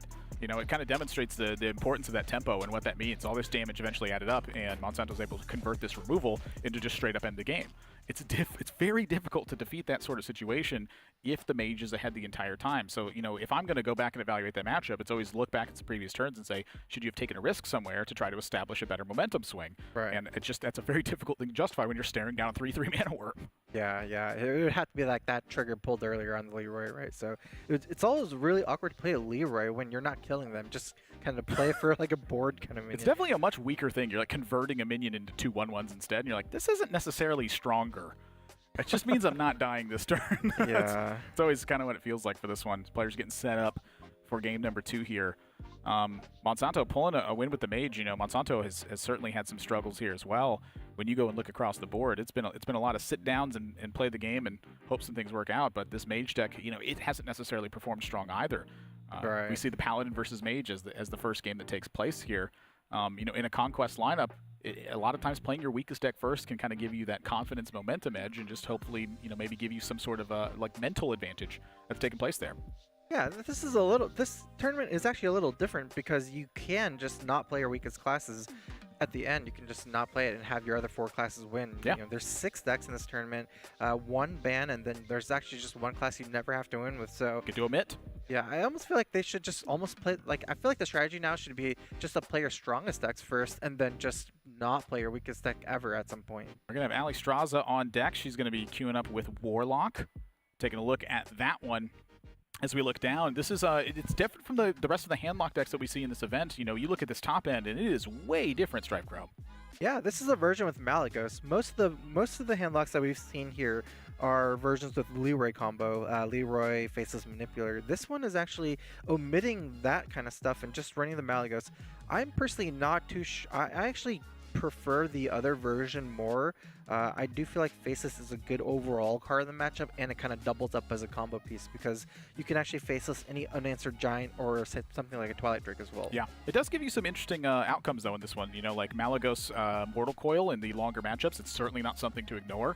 You know, Malagos sticks to the board, and suddenly Hellfire and Soulfire are looking like a massive damage combo that can take place in those situations. I'm very interested by this list, but I do tend to agree with you. I have a preference for Faceless Manipulator just because of Faceless's flexibility on this one. But Ali Straza yesterday showed some pretty strong understanding of this handlock deck and how it's going to operate in matchups. You know, playing against Ant yesterday, it went down to the absolute wire in their handlock versus Shaman game, where it's like both players are having to just forego some of the strongest things about their deck because it was just opening up a lethal window for the opponent at the very end. That was such an interesting game. That game came down to even rolls for Taunt Totems. Yeah. You know, like 33% chance for a Taunt Totem. It's really tough to do that, but when you expend enough resources from your opponent, that definitely happens. Language Hacker is going to be sitting down on the other side. We're going to be getting the deck here in a moment from his. I actually want to see this Druid versus Handlock matchup. That is one of my favorite matchups to watch, and since this is a Mali list, I feel like one of the interesting things about this matchup could be a Mali Mortal Coil on a mid-range minion that Druid has. Druid has the most mid-range minions in the game. You could actually Mali Mortal Coil even a Druid of the Claw, and then since Druid is actually very weak at removal wise in Classic, one of the things that later on was added to Druid in later expansions was hard removal, but during Classic, Druid had 0 hard removal spells. There's no real way to kill a Malygos. Yeah, there really wasn't. I mean, you had, I believe it was maybe you could naturalize it as an option, but giving your opponent 2 cards was often a way to kill yourself against Druid mirrors. And, you know, Big Game Hunter was a part of this as well. And so, Language Hacker, he's taking some meditation here. My gosh, I mean, this guy is such a strong player. I feel like it's been so long that I have been watching Language Hacker just absolutely be a threat to all of these tournaments. And to now have to sit down here in this best of 7 in the classic format. We're getting a slice of history. Plus, we're seeing these the more modern players. You know, these are players that didn't necessarily participate that much during the classic era. Yeah, I started seeing Language Hacker's name a lot around some of the later Hearthstone tournaments. Like this was before Grandmasters. There used to be just so many regional tournaments. I forget the names, like playoffs, things like that. He was always around, always in the scene. I always thought of him as a really solid player. So when I first saw Language Hacker play, it was during the Collegiate Series. And that name, Language Hacker, was spelled in all lowercase. And there wasn't room for the A at the start or the E at the end. And so I looked down at this, and no one ever corrected me. I thought it was Ingwich Hacker, and I was like, it's kind of a weird name, but okay. I called him Ingwich Hacker, said it in an interview, said it to his face in person. No one ever corrected it. And then years later, he's at a championship and in an interview, and it's Language Hacker. And I was like, wait, I've always called you Ingwich Hacker. He's like, yeah, I know. And I'm like, why didn't you ever correct me? And then TJ goes, he's Canadian. And I was like, oh, that makes so much sense. He's just being nice. It was Ingwich Hacker for years. No one ever corrected me. I felt like a fool. Do you know how many BGHs is in this list of Language Hackers? Yeah, if we take a look at the list here on Language Hacker's side, they're actually running 0 Big Game Hunters in this one. They have 2 copies of Chillwind Yeti, they have 2 copies of Ancient of War, and there's also the 1 copy of Senjin Shieldmaster in this deck, and that's pretty much where everything ties in here. Blood Mage is, part of the thing here, but pretty much straightforward after that. Just a bunch of 2-ups. No Ragnaros. I think we were having this little slight argument yesterday about this matchup, whether it was Handlock favored or Druid favored, especially not counting the Big Game Hunter. You're saying like Druid could just trade off everything and then eventually win with combo, but I felt like Handlock is a decent amount favored. But in this particular situation, without even a Big Game Hunter, how do you deal with this Mountain Giant coming up next turn? It definitely is a lot harder, I think, given this particular matchup. Again, because of the difference in Ali Strauss's deck as well. The Malygos, very real threat. Giants, of course, these are very real threats. My understanding of the matchup is that you see the high eye roll as the Wild Growth showed up late. My understanding of the matchup is to eliminate minions, but there's also a Jiraxis on the other side. Like, there's so much more value potential at the end of the game for this Handlock deck that I'm not necessarily sure that trading is the way to win, but that's certainly how you're going to have to start out in this game. Yeah, you can't really live the first giant. One thing that Alexstrasza does not have is the Faceless Manipulator, so she can't really just copy this giant, but she does have an Earthen Ring Farseer, and what that allows her to do is to trade in to heal up the Mountain Giant again. I would say early on in the game, I would prefer to really establish further board control over pushing for the 8 face damage. I wouldn't be surprised to see a trade into a heal here. Yeah, I do think that as far as the Handlock side is concerned, that Savage Roar is certainly something you have to think about, not necessarily from a defensive standpoint either, but rather just to make sure that you're protecting your own minions. If your opponent gets 2 minions in play, suddenly a Savage Roar can wipe out a giant. That's really not what you want to happen. So for Ali, I think this is mostly about just how do you get such a momentum lead that the Druid doesn't recover. And I'm looking at an Earthen Ring Farseer right now, and I'm looking at this 8 damage that you're pressing, and it doesn't feel like the 8 damage is really locking Language Hacker out of the situation here. So I am kind of curious about this. Ali is digging deep into this one, and when you have this many taunts in hand, I do feel like that initiating the race is a very real possibility. We're looking at Shadowflame and Ancient Watcher too. She actually does have so many taunts in her hand. Language Hacker actually has Innervate combo as early as this turn. Language Hacker was actually very close to lethal here. With combo this turn, that would have been 19 damage already. So this Earthen Ring Farseer saved Ali from lethal. You can almost never put someone on like an Innervate coin combo. It's a bit too many cards, but that was an option here. Let's listen to Kraken side.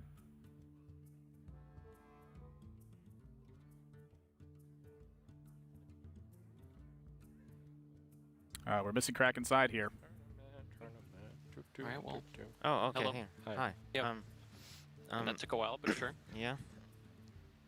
What are we considering here? Are we combo clearing? Yeah. I don't know if that's good.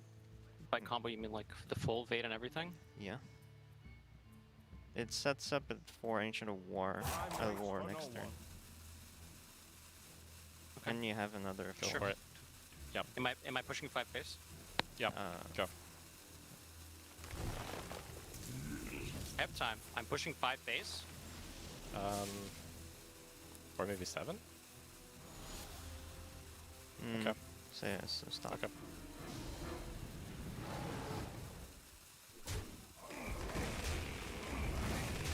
Pushing 5 face versus pushing 7 face. You do have to think about Molten Giant. The rope is very deceiving here, huh? Yeah, so did Language Hacker decide to push all of it to the face? He pushed 5, not 7. Oh, okay, okay. But, you know, I really have to, you know, give hats off to Ali on that turn, recognizing, like, wait a second, Innervate Force Roar is lethal here. Respected that and saw it happen. Like, that's got to be, like, a huge boost to, like, yes, nailed it on this one. I like Language Hacker's decision to not push Dexter 2, because when they're at 15 and you've already used your combo, you can't not really threaten a second combo pretty much ever, right? You don't even have the bluff ramp. it. Yeah, so there's so many life taps going on in these turns that sometimes it's not just about the life tap this turn, but the life tap next turn and next turn, and all of a sudden then you're staring down like this zero mana Molten Giant that's going to lock you out of the game. So the attack here, the holdback I think is very good. I would maybe even have considered like a full holdback and not even going for the 5, but I think they're running out of time for further discussion. Yeah. I do think that, you know, applying pressure to face in this matchup, I don't necessarily think is the important side, but again, I am certainly not used to playing the matchup where my opponent has Jiraxis and a Malagos as their combo.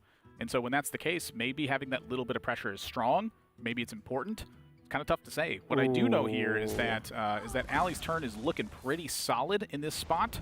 I don't like this.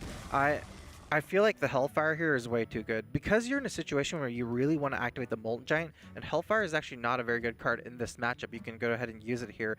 I was feeling like you could trade against the Ancient Lore Hellfire, and that really sets you up really well for future turns for this 0 mana Molten Giant, which is a huge tempo gain. And since you have all these taunts in your hand, you have 2 Arguses and a Sun Fury. I guess only 1 before the Molten Coil, but you have plenty of sources to taunt up your Molten Giant that you cannot be scared of dying to minions or even any kind of combo stuff. I kind of liked it. I was just going to plop the Molten Giant this turn and call it a day. You know there's not beat. That's one of the things I feel like that is the advantage here on Team Phoenix's side, is that this is an open deckless situation. You know there's not a big game hunter. Plopping down one of these at a time is actually still a very real threat. I find it interesting. True. Yeah. I just feel like this is such a tempo matchup that you can still rush out a Molten Giant very fast with the Hellfire play. It's just more mana efficient. For example, if this board was the same, except there's no Ancient Lore here and the Ancient Watcher is a 4/2, you could still get a Molten Giant here this turn if you wanted to play like that. Story. And you would have a better board situation at the cost of, say, 3 life. Yeah. My only question then is this to ever affect the potential Malagos turn? I don't know. Just there's so many. Every little detail here is so important. That's the thing that I just love about this matchup, is that every single little thing has like a pro and con to it. It's not just like there's like a strictly better play on one side or the other. It feels like. Yeah. This is a rough turn, huh? Ancient of War. It just never really feels good to play an Ancient of War when they already have the Giant on board. Looks like there is a Siphon Soul to answer this. There's also an Ironbeak Owl as well to answer this. There's a lot of stuff going on here. Ali's hand is very powerful.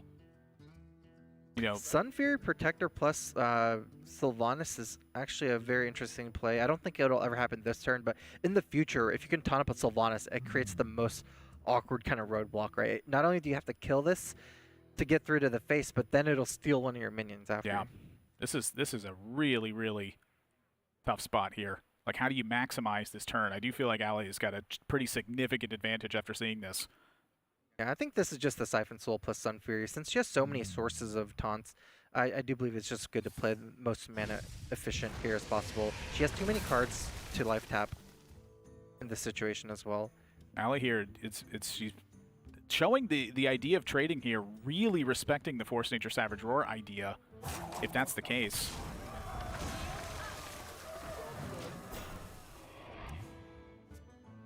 Wow. I don't think combo would have gotten the lethal anyways. I but will wow. say that Language Hacker does have a very real setup in this spot, though, being able to Wrath away this Molten Giant and then plop a couple minions down.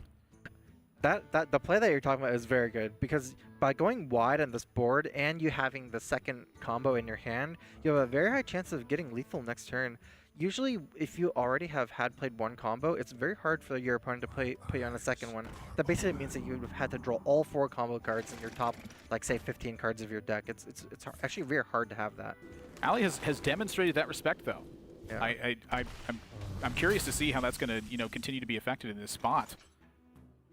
Ooh, that's a nice draw. That lets you wipe out the Harvest Golem if you choose to Hellfire in a spot like this. But again, you're going to be in that situation where you're having to fear this combo the entire time. You know, it's mostly like you choose to respect it or you choose not to. Allie, going to call for team here. Let's listen to Team Phoenix.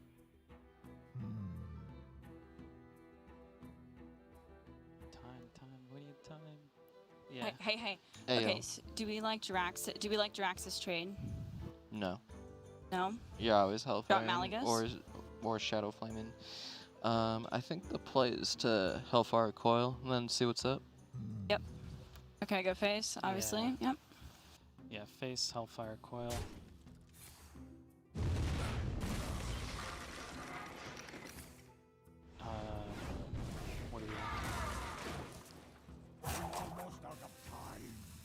What do you think, Tights? Probably just chill. I don't know. I would slam both don't know owls, if to I be like honest. The only other owl target is another war. Both owls? Okay. Yep. Alright, I'm gonna just do one. Alright. I don't know.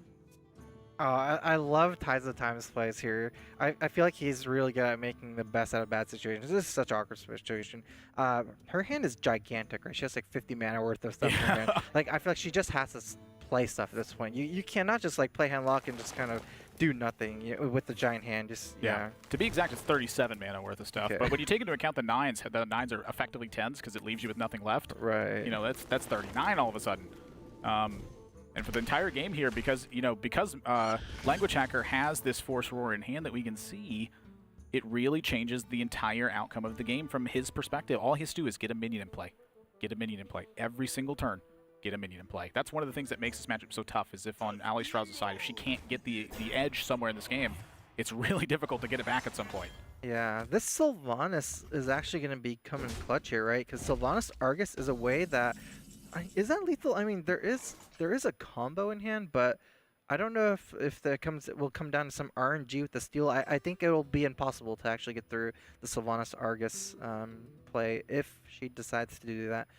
She was actually thinking of a Drax this last turn, as we heard in the comms. This might be because, again, it's very hard to have a second combo in hand, so it might be something that she's thinking, like, maybe I just need Draxus now so that I can, if I don't die here, maybe I could get out Infernos and taunt the Infernos with the other plays. Yeah, I think it's like a really common idea to have too, is like if my opponents use Force Roar, the longer I wait to play the Straxus, the harder it's going to be to play.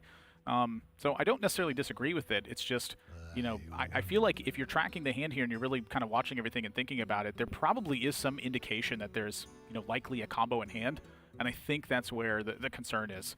And so from Allie's side, the Sylvanas here plus the Defender Vargas, I really feel like this is just the way to stay alive at this point. She's going to take the risk. And again, I don't blame her for doing this. You're going to have to take a risk at some point given the situation. And Language Hacker's got the second combo. Yep, there it is. Double combo. Feels bad.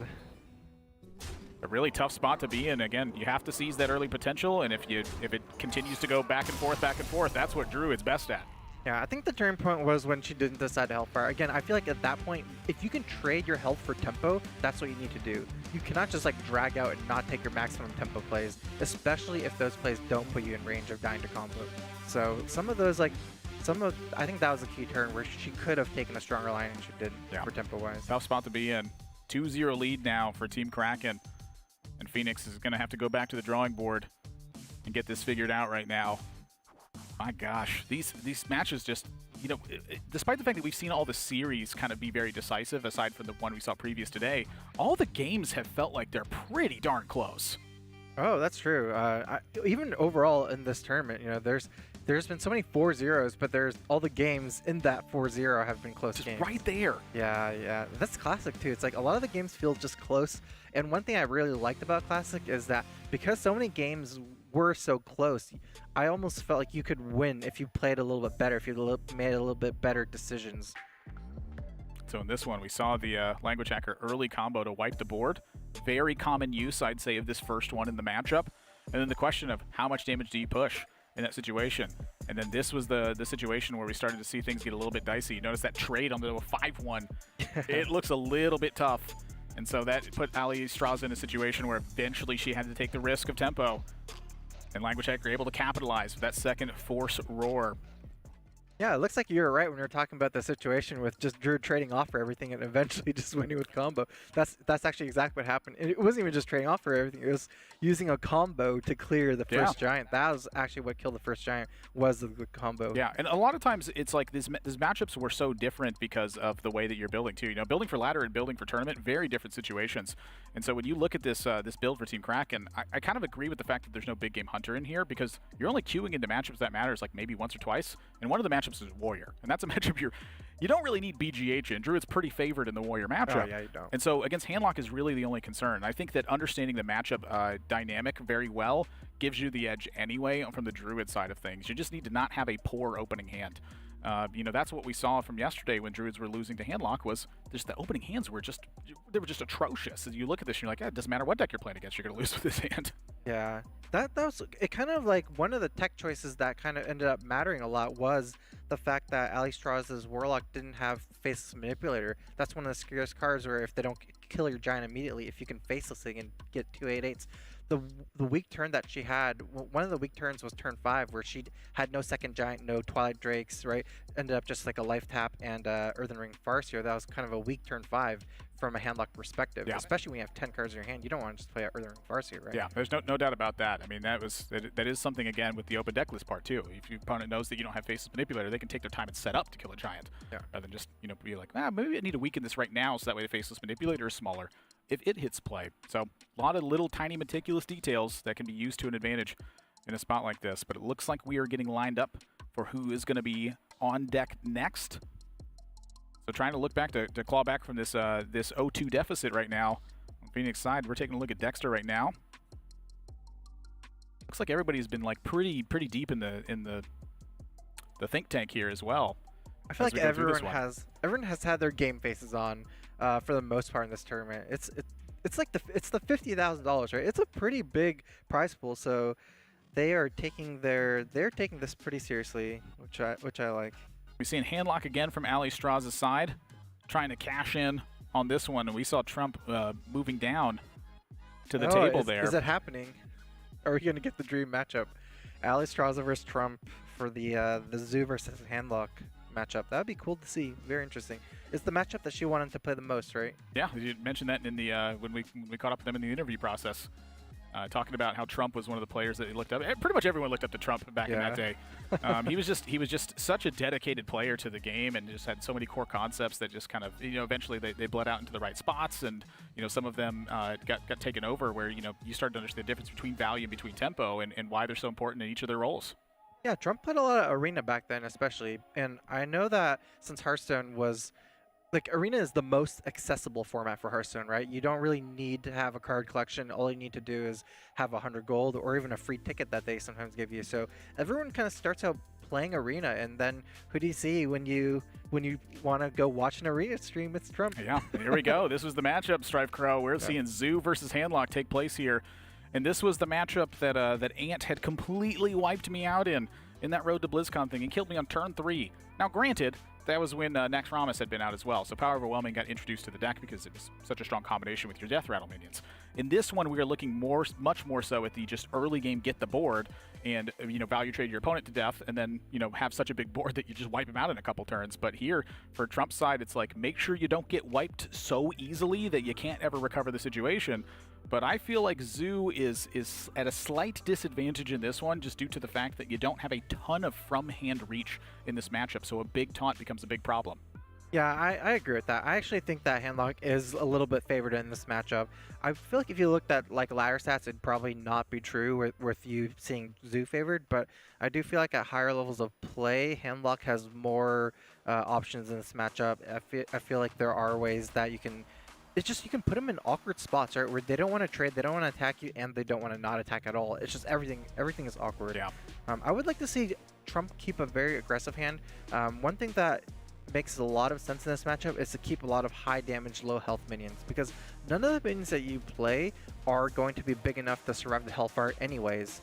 So at that point, I'd rather play minions that are very more similar to Flame Imp rather than Voidwalker, Direwolf Athel rather than Amani Berserker and things like that. Makes sense to me. So let's jump right into it. 2-0 lead for Team Kraken. Ali Strauss is going to be on Handlock. You're seeing Trump on the bottom side of your screen. He's going to be on the Zoo Warlock, trying to apply a lot of aggression. And I'm seeing that open hand from Ali Straza. Pretty happy to see Molten Giants in this matchup. Yeah. I think I like any hand with Molten Giant. Molten Giant is just the MVP in this matchup. You have so many Mountain Giants, Twilight Drakes. They all kind of do the same thing. You have 4 copies of them. You only have 2 copies of Molten Giant, and it does something that's very, very different than any other card in your deck. All right, well, let's go ahead and listen to the Team Kraken side. I'm kind of curious to get their opinion on this matchup and see what we can get. Guys, can you hear me? Yes. Hello. Monsanto and Language Hacker, how y'all doing? Pretty good right now. Feeling pretty good. First set we have not been behind in, so. Oh. First set where I feel like I've seen the Young Priestess duo opening here as well. Who do you think has the edge in this matchup? Normally it's the Handlock. There's some very good tools at cleaning up board. Hiding behind Molten Giant taunts is good, especially when we're not running Iron Beak Owls. But the double Young Priestess start has toppled many Hand Warlocks in the past. Yeah. Look at that. Just buff each other again. Woo. Easy. Wow. Oh, wow. All right. Well, I'm going to let y'all savor that moment, and I'm expecting the Language Hacker clap at some point in this one. Good luck, y'all. You got it. All right. Thank you. All right. Holy moly. That is terrifying if you're the Handlock. That is terrifying.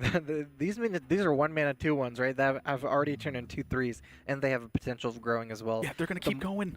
Yeah, the Mortal Coil is actually really good. Oh, there's a double Molten Giant now. Wow. Interesting. Do you just try to kill yourself now? Did you just tap your...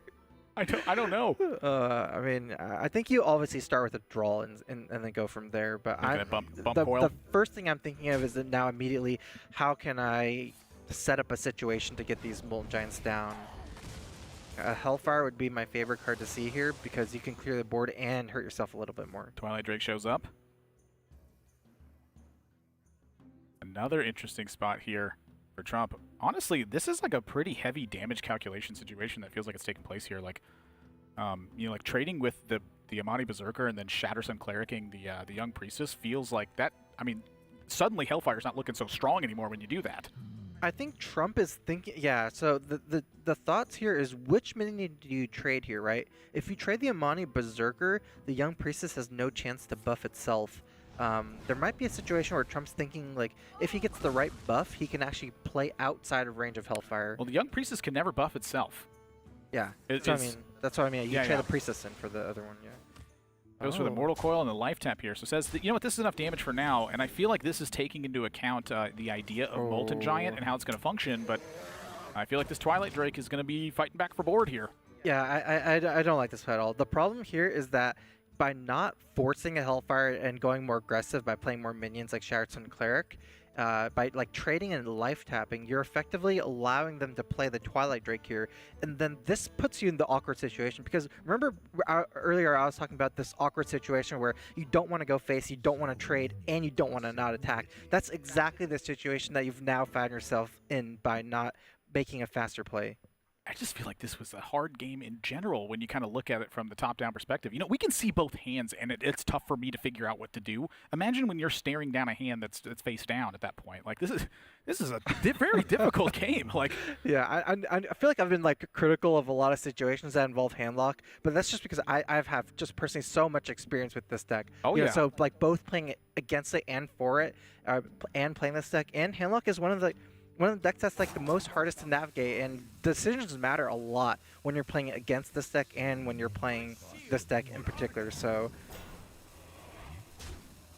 here we go. Awkward double Molten Giant. Yeah, this also sets up a potential Shadow Flame turn here for Alistraza as well, where you're able to bump Shadow Flame, but I feel like you're giving up a lot of presence if that's the case. But right now, you're also facing down a lot of potential damage, and you're just outside of that zone where these Molten Giants become active.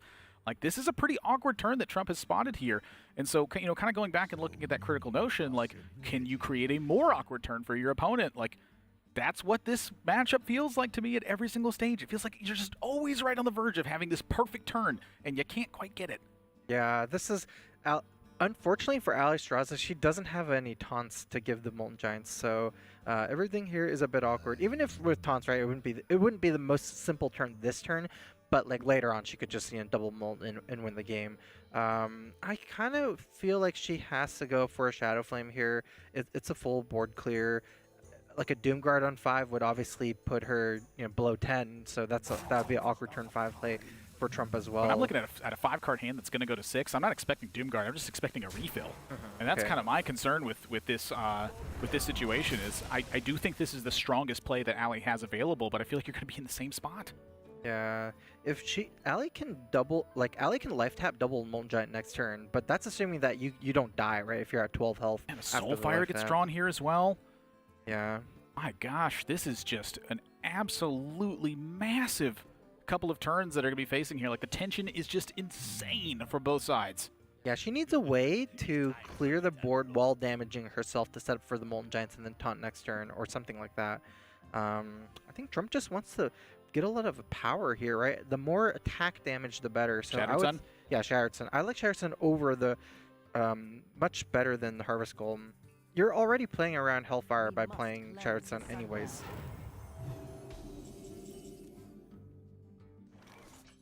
Ali draws a Soulfire. That's so good. That's so good. You remember when you used to... Did you ever do the Soulfire yourself to get the Giants in play? Oh, wait. That would actually be amazing. There's I no think taunt here, so I don't think you can do that. Right. But, I think she needs a tap. If she gets a taunt, she can like totally blow this game up by doing that play. You can also lose the taunt sometimes too, though. I mean, you gotta go for it. Yeah. I mean, I would life tap no matter what right now, and then my default play would be to double Molten Giant, and then Soulfire the Amani Berserker. Yeah. And you know that's like a semi-safe, semi-board controller play. That does that open really an opportunity for lethal on Trump's side. Yeah, it does. My gosh, this is just absolutely unbelievable. I mean, she doesn't exactly have any safe plays, so I'd hate to just see like a one Molten Giant play here, but that is like the safe way to play this. I don't mind it.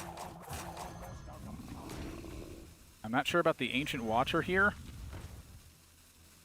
I do feel like the Ancient Watcher's, it's been kind of hanging out in your hand for a bit. Sylvanas, you're not sad to see that one go. Trump's side now. Let's count the damage here. There's 9 with the Soulfire Doomguard. There's 3 on board. That's 12, and there's with the Abusive Sergeant. So if you lead with Soulfire here, you're looking at a 50-50 chance for lethal. Oh. If you play this Abusive Sergeant first, you're looking at a 67% chance for lethal. Yeah, I mean, this is the best you're going to get, right? 67%? I don't care what game I'm playing. You offer me 67%, I am slamming that. Trump nails it as well. Doomguard going to hit play here. Oh, he's going to raise his hand and call for his team there. No way. Let's listen in. Trump. All right, Hey. it's time, guys. 1, 2, I don't know the 1, song. 2, 3, 4. We're going to the zoo. We're going to the Zoo. zoo tomorrow. Zoo. Zoo tomorrow. Zoo tomorrow. We're going to. Trump's taking us to the zoo tomorrow. Zoo tomorrow. I'm so sorry. I was singing the chorus. You were singing the start. I'm sorry. I don't remember how it goes. That's the BM. They're going to the zoo. I love it. I don't think I can ever get enough of that song. At least during a Hearthstone tournament. That was a very classic thing on the Trump side of things when he released that video. And he was singing that he's going to the zoo, introducing this the concept of this deck and kind of giving you a little deck guide for it. Tried to execute it here. That's where it's from. A little bit of a miss. It also is just a song as well. Yeah. But you know what? It's the attempt that I appreciate there. Honestly, it was such a tough spot, kind of looking at those early turns. But I think Trump did find the situation there, where it was the defender Vargas pushed to 14. 14 was a really tough spot for Ali because it means she can't life tap giants and taunt. It'd be one giant to hit the taunt. And so you notice here what really made this game possible. It was this double Young Priestess opening where they buffed each other to 2/3s, and then this turn right here setting Ali to 14, and then finding that Soulfire on the next draw. There was just so much damage from hand that the entirety of the time you have a threat for lethals. And capitalized, took the 67%, and then nailed it in that situation. 3-0 lead.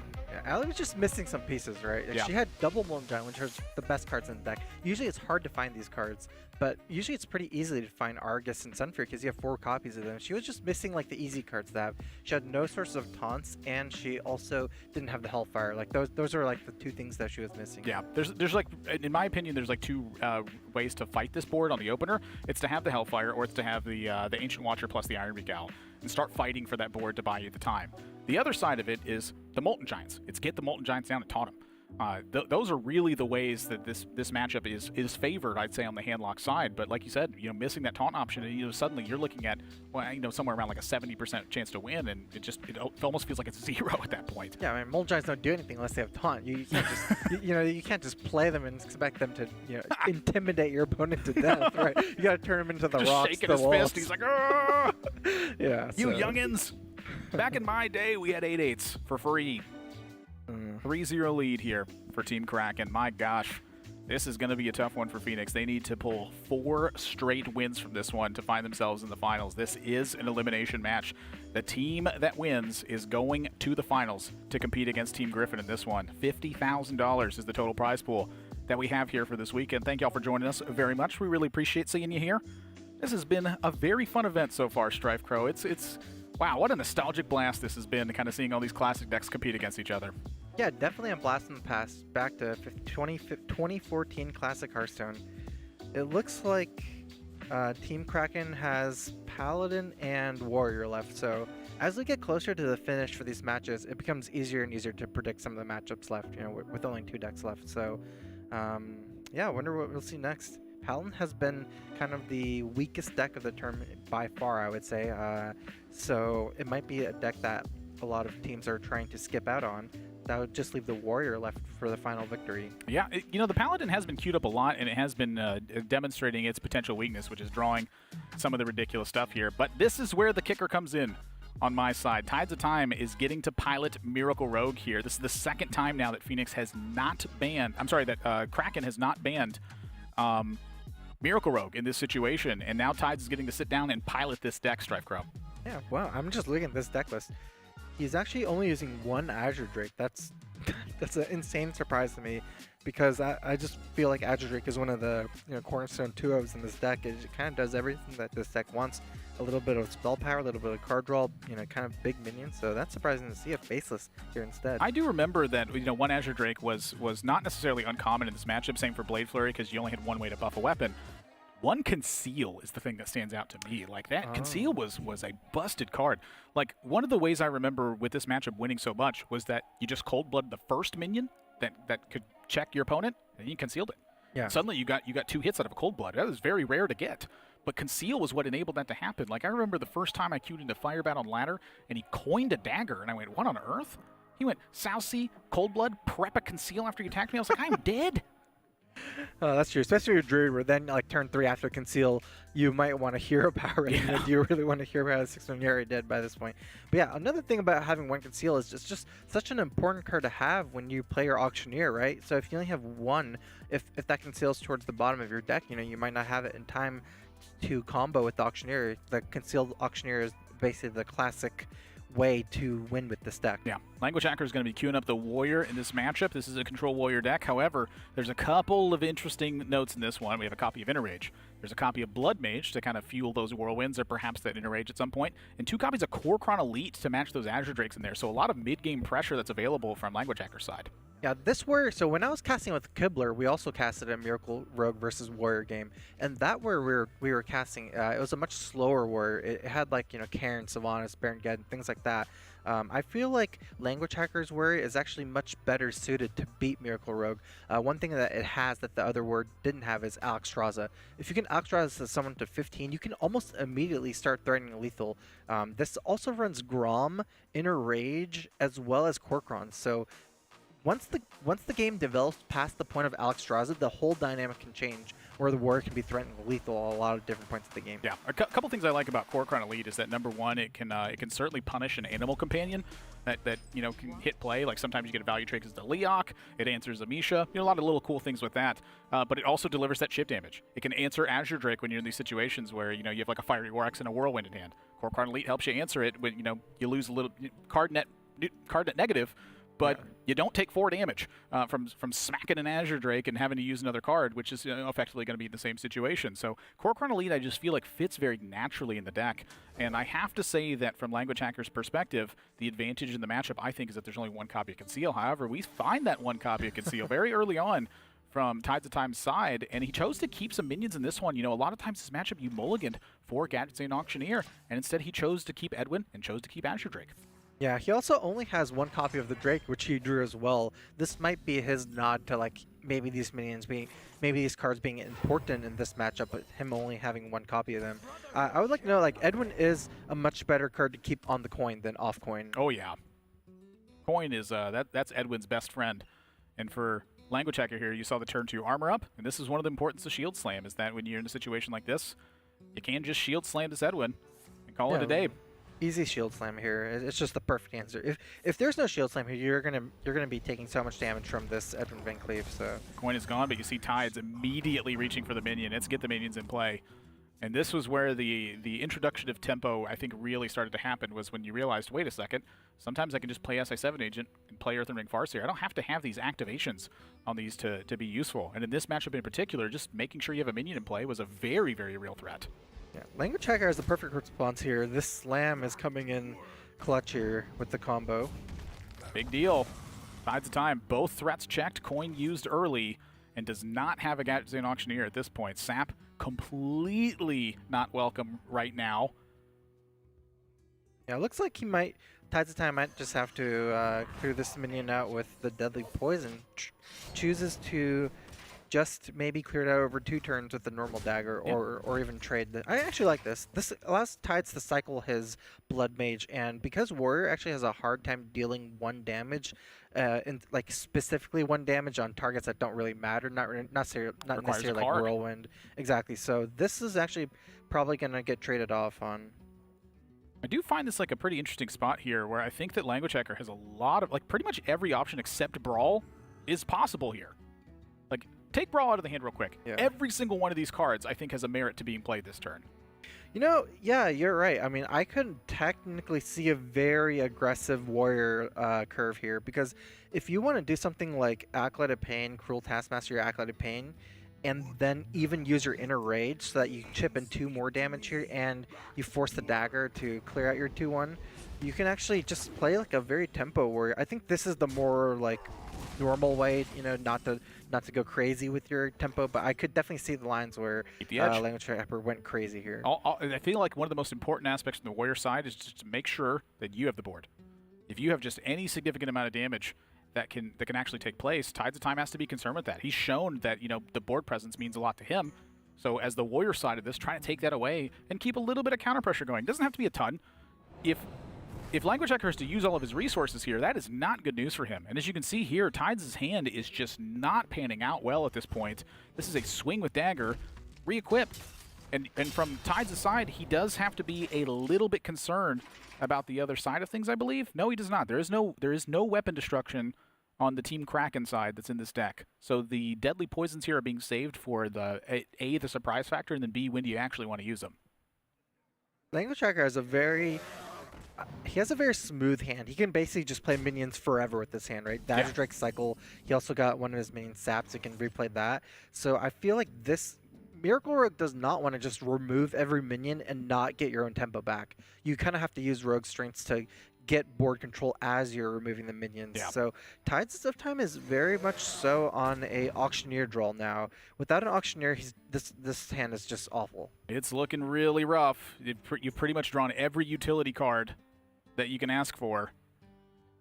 Yeah, this is just the prey for the Auctioneer. So I'll tell you what, though, Auctioneer gets drawn and this hand suddenly becomes a monster. Oh, wow. He's thinking, okay, this is so interesting. Tides of Time is hovering over the Conceal here. This play would be just to say that, okay, I'm not going to rely on drawing an Auctioneer. I'm just going to try to kill you with this Azure Drake and, you know, all the damage I have in my hand. Honestly, at this point, I don't even think he needs to conceal an Auctioneer. He's going to have excess mana for it. You know, Auctioneer's 5 cost, remember, at this stage of the game. So you conceal this Azure Drake, you're getting a little bit of damage potential out of it, like maybe get like Fan of Knives into Shiv or something like that happening here. But that Auctioneer with a Prep, a Shadow Step, 2 Deadly Poisons, Cold Blood, Eviscerate, an Auctioneer is just going to just cycle to the next Auctioneer. That's true. That's true. Actually, I do like this play, especially after your reasoning here. Tides is just having access to so much mana and the preparation in his hand as well. So whatever, you have to expect Warrior to be able to take out. Hello. So the read is no Auctioneer, a lot of damage. Cold blood. Yeah. Yep. So there's a couple of options. Shiplock Armor Up is the safe one. Azure Drake Armor Up is an option as well. I don't think I died from 35. No, you don't. I was thinking Azure Drake Armor Up, save the Shield Slam for later. Maybe a shield. I think there is a chance that you will. I think there's a chance you'll have to brawl next turn after a Leroy Conceal. Leroy Cold Blood Conceal. 4, 5, 6, 7. Okay, that's okay. So Drake Armor's fine. Yep. Yeah. And fair enough. I think expect almost an all-in next turn. Yeah. Don't execute your own Sylvanas. Thanks. See ya. Thank you. All right. They're just playing very conservatively here, trying to get all the hero powers they can. Jeez, okay, this is some big damage we're talking about. This is the damage that they were talking about on Team Kraken's side. However, on Tides' side, remember, they only have 1 Conceal. They're so used to 2 Conceals being involved, they've just forgot there's only 1 Conceal involved in the matchup. Tides has used the Conceal. That's true. Tides actually Shadow Stepped his Azure Drake for more card draw. He does not think that he could get there. You know, maybe Tides' entire plan was always to Shadow Step that Azure Drake. You know, we thought that he was just going to go all in, but there's 35 life and there's more armor every turn from the hero power. There's potential shield block, so maybe there was just never really a chance that he could get there like this. So there was 29 damage and then 30 if you count the additional from the Azure Drake. That was it. Yeah. And that's if you could spend all of your mana to cast your entire hand, which you could not. And so I think Tides has to keep battling for the situation here, and that's exactly what the Warrior wants. The Warrior wants to keep battling for the attrition side of things. Yeah, Tides didn't even play the Cold Blood on his Drake. You know, he also, as soon as he drew Leroy, it didn't even change his decision, right, to go all in. He still just Shadow Stepped the Azure Drake. So I think he realizes that he has to just stall for Auctioneer. Wow, Fiery War Axe gets drawn here as well. Language Hacker's turns are massive at this point. You're kind of seeing like what the Azure Drake pressure is applying in this matchup. It means that the Rogue can't just ignore the side of things. Tides of Time has to pay attention to board presence at that point. A lot of times in this matchup, the Warrior just wasn't applying a ton of pressure when it's the control side of things, just pure control side of things. And what that means is when you start introducing Azure Drakes into that fray, you're taking damage from side of things. Suddenly 2 Deadly Poisons and an Eviscerate have been used to simply buy time. Language Hacker is already very close to killing Tides of Time. I could see this very aggressive line where he's going for it. Interesting to see that he trades off here instead of using the Fire Axe and the Inner Rage. This is just to keep the Inner Rage to set up for Grom lethal. There was some other plays that I was seeing where you can start trying to develop 1 or more of your Acolytes of Pain so you can try to cycle them. Second sap gets drawn, and this was, I remember, the dire side of playing Miracle Rogue is when Gadget Zane Auctioneer decided to take a break. It sucked. Yeah, he's having to play the Leroy for a minion.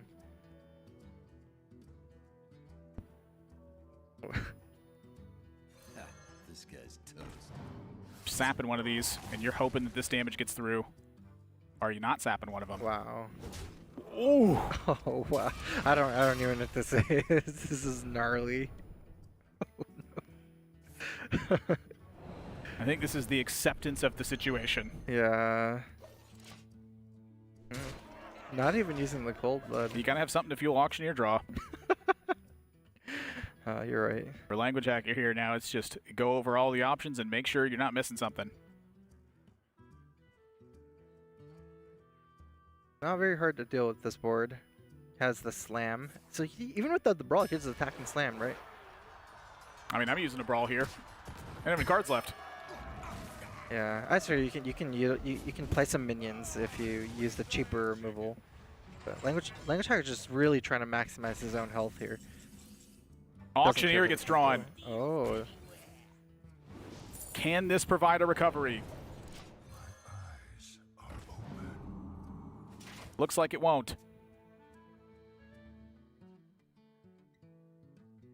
Yeah, I feel like because Tides has used his spells so inefficiently this game, even if this auctioneer somehow survives, which it won't, and he cycles through his whole deck, he just might not have enough damage. Yeah. The Shadow Steps cannot be converted to damage without Leroy and things like that. So, you know, like, I respect how Tides played, but I kind of don't like it. I kind of feel like he should have just held on to his hand and waited for Auctioneer. I realize that it's a possibility that he would have just died with the whole hand instead of playing it like this, but I just don't feel like you can win by playing it like this. You got to just have the right time for it there. Tides of Time is not going to be able to convert it. 4-0 for Team Kraken on this one. Just Auctioneer's missing in that spot, and Language Hacker's draw was just pretty well lined up for that situation. A clean sweep on that side and kind of demonstrating the importance of Azure Drake and what Core Chrono Elite can enable as well. Just allows you to be a little bit more aggressive because you have some pretty natural trades that are taking place. And, you know, Core Chrono Elite still threatens damage in that instance.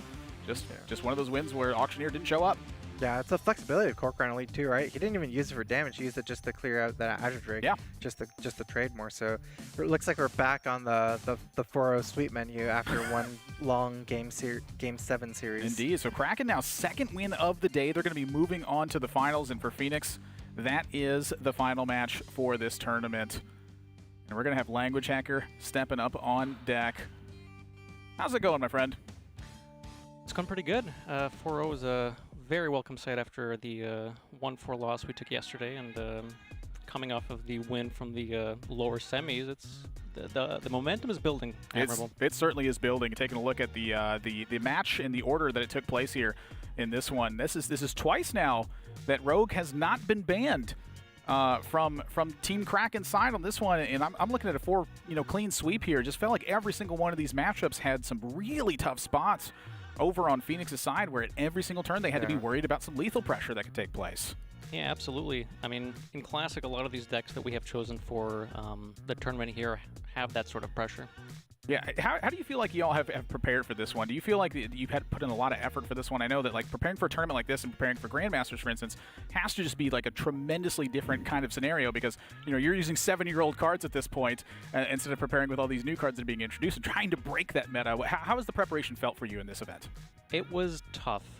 There's, I'd say, fewer huge macro decisions that you can make in Classic. There's a lot more variability in Standard right now, but in Classic, what we did to prepare really was Monsanto, Trump, and I ended up queuing up Classic ladder and just jammed as much as we could, learn the meta, even though the meta might not be exactly the same as what we had 6-7 years ago. It still gave us a pretty good feel of decks, and from there we came together, shared our experiences, and from there decided what classes we want to bring, what we expect other people to bring, in tech cards. You'll see a few of our decks are actually tech for what we expected to bring in the field, and may not be the exact same 30-card list you might see in Standard, in Classic in the past. Yeah, just not even necessarily the same stuff you're going to play on ladder too. You know, you're going to queue against a lot of rogues when you're playing that ladder situation that takes place there. So talk to me now about your final matchup. You have Team Griffin that's coming up in this one. How do you feel about this matchup, and how do you anticipate it's going to go? I have two main points I want to talk about. One is the fact that we didn't have, you know, the best games against them, let's say yesterday, but I feel that has lured them into a sense of complacency that I think they will blunder the win over to us. Keep an eye out for that. Second point I want to bring forward is that every team that has stood on the left side of the stage here has won their set. and I do believe, if I'm not mistaken, we will be there for the finals. Oh. So, Wow. Wow. Is this a superstitious standpoint from Language Hacker side? whatever gets us the trophy, admirable. Wow. You know what? That a W is a W. It doesn't matter if it's by an inch or a mile. Language Hacker. Is there anything else you want to add before we let you go? Hope you guys are enjoying the tournament. Honestly, it's been a blast for us. This has just been fantastic. Strikeco, do you have anything you want to ask? Excuse me, I apologize for not asking that. Oh, yeah. I was going to ask about, you guys have all the momentum going into the finals, right? You guys have already played 2 matches today. This is your 3rd match you're going to be playing in a row. The first game was the first match was a best of 7, 4-3. Now you just swept 4-0. So it's like, it seems like you're doing better and better. You have all the momentum. How do you feel like, you're just going to carry this in the finals and just smash them? I expect it would be close. I think the lineup that they have brought is teched actually quite nicely against our deck, so we will have a bit more of a rough time against them, but definitely we feel a lot more comfortable than we did yesterday, and even this morning after our initial win. 4-3 was a bit rockier, so we're feeling comfortable. I would say that first one was a little bit rocky as well. Look at it, staring down that Leroy and 2 juggles, nailing it right there. Look, when luck shuts the door, you got to open up the window. Yeah. And that's exactly what happened in that matchup. Language Hacker, congratulations on your win, and good luck in the finals here. Thank you. That we have for this one. So let's go ahead and take a look at a replay that we have now from this series. Take a look at all the highlight moments that ended up taking place in this one. First, we're going to be looking at this last game here, where just everything from Tides of Time felt like it was showing up not on time. You know, the Edwin got checked, the 3-3 got checked, and then suddenly more Azure Drakes played on the other side than Tides of Time was able to play. And when that Gadget Stain Auctioneer showed up, it felt like it was way too late. Every resource on Tides' side felt like it had been spent at that point. And just look at the hands here at the end. It's pretty rare card advantage is what wins you a game in Hearthstone, honestly, but that's exactly what happened here in this one. Yeah, if only he waited like maybe one more turn, right? I feel like he used, eventually he used all his spells on the turn right before he drew Auctioneer. And then, you know, the Auctioneer just was super sad, so. Sometimes Miracle Road just fizzles out in Classic, right? Yeah, it certainly does. I'll tell you who doesn't fizzle out. It's Brian Kibler who's joined us back. Hey. How's it going? Going well. Going well. Better for me, I think, than the Gadgets and Auctioneers in that last game. They're just hiding, you know. He's got the best deals anywhere, but you got to find him somewhere. Yeah, it's a true story. Taking a look here at the bracket that has taken place, we are now down to that final match. This was a double elimination Team Classic tournament that's taken place. Team Griffin versus Team Kraken in the finals here now, Brian Kibler.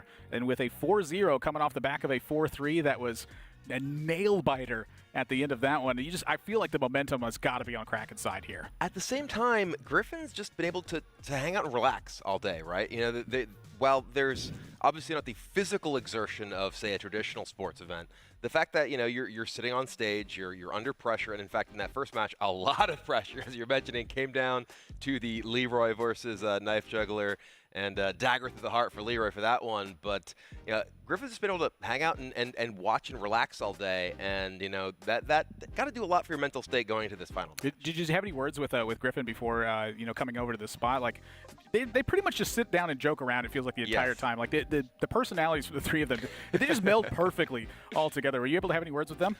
Yeah, I mean they're you know, they're relaxed, they're having fun, they're looking forward to the finals, and you know, I mean they've already won this matchup before, so. True story, Strife Crow. They've already won the matchup. Who do you think is going to end up winning this final one? I'm actually going to be betting on Team Griffin here. I feel like they've just looked way too strong in this tournament. They have looked like the clear best team here. I believe they have the best deck list for this tournament, and their play has just all been solid. Their synergy has been on point. You know, they're all just feeling good. So I'm going to be betting on them. So you're thinking it is Griffin who's going to win? Yeah. I'm feeling the same. Are you on the Kraken side? I feel like I'm on the Kraken side right now. They just have the momentum going, and I'm a true believer in the momentum side of things. All right. Well, however, there's the Buzzer Unleashed on the other side. So it's true. It's true. All right, well, we do have just one final match to play to crown the champion of the first stop of the Global Esports Tour. We're going to give Team Kraken a little bit of time to collect themselves and relax so that Griffin doesn't have too big of an advantage, but we will be coming back with the finals right after this.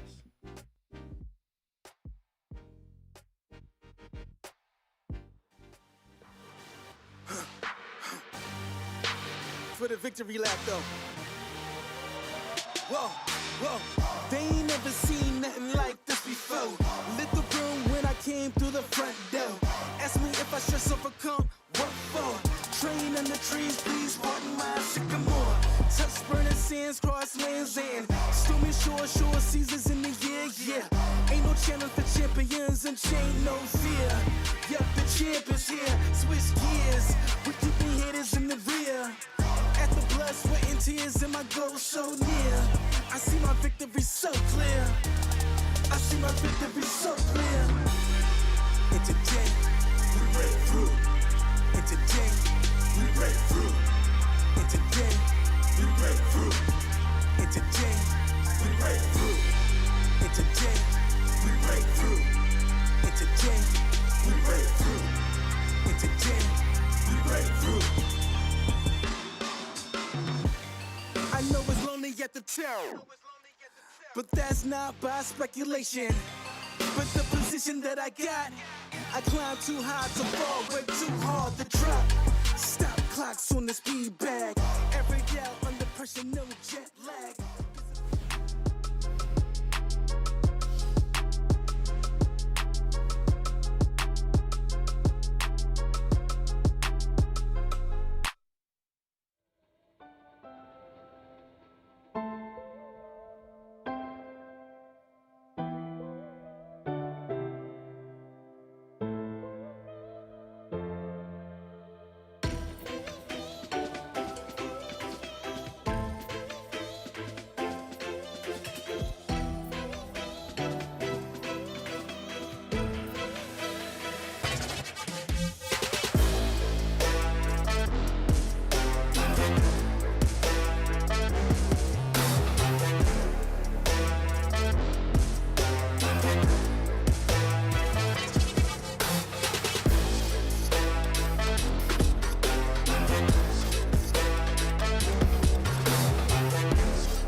Maybe mom and dad were right when they told me this wouldn't be nothing. Maybe I should take their advice, go get a life, or maybe get a job or something. Pack it up and head back home, tell everybody I was bluffing. Or maybe I'll just get out my head and focus on what I know's coming. Yeah. Cause I can't fall asleep at night without seeing my dreams. Delusion and reality, I'm somewhere in between. These voices in my head get loud and they keep telling me that I'm a fool for trusting in these wings. But maybe, baby, this what flying feels like. Maybe, baby, this what flying feels like.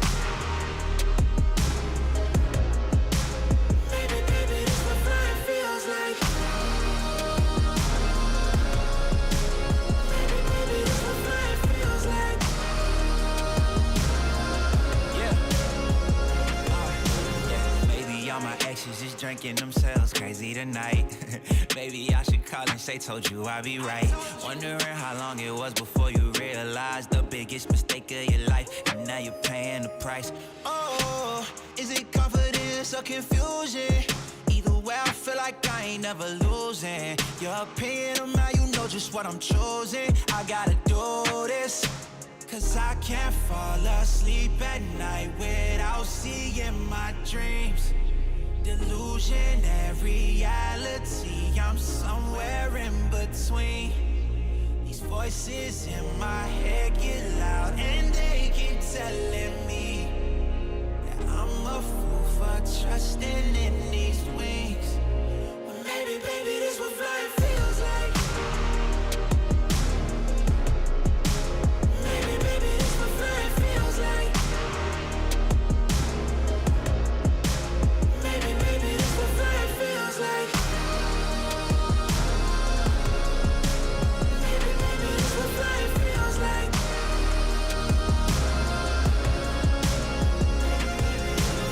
Feels like. Maybe, baby, this what flying feels like.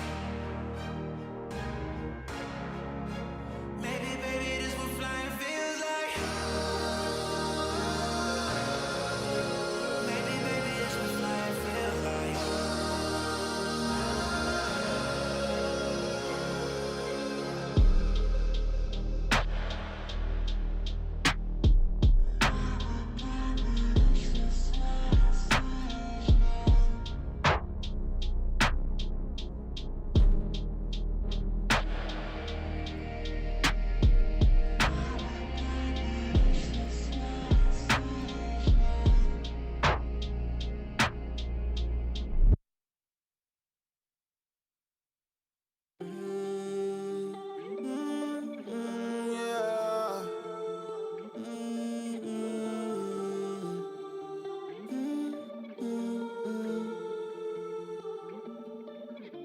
If I'm being honest, loving you the hardest thing to do, so I keep to myself. I feel like I'm falling in and out of consciousness, yeah. Now we starting to talk, let's killing all the progress. Really hard to process, you treat me like an object. Baby, we toxic, can we stay on topic? I feel like we lost it, feel like we lost it. Take my love, don't waste it.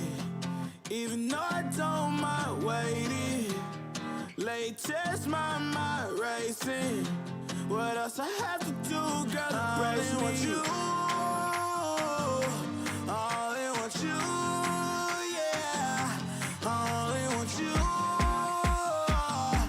I only want you. Pull me closer.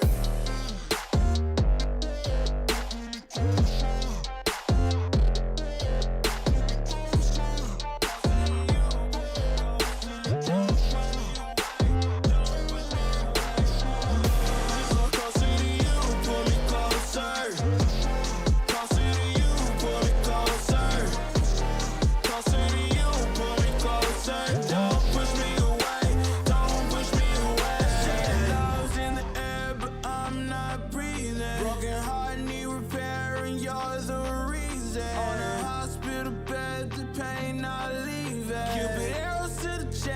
can't stop bleeding. If you gon' lead, then go and lead just like everybody else. If you don't like my company, then I'll do life by myself. Girl, your love like a drug, it ain't good for my health. Even though it's killing me, girl, I love you to death. Take my love, don't waste it. Even though I don't mind waiting. Latest, my mind racing. What else I have to do, girl, to praise me? Want you. I only want you, yeah. I only want you. I only want you. Pull me closer. Closer to you, pull me closer. Closer to you, pull me closer. Closer to you, pull me closer. Don't push me away, don't push me away. Closer to you, pull me closer. Closer to you, pull me closer. Closer to you, pull me closer. Don't push me away, don't push me away.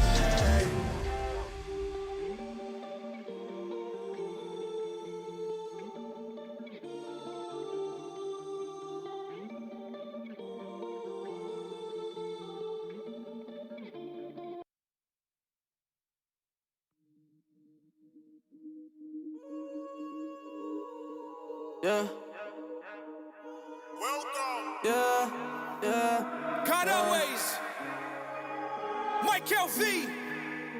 I done wasted enough of my time. I'ma need that back. Yeah, time after time with the I've been roll out of line like I don't read the signs. I'm so done with the lies. That's why I ain't got no time.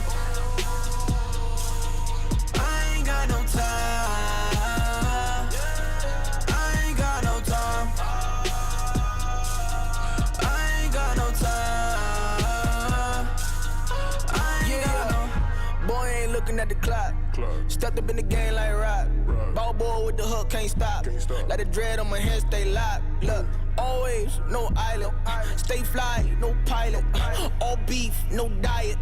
Real G, stay silent. I'm all for the mission to pray for the attention because the best of us come with complacency issues. And then the chosen the high cause replacing, no picking the tissues. They thinking and crying and laughing and ain't for the miss you. I've been up like all night, working on the crab cause the sucker don't ball right. Then we about to swing cause we ain't about to fall. I'm living on my knees cause I know it ain't all I. Oh my God, never gonna stop. Think I'm finna go and change my legal name to Pops. Y'all a bunch of birds, I ain't even gotta fly. Looking for the beat, find a light up in the top. See it at the top, praise be to try. I ain't need to try, glory to God. Millie with the rock, Jordan with the house. Catch me at the Grove, 10:30 on the dot, boy.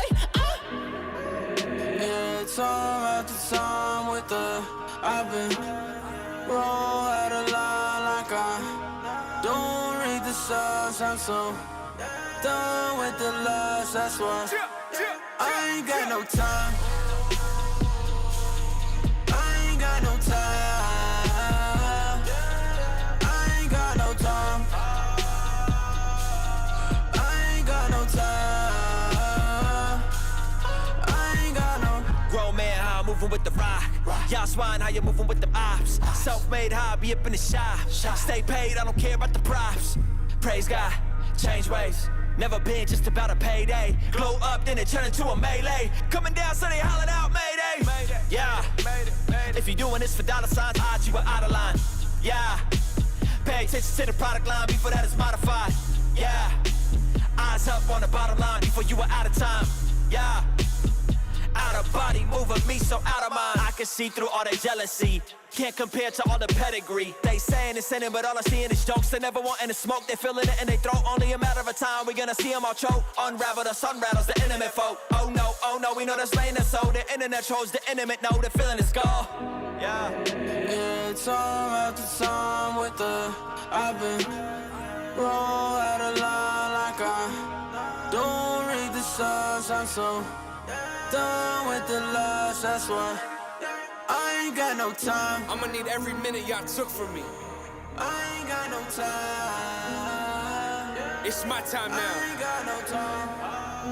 God always. I ain't got no time. I ain't got no. We in here.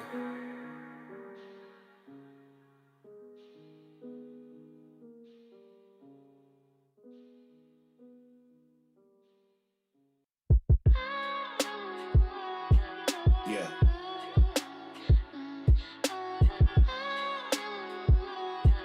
Yeah. You must be blinded by the lights. We came to shine here. Watch it look daytime in the night. We bring the vibes here. We full of life, you keep the change, keep the change. They hate and say we went and changed. I stay the same. You must be blinded by the lights. You must be blinded by the lights, lights. Yeah, yeah, yeah, yeah. Oh, yeah, yeah, yeah, yeah. Oh.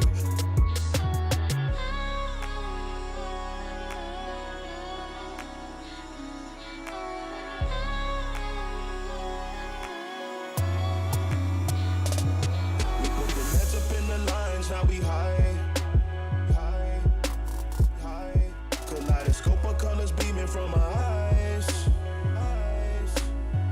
Would've thought was LSD, LSD. Can't lose my mind like Kennedy, Kennedy. You see us cooking recipes, recipes. You hit the top, all you left with is the memories. Yeah, yeah, yeah, yeah. Oh, yeah, yeah, yeah, yeah.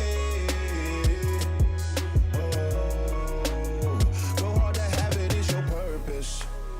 We had some faith that who gon' hurt this. I naughty night you lullaby. I'm doing me, it's do or die. You must be blinded by the lights. We came to shine here. Watch it look daytime in the night. We bring the vibes here. We full of life, you keep the change, keep the change. They hate and say we went and changed. I stay the same. You must be blinded by the lights. You must be blinded by the lights, lights.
got it in slow-mo.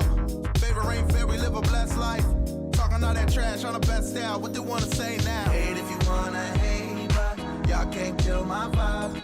And I be feeling so good, just happy to be alive. I said, hate if you wanna hate, but y'all can't kill my vibe. And I be feeling so good, just happy to be alive. Cause we stay comfortable in my own skin. I like who I am. The good vibes keep on bumping. Turn it up, that's my jam. I feel good. How you feeling? I feel good. So good. Comfortable in my own skin. I like who I am. The good vibes keep on bumping. Turn it up, that's my jam. I feel good. How you feeling? I feel good. So good. So good. I'm OG, overly grateful for the chance to kill the beat, bro. Cain and Abel, ain't trying to lay low, peep the shine. Comfortable in my own skin, peace of mind. What's mine is mine, what's yours is yours. These bars hit every measure, homie, get them in force. Like the 18 Beatles in every season. Can't forget me, plus the Trinity I believe in, I'm breathing.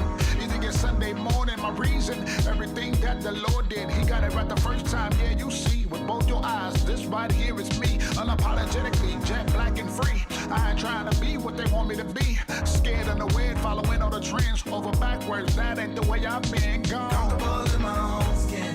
I like who I am. The good vibes keep on bumping. Turn it up, that's my jam. I feel good. How you feeling? I feel good. So good.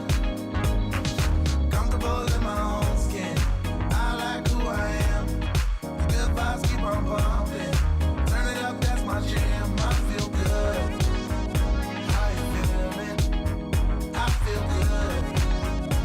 So good.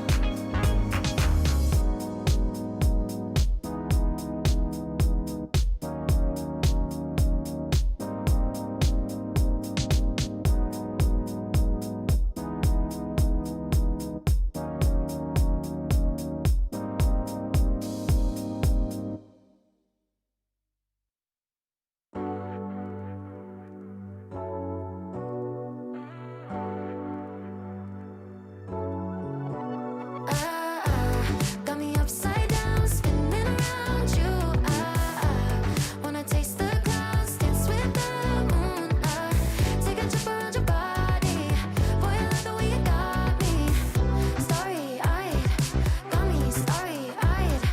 Losing all my focus, I can't even control it. You know your lips are golden, baby, get me high.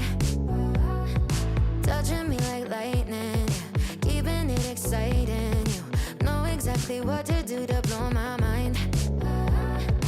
You're from another planet. I've never felt like this. I don't know how I ever survived without it. I'm starry-eyed. Got me upside down, spinning around you. Wanna taste the clouds, dance with the moon. Take a trip around your body. Boy, I love the way you got me. Starry-eyed, got me starry-eyed. This bed is out of space, just keep painting constellations. You cover me in glitter till I'm shining bright. I never wanna leave the sky. The way you made me feel alive. I was in the dark and baby, you're the light. You're from another planet. I've never felt like this. I don't know how I ever survived without it. I'm starry-eyed. Got me upside down, spinning around you. Wanna taste the clouds, dance with the moon. Take a trip around your body. Boy, I love the way you got me. Starry-eyed, got me starry-eyed. Couldn't fight if I wanted. Flying to places that I never thought I could go. You're a meteor shower, falling down all over me. Yeah, you're making me glow. Couldn't fight if I wanted. Flying to places that I never thought I could go. Starry-eyed, got me starry-eyed. Yeah, got me upside down, spinning around you. Wanna taste the clouds, dance with the moon. Take a trip around your body. Boy, I love the way you got me. Starry-eyed, got me starry-eyed. Got me upside down, spinning around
sure they jam it in the hood loud. When you roll slow in a lane with a whip with no stains, get a taste with the fame like hanging with my big homie solo. Standing still ain't better than slow-mo. Favorite ain't fair, we live a blessed life. Talking all that trash on the best style, what they wanna say now? Hate if you wanna hate, but y'all can't kill my vibe. And I be feeling so good, just happy to be alive. I said, hate if you wanna hate, but y'all can't kill my vibe. And I be feeling so good, just happy to be alive. Cause we stay comfortable in my own skin. I like who I am. The good vibes keep on pumping. Turn it up, that's my jam. I feel good. How you feeling? I feel good. So good. Comfortable in my own skin. I like who I am. The good vibes keep on pumping. Turn it up, that's my jam. I feel good. How you feeling? I feel good. So good. So good. I'm OG, overly grateful for the chance to kill the beat, bro. Cain and Abel, ain't trying to lay low, peep the shine. Comfortable in my own skin, peace of mind. What's mine is mine, what's yours is yours. These bars hit every measure, homie, get them in force. Like the 18 Beatles in every season. Can't forget me, plus the Trinity I believe in, I'm breathing. Easy get Sunday morning, my reason. Everything that the Lord did, he got it right the first time. Yeah, you see, with both your eyes, this right here is me. Unapologetically, jet black and free. I ain't trying to be what they want me to be. Scared of the wind, following all the trends. Over backwards, that ain't the way I've been gone. Comfortable in my own skin. I like who I am. The good vibes keep on pumping. Turn it up, that's my jam. I feel good. How you feeling? I feel good. So good. Comfortable in my own skin. I like who I am. The good vibes keep on pumping. Turn it up, that's my jam. I feel good. How you feeling? I feel good. So good.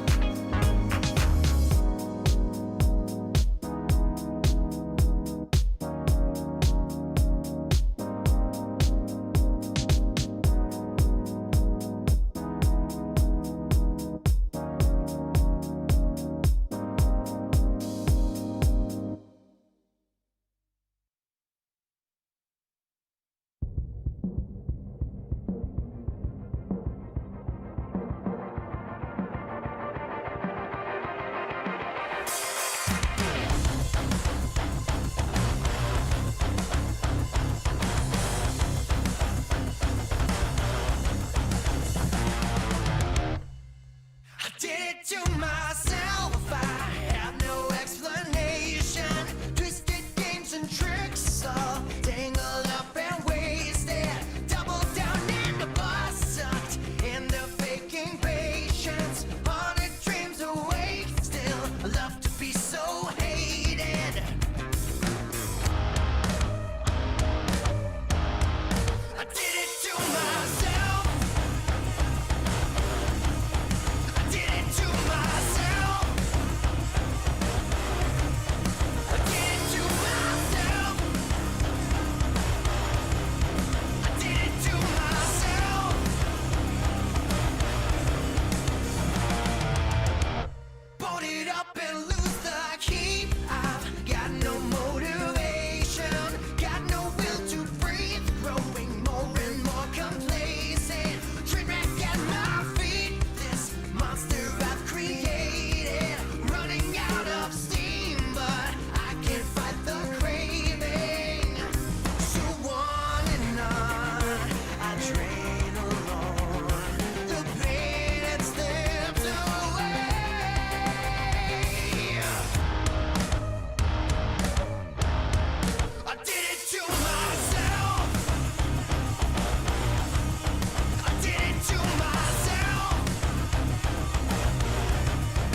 Welcome to the grand finals of the first Global Esports Tour event of 2021. Today we'll be crowning a champion in our Hearthstone Classic Team Tournament. And first up, our team coming through our winners bracket final. It is Team Griffin, truly embodying the power of a lion and the grace of an eagle as they come onto stage. Team captain Killing All Day, Teray, and Ant are here to hopefully win a title and their share of the $50,000 prize pool. Gentlemen, welcome. Killing, why don't you come over here and join me? So, first off, your name is Killing All Day, but you have done exactly 0 killing yet today. Is the killing going to come? Yeah, it's still to come. I mean, if I could rest all day and just watch these teams play, it's going to be even easier once we get in the match and are able to win. So if you send your teammates out and they manage to get all 4 wins, will you change your name to Chillin' All Day instead? I might. be a very fabulous way to win. And you guys have been chilling so far. You've only taken 1 loss in your 2 best of 7 so far. So as team captain, which of these has been the biggest factor for you guys? The players you picked, very astutely it seems, right?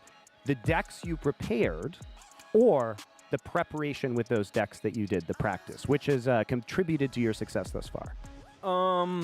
I'd say it's probably mostly the decks we brought, but also the players that I picked. I think the preparation was less necessary just because of our experience in the format already from the past.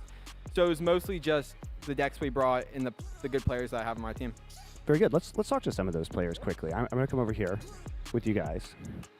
So you're the only player to lose yet on this team, Teray. Are you going to be the only player to lose on your team throughout this entire tournament? You only take that 1 loss, or how have you tried to up your game to equal your teammates coming into these finals? Well, everyone keeps saying I'm the only one that lost. But I'm the only one that won more than 1 game each match too. So that's fair. That's fair. So you know, it's not all bad. You've been carrying. Yeah, I've been hard carrying actually. You know, so. They just look at that 1 loss and, you know, they keep shitting on me for that. You love it. All right. So do you have a message, Ant, to some of the newer players? Because you guys are all Classic veterans, but you're going up against 2 players in Monsanto and Language Actor who weren't even playing when Classic was released. Do you have a message for them coming into these finals? Are you about to teach them what Classic's all about, Ant? Oh, yeah, absolutely. They need to go watch some Rainad VODs or something because it's gonna be rough for them. I love to see it. All right, good luck, gentlemen, as you try to take your title here at the first Global Esports Tour event here in 2021. You can go take your seats. Thank you. All right, coming up next, we do have their opponents coming all the way from the bottom of the losers bracket. It is going to be Team Kraken, gripping onto their chances here in the last day with all the tenacity of a giant squid. We do have Trump's team. He is the captain alongside Monsanto and, of course, Language Hacker. So come down and join me, gentlemen. Trump's taking some last-minute notes. All right, Trump, why don't you come over here and join me? Monsanto and Language Hacker, you guys come over here. So you guys had a tough road. You lost in your first match to the team you're going to be playing right now. You only played the 1 match yesterday, yet today you've won back-to-back best of 7s to come into this grand final. So, Trump, what did you do to help your teammates out overnight? Did you have a secret meeting strategy that got them pumped up and ready and into this final today? I'd like to think that our team has had one of the more heavy preparation sessions. We prepared yesterday, we prepared before, and we have the #1 legend in Classic player here on our team. That's right. So you did prepare very hard, you guys, coming into this event, despite the fact that you hadn't played in Classic previously. So what was that preparation like for you? At first it was mostly just playing on ladder, trying to figure out, test what's good, what's bad. I felt like we had a pretty good test of that, and we're still learning every day because that's still new for us, but I think we've been improving, and I'm looking forward to this match. All right, so what have you guys changed from yesterday? In your loss, what do you think the biggest factor of that was? And how are you coming in with a fresh approach today, Language Hacker? Well, yesterday, you'll notice in the match we actually ended up losing 4 games, and I think that's where we ran into the mistake. So today we're going to okay. So, yeah. All right. So you can lose up to 3 games, though, right? Yeah. Perfect strategy. So you guys are both current top players. You're in Grandmasters compared to your opponents. Is this the time that you guys are going to show that the current top players are dominant even in Classic? Yes, it is. We're gonna do it. All right, very good. Well, thanks, guys. Why don't you go ahead and take your seats, and we'll get into our next and final match as soon as possible. Good luck on your games today. A very polite applause from Team Griffin. Nice golf clap, guys. Appreciate it. All right, well, we're going to get over to our desk right now and into our grand finals. It will be a best of 7 in this $50,000 prize pool tournament. We have Brian Kibler, Strife Crow, and That's Admirable to call the match.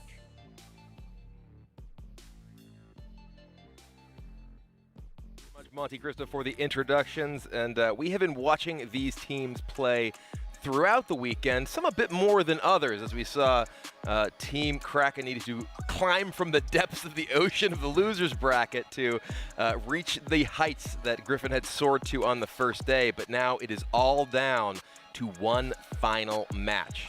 And Admirable, I want to get some thoughts from you going into this. We did see Team Griffin take this win on the first day pretty decisively. Do you think that Team Kraken has what it takes to reverse their fortunes here in the final? I definitely think that there is a chance they can win from this one just because they've been playing extremely well. But for me, I keep looking at this and I just think about Griffin, and I keep thinking to myself, you know what? They just have such strong spots in order to really get some stuff going. And one of the biggest ones I think about here is just the fact they have the Starving Buzzard plus the Unleash the Hounds. Like, it's just such a powerful thing that comes into the Hunter things. And when you have little things like that and your opponent does not, I feel like you have a lot of situations that just drive the advantage on your side. And Striker, I want to get your thoughts on something we heard right before coming up here about the decisions the teams made coming into the match. It sounds like the decision from Team Kraken was to ban the Shaman from Team Griffin. So I don't know if you were privy to that information before I just shared it with you now, but this was something that was pretty surprising, I think, to us. And I'm curious what your thoughts as a pro during this time about that decision. I actually like it. I mean, Shaman is a class I think of when I think of wanting to beat every deck. It's like the Rock, it's solid against everything. And in this format, format, for paper. Yeah, exactly. But in this format, that's what you want. It's such a wide tournament format with 6 decks on each class, on each team. So being good against everything is really good. I'd like to call out that by far the worst deck of this tournament has been Paladin. And Team Griffin, I really like their lineup.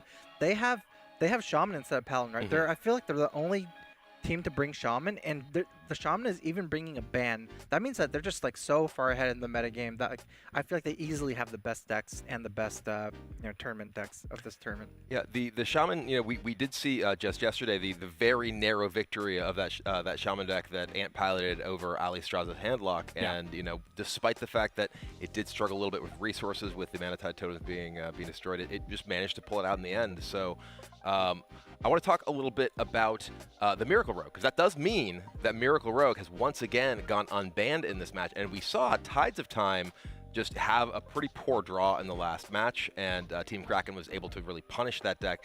And so far, the teams that have chosen to leave up Miracle Rogue so far, well, one of them, Kraken, won, and the other, Mammoth, they made a decision against Team Kraken. I wonder if Team Kraken kind of were like, well, you know what, if you're not going to ban it against us, maybe we won't ban it against you, and now they've kind of adapted that to be their strategy. Yeah, it does feel kind of interesting to me that, we saw that Rogue was continuously getting banned, and now that we're in this finals thing, they chose not to ban Miracle Rogue in this situation, and I always feel kind of confused by this. When Tides of Time lost in that situation, there was just no auctioneer, and really they were just fighting against somebody who drew in a very powerful situation against that.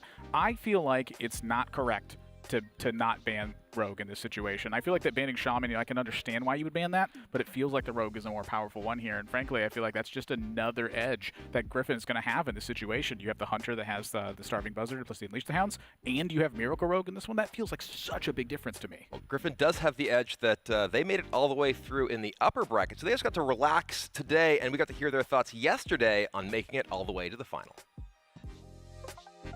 Weak link, like I said. It was to Trump too. That's the worst part. Wow, that's BM, man. He's gonna hear that. I liked our decks a lot. I think the Shaman list we had is really like the core to why we're doing so well. It's a great deck to open versus the field.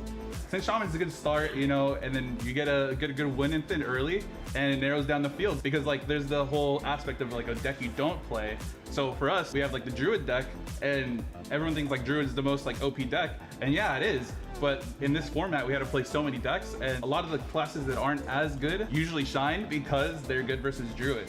It wasn't the plan to have the Shaman do so well, and it's kind of incredible the fact that we haven't yet had to play the Druid. When I finished that game versus Ali, I felt like she played really well. Yeah, she did play the right way. The only way we could lose that game was like the opener they had with the Evil Killer Mad-Tide. Because you had the Hex. Yeah, and she played it like perfectly too, or it felt like at least. Yeah, she played really well. The Hunter game, we needed the Houndmaster to save us from combo. Yeah, we needed I think they're just playing it really well. Yeah, I think that was the toughest match, and they'll probably be back. Ideally, we win without losing another game, but the thing is with that would mean that Trey wouldn't have to play because he's the only one who's going to lose. What? And then to make Trey, we give you the Rogue, it gets banned, and then I won the most games. I was the only one that won. But you also have the most losses. You have the most losses. You have the most losses. Man.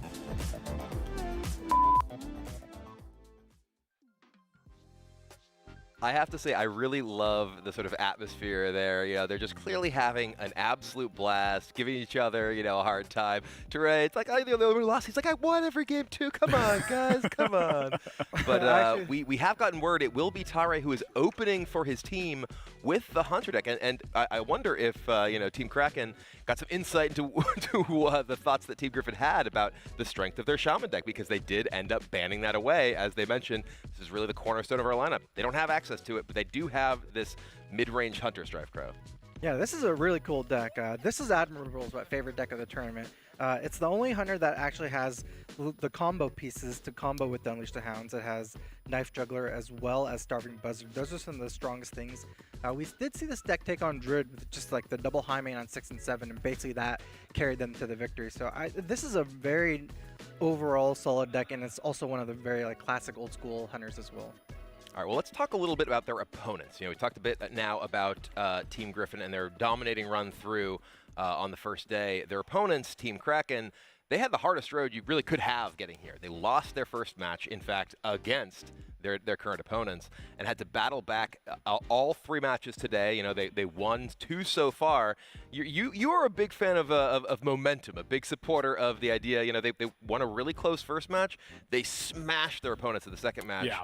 What are you thinking of their chances here? Well, you know, there's always going to be like sort of a limited effect to this, and it's always going to be kind of close because the players on both sides of this are extremely powerful. And so this is really what it comes into. I think that the decks are what's going to really, you know, establish who's got the edge in this position. So kind of how your matchups line up, I do feel like that's the important part. So for Kraken, I feel like if they can get the right matchups, that really changes a lot of stuff here. But if they can't get the right matchups, I do feel like that's a pretty big one for Griffin. So, you know, my head's kind of looking at this as like a 40-60, where Kraken is like at the 40% range. Okay.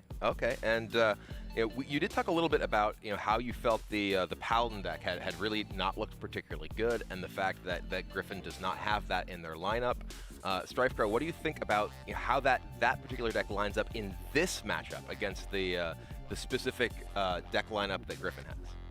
I mean, honestly, it doesn't seem like Paladin is good against anything from this tournament. It's really hard to give it a solid review when it's basically just been losing to everything. So, I mean, for me, I'm not even looking at the decks to lineups. I'm just feeling like Paladin equals bad, Shaman equals good. They have Shaman, Griffin has Shaman, they're going to win. If it draws a ban, that's really good. It's true. I do want to comment just on that moment we just saw on the screen when Trump used his communication with the team to sing his little zoo song when he had people at turn. The team communication has been one of my favorite parts of this entire tournament. Oh, yeah. And that moment in particular stands out as a highlight. It's like, I'm going to win right now, but first I'm going to sing my song. Yeah, just really trying to go back to that 2014 idea that's been happening there. You know, we have like all these deck lists that come back. We have this classic that comes back. The song, I think, was a great attempt to get back to that point as well. But, you know, when you kind of look at this this whole appreciation here, you know, it kind of gives you the idea of why the Shaman was banned from the other side, or is, you know, potentially banned from the other side. As you look at this, it's like, where's the Shaman at in that one? You know, it felt like it was just kind of ignored. And this is what we're going to be seeing with Language Hacker playing, is this Druid deck. And frankly, Druid is just very powerful. All right, so we have have the matchup determined for game number 1. It is Language Hacker's Druid against the mid-range Hunter from Tare. And Matterable, you have mentioned that you are a particular fan of the mid-range Hunter, that it's a deck that you think gives Team Griffin a significant edge overall in the tournament. How do you think it fares here? I definitely feel like here that it's something that could be super weak for Language Hacker here on this Druid side, where there's 2 Ancient of Wars in here, and so the real thing you're worried about is going to be those Hunter's Marks from the Hunter list. If you can land that Ancient of War and your opponent does not have a Hunter's Mark, that is a dramatic difference that takes place there. So that's kind of what I think Tare is looking for, is to make sure they just have minions in play and then have that Hunter's Mark to wipe out that Ancient of War. I think if that comes up, that Hunter deck is basically going to win the game.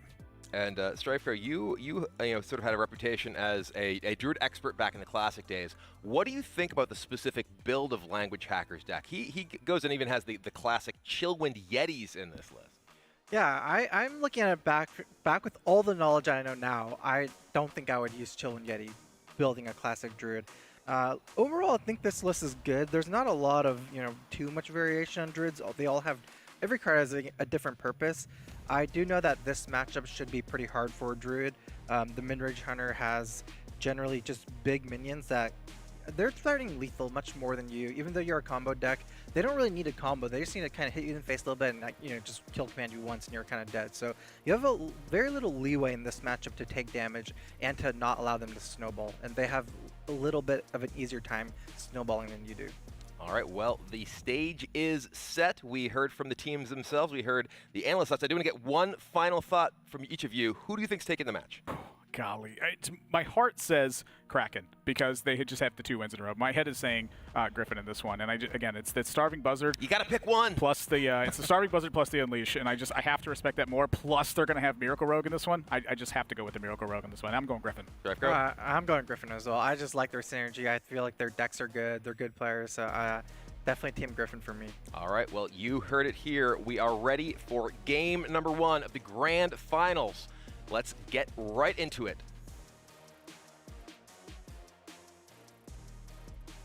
All right, Tare on the left of the screen, Language Hacker on the right. Admirable, you said you think Team Griffin is going to win, and we have said that we feel like this particular matchup is one that does favor the Hunter. So Tare with the mid-range Hunter in particular, the Savannah Highmanes and the Stranglethorn Tigers. They do give that deck a significant amount of just sort of beefy threats that are very difficult for the Druid to remove.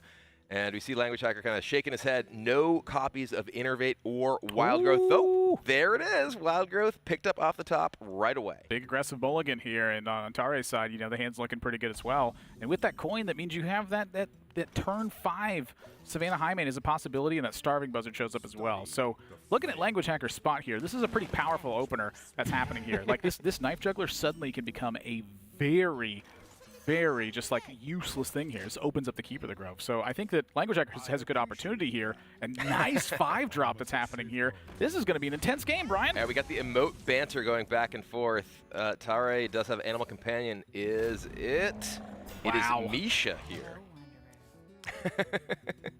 I love how it's just bouncing back and forth here as well. So now this is the real option here is, this Druid of the Claw. Is this the time to make the 4/6? I feel like for most of the time with Druid of the Claw, I've almost always charged with it. But this definitely feels like a spot where the 4/6 just seems like a better option. It is a lot of health. And, right now, it does mean that the Keeper of the Grove is, a little bit stranded, doesn't get to actually attack this turn. Yeah, going to go with the Bear here. It does mean that Tare needs to use an additional resource to get through the 6 health minion here. Tough spot. I mean, one thing that's important to note here, this is a matchup where, yes, the Hunter is generally the aggressor, but their life total matters a lot because mid-range Druid has that Force of Nature Savage Roar combo, so every bit of chip damage that gets in for the Druid does put them closer to being able to potentially just end the game on the spot with Force of Nature plus Savage Roar. I mean, look how much difference this Wild Growth has made here, too. With Language Hacker being able to play an Azure Drake on top of this and then going into 7 on the next turn, like every single situation is going to be something where Tare is going to have to worry about what Language Hacker can play in this spot. And honestly, it almost doesn't matter what Language Hacker does this turn as long as it's not Keeper of the Grove. Everything else makes sense and is viable.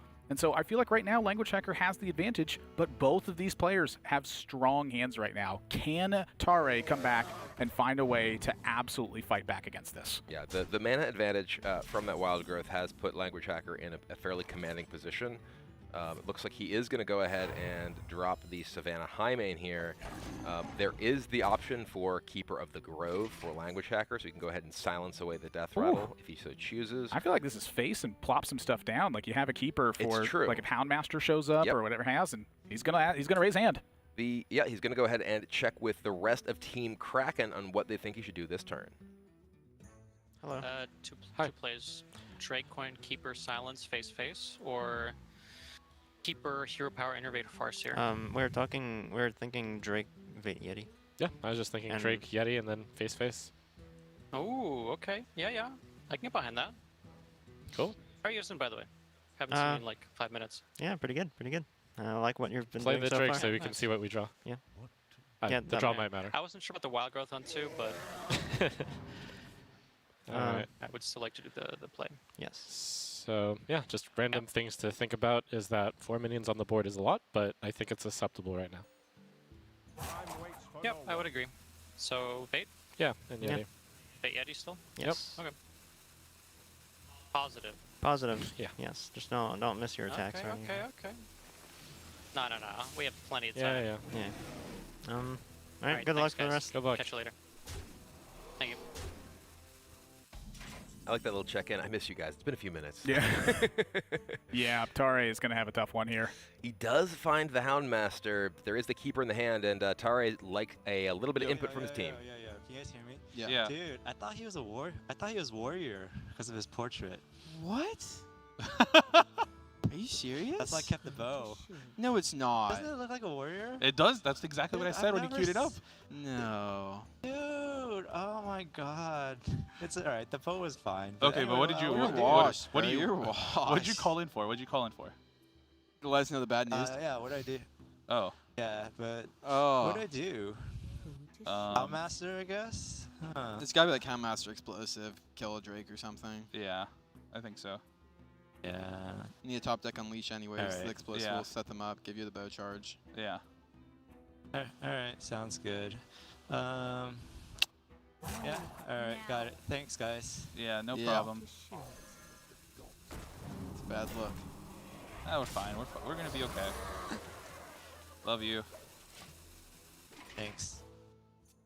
Okay, that was one of the funniest listens that I've ever heard. Wow. I mean, that is He just was a warrior. that is just a horrendous situation to be in this one. Always look at that hero power. That's how you determine what you're against. I mean, back in the true classic days, Yeah. we didn't have any of these alternate hero portraits that could confuse someone. yeah. I am kind of curious. I was wondering why they kept the Savannah Highmane in this matchup, and it's as soon as I thought this was warrior, I'm like, that makes all the sense in the world, but certainly not a good spot to be in. I mean, like Tare has fallen down to like basically nothing in this spot. He is in a really difficult position here. Yeah. We don't currently see Force of Nature or Savage Roar in the hand for Language Hacker, but Language Hacker's at 28. He's well ahead in the board. Tare really needs to draw basically exactly Unleash the Hound in order to be able to have any real hope in this game. And this is like in a situation where Language Hacker hasn't really commit that much to the board. So like an Unleash the Hounds is it's putting you back towards like an even spot almost. Like not a great situation to be in. 4 more to face, down to 12, and Tare, this needs to be a miracle draw. And that is not. He doesn't even have a cheap beast he can play to find a Unleash the Hounds with the Buzzard. It does feel like maybe that you do want to use the Starving Buzzard here at some point anyway. And I'm looking at like the Animal Companion Starving Buzzard Freezing Trap and then just trying to fight the board, but it just feels like it's not enough. Like it feels like you need like a huffer in order for that to actually work. I guess Leok too, you could trade with a 4/5 in that case. Not a bad thing. I just think you got to do something here. And so take the risks.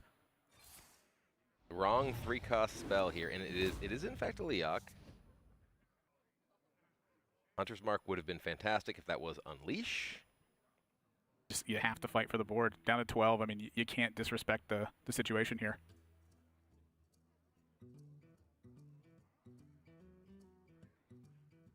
he is in fact debating playing that Freezing Trap. It's very awkward here because Freezing Trap, all of these are Battlecry minions. Well, technically not Battlecry minions. Choose one minion, but they have an effect when they come back into play. Yeah, it's not horrible though. It's cost 6. But that's Force of Nature. So that's actually lethal through Freezing Trap. But if it is Explosive Trap, it's quite poor. Yeah, so you have to check. He can make the attack. Yep. He will see that it is in fact Freezing Trap. Now Force of Nature hero power is 9 damage for lethal. Wow. I mean, this is part of the power of Druid is if you're not able to pressure it, that means it's the one that has that mid-range battle. And you see what happens when it has the mid-range. With a hero power that gives you armor, sometimes your opponent might think you're a warrior by accident. Well, it's a 1-0 lead that's coming place in this best of 7 right now. Maybe you queue into a warrior at some point, but that is a pretty tough one there. When you think it's a warrior, you certainly mulligan wrong, and kind of shows the importance of how important mulligan is. You got to mulligan right. It is important to to know what class your opponent is playing when you were mulliganing, yes. But hey, you know what? Still having fun. Yeah. Oh yeah. I just think that's just like pretty hilarious. I'm both calls the team and he's like, "Hey guys, sorry, I thought he was a warrior." I'm both entertained by this, but also I'm like, oh no. It's not a warrior. Don't queue into it that way. But, it's just part of what it is. It's still a best of 7. You have plenty of games to go. A little bit of a disadvantage, but it's not the end of the match yet. Yeah. Definitely a matchup. You certainly want to win every game, right? But the Hunter, rather, is one of their stronger decks. And Druid is one of the stronger decks on the other side. So Druid is very likely to get a win somewhere. Hunter is still very likely to get another win. It's not like it was the Hunter playing into a matchup that they desperately needed to win because it was one of Hunter's only good matchups or a deck that was otherwise not vulnerable to the rest of their lineup. Yeah, and you kind of look at it towards the end, the wild growth didn't really mean that much, but it meant something very early. And I think that was really one of the big key differences is that Griffin just never found a way to stabilize that matchup again, and it just turned around very easily. Force Nature, 6 damage. I mean, just 6 mana, 6 damage. Sometimes it Warrior works. with Wild Growth would be really good, too. Warrior, pretty much anything with Wild Growth feels like it'd be pretty good. Especially 2 mana Wild Growth. Yeah, exactly. That's what it was back in the day, too. I remember the first time that card kind of got played, it was like, oh, you play 1 Wild Growth just in case you draw it on turn 2. And then eventually at some point it was like, wait a minute, this is absurd. Just put 2 of them into the deck. Oh, yeah. All right, well, it is a 1-game lead for Team Kraken, and that is only the second game loss that Team Griffin has taken, and as the team has emphasized many times, Tare is still the only player who's lost. That true story. 2 losses for Tare. He's also won the most games. The rest, it's true. Yeah. The rest of the team undefeated. So. We heard that debate just with the 3 of them earlier when we were able to sit down and talk with them about the situation. And you got to win the most games in order for it to make a difference. And so right now where players are discussing what they're going to queue up next. To me, one of the big ones here is the Shaman got banned from the Griffin side. Like, I find this so... And this did not. This is what we're going to see next. Yep. Is Killing All Day playing Miracle Rogue. We talked about this quite a bit through the early portion of the weekend because it was banned every single match. And then today, it sort of fell off in terms of the ban priority. We've seen every match, one team has left Rogue up. And this time it is Team Kraken leaving up the Rogue of Team Griffin. I do think that Team Kraken does have probably the overall most aggressive lineup. They have the Zoo, they have a pretty aggressive version of Warrior, they have the Paladin. They have a lot of decks that can put a lot of pressure on. That said, Rogue has a lot of tools, especially with preparation plus Fan of Knives, to deal with a lot of even the most aggressive openings. There's also 2 copies of Blade Flurry in that lineup, on the Griffin side for this. And they were discussing who was going to pilot this Miracle Rogue right at the start. And really, it's just, Tare or Killing All Day were both kind of having a little bit of debate about who's going to be actually piloting this one. And frankly, they're both just very strong at this. Like, I remember competing against Tare when he had Miracle Rogue in the lineup. I've seen Killing All Day play combo decks before. He's extremely powerful at them. He's going to have to face off against Monsanto right now. And for Miracle Rogue, you're really hoping you get the right tools to fight against this deck. Well, this is the mage from Monsanto. And this is the deck that he did play to #1 Legend on the Classic ladder. And I have to imagine Classic ladder has a lot of Miracle Rogue because that was very, very popular, very powerful deck. And the mage is the sort of deck that can really put a ton of pressure on very quickly with the right draw and has the burn to not be vulnerable to getting your end game win condition just zapped and backstabbed and SI'd. Yeah. You know, you get that damage in early when the rogue is vulnerable, and then you have the burn to finish the game off. Yeah, it's really, I'm looking at like the Leper Gnome and the Mana Worm. Both of those are strong amounts of early pressure that take place. And then I'm looking at this Water Elemental. Water Elemental is pretty tough for Rogue to answer without a sap being in hand. And so when you have a responsive tool that you don't want to use on small stuff and that you want to use on Water Elemental, what that means is that card sometimes just sits in your hand for a long time. It doesn't really do anything. So Rogue at the start of this game is the reactive deck. It has to be reacting to this. And if it can't do so properly, that is a bit of a problem. So right now, we're seeing Team Kraken really line up these matches, I'd say pretty darn well right now. Like hitting this mage right into the Miracle Rogue, definitely not a good thing if you're the Miracle Rogue side. Yeah, it's definitely a pretty tough position for the Rogue. I would say that this is probably the deck you wish to avoid the most of everything on the side of Team Kraken. So yeah. Definitely a excellent result for the Q order. We did hear the players talking a little bit, okay, what do we want to lead with? How do we want to, like maneuver our decks? And in sort of traditional Conquest, that's less of an issue because there's fewer decks. You have to play all of them and win with them anyway. But here, there is a little bit more finagling of how you try and get the particular matchups because you can keep one of your decks sort of in reserve and not have to win with it. Yeah, no doubt. And so kind of looking into it right now, Monsanto is going to be the one on the lead, which means that Killing All Day is going to have a coin, and Rogue definitely loves having a coin. It does. In these situations, right and away. The SI agent. Right away, we see a Water Elemental as well. You know, Water Elemental, I remember playing Miracle Rogue a lot. This was one of the cards I remember that had, like, it felt like established like the most pressure against you because at a certain point, you just didn't have an ability to really clear this off unless everything lined up for you. See Leroy hitting the hand. Killing All Day keeps a bunch of stuff to fight for a board. This is not a matchup where you're hunting for that Gadget's End Auctioneer right away.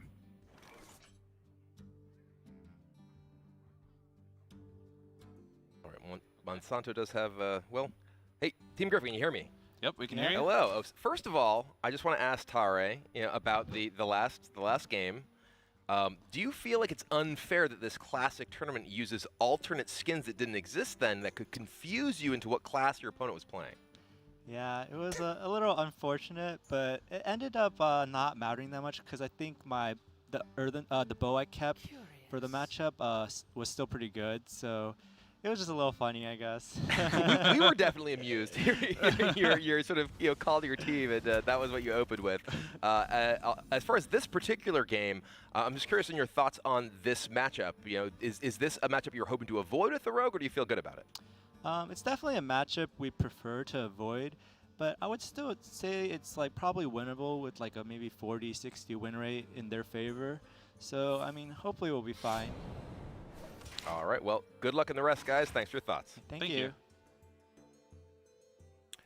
One thing I do want to note, we didn't want to give away any information over here while we had them on communication, but Monsanto chose not to play his Sorcerer's Apprentice on turn 2. He respected the threat of the coin SI agent and chose not to deploy his 3-2 on turn 2, instead waiting to get some amount of value from the cost reduction. Yeah, I think this is kind of like an interesting spot here because my instinct was to go ahead and play the Sorcerer's Apprentice. However, that makes it very vulnerable to the SI7 agent. Like if your opponent has to coin the SI7 agent on their turn 3, not nearly as bad as they do on turn 2. So I feel like that Monsanto kind of just delaying the pressure here is actually a very unique situation that ends up buying you quite a big reward here. Now, if your opponent wants to use SI7 agent, they have to use a tool that basically doesn't reward anything. Right, and there's also the 2 copies of Mirror Image that you get to play for free this turn. He did draw the second one. He chooses not to play both, but is going to go ahead and protect the Sorcerer's Apprentice with one of these. Backstab is the draw. So does that change anything in a meaningful way? It does at least allow him to not have to use a coin. Yeah, I do feel like that, using the backstab versus using the coin certainly seems a bit more valuable to me,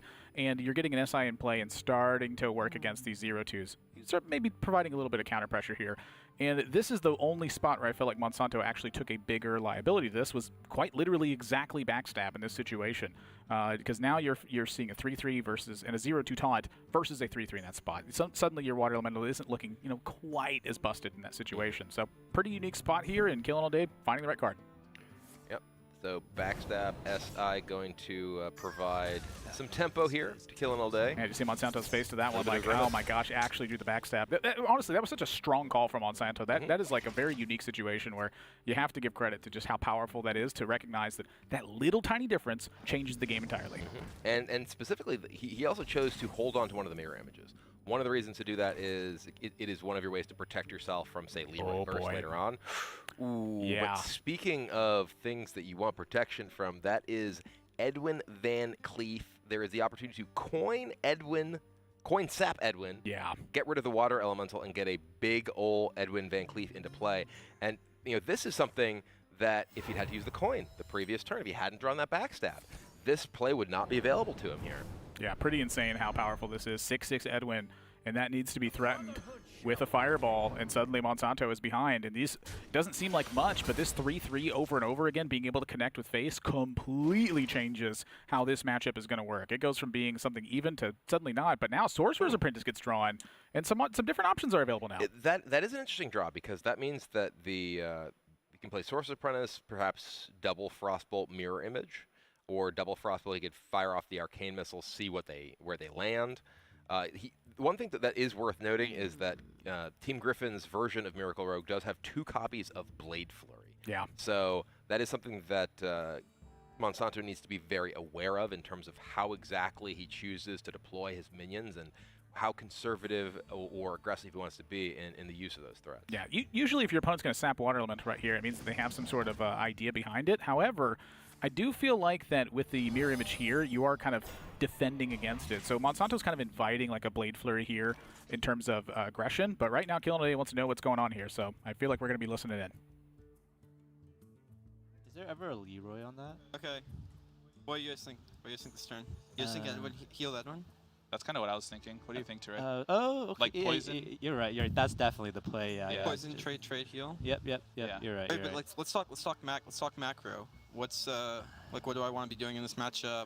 What's their? I don't even remember their top end. They don't run Rag or Anton, right? Top end's Rag. Rag's the top end. You're also you're a little loud, Killen. You're a little loud. No pyro, no. Oh, sorry. It's all good. No pyro, no Tony. Yeah. Double images, 1 lance. 1 lance. Yeah. 1 lance. No pyro, no Tony. Yeah. They have leopard gnomes as well, so. Yeah, I like your play. I'm just playing for board, really? Play for tempo. What's their board removal? They don't have much board removal? No strike. No or strike. anything. No strike. It's just Yeah, you got it's this. just a juggler stuff. You got this. Yeah. I mean, this is the best possible position you no could be problem. in as a Miracle, right? So just play smart. Yeah, and just good. chill. You keep the board. Yeah. Thank you guys. Love you. He could even. All right, well, we do see the pressure continues from Killing All Day. They all sort of agree on, well, let's just keep this up, keep this going. And this is, as we were discussing, one of the strengths of Mage in this matchup is the ability to get ahead of the Rogue. And now the Rogue is definitely ahead. That Water Elemental is dead, not just sapped, and there's 12 power on the board for Killing All Day. Yeah, I mean, this is one of the few times, too, that we've actually seen Edwin not get checked immediately. And this kind of demonstrates the power that Edwin Van Cleef offers, where it's like, getting hit by a 3/3 is already a big deal. Getting hit by a 6/6 and a 3/3, and then having a 3/3 cash in on value and get tempo, like this is like the nightmare situation, I think, if you're on Monsanto's spot. It's fight for board here. Edwin's going to be frozen for a turn, so try to find a way to get some cards available here and take advantage of this situation.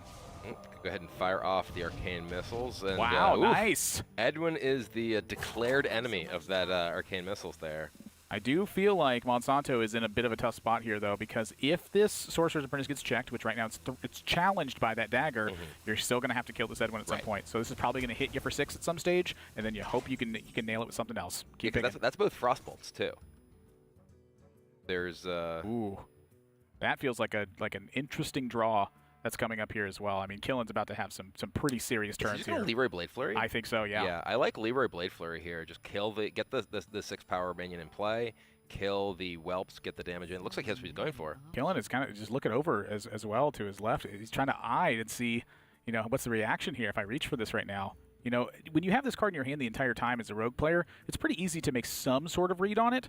And so I think that when he's showing this, he's trying to get a reaction. And so you notice he keeps looking over as these things pop up and saying, is this the thing to do? And I think the answer is yes. And in particular, I like this a lot. We just heard the discussion that Team Griffin had on their comms about how there's no AoE in this deck. There's no Flame Strike. There's nothing that you're playing this into that you're going to get punished. Oh, boy. There's a Ragnaros, but... You're facing 12 and you're at 21. Yeah, it's just a lot of damage. Yeah, this is like death.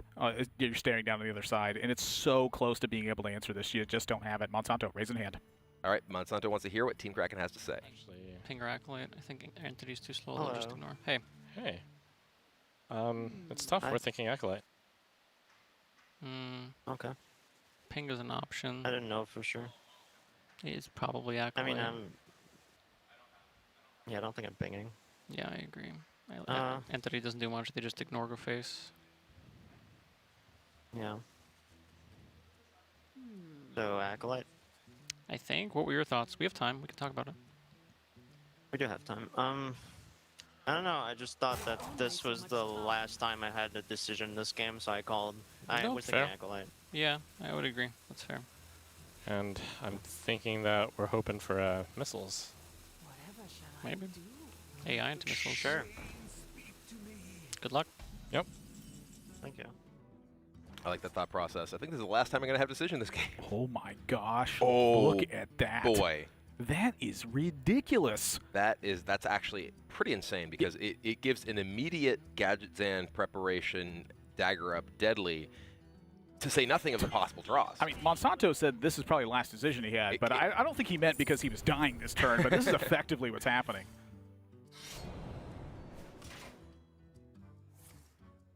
There's the dagger up, deadly poison, draws a conceal. No mana left over for that, but not much of an opportunity to stay alive left over for Killing All Day. Yeah, I'm going straight to the dome with this. There's no reason to touch this Acolyte in my head. Yeah, I mean, you have a pair of 6 power minions, puts your opponent down to 6. He's going to go ahead and kill it. There is the arcane missiles that Monsanto was saying he was hoping to draw. It was so close to having some way to recover, but this auctioneer just completely negated that. Oh, yeah. Oh, perfect. Great job, Arcane Missiles. Nothing, and we have ourselves a tied series. Team Griffin takes the game with the Miracle Road. Yeah, Killing All Day, too. Just like, very strong draw, but on top of that, just complete understanding of what's happening there. How often do you see Leroy just hit the board and stick for a turn? Yeah. It's been a long time since I've seen something like that, but, a Blade Flurry with a poison, that's definitely the way to do it. And I really, like, a lot of players, will look at Leroy and they're like, this is the way I kill my opponent. This is the way I finish the game. Right, and the opportunity to play out the Leroy and keep it on the board, have it as an actual tempo play, because you're going to kill that Sorcerer's Apprentice anyway.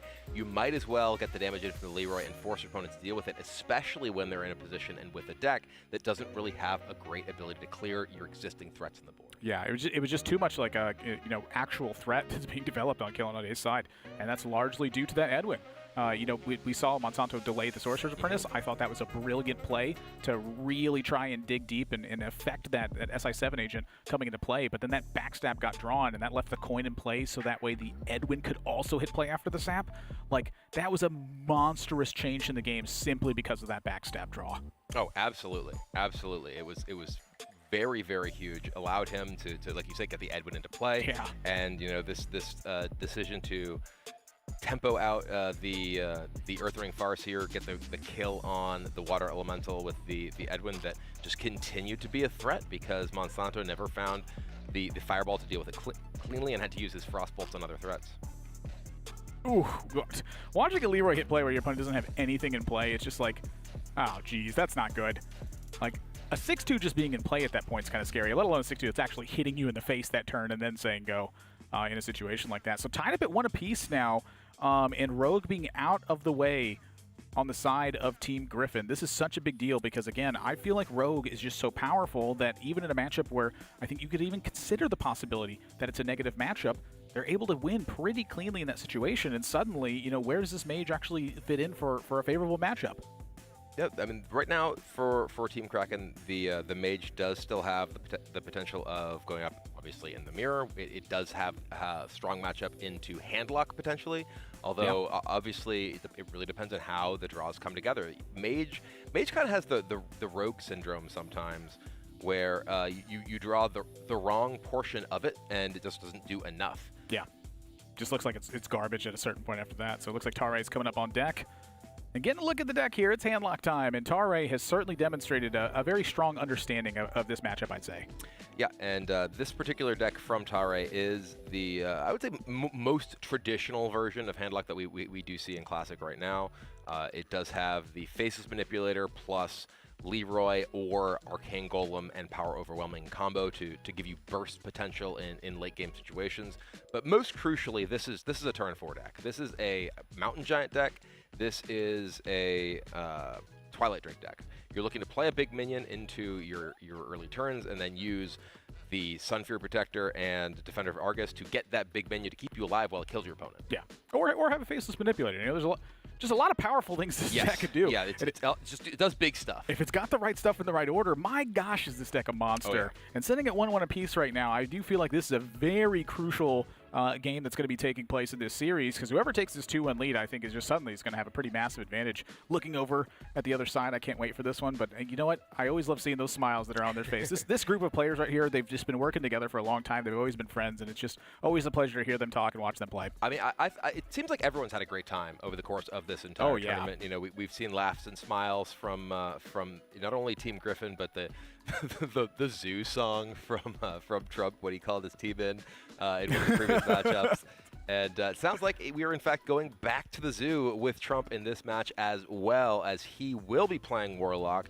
And, you know, this was among the most classic of classic decks. This was the deck that really ran rampant over the beta period of Hearthstone prior to the official classic release. Got Shattered Sun Cleric and Defender of Argus nerfed.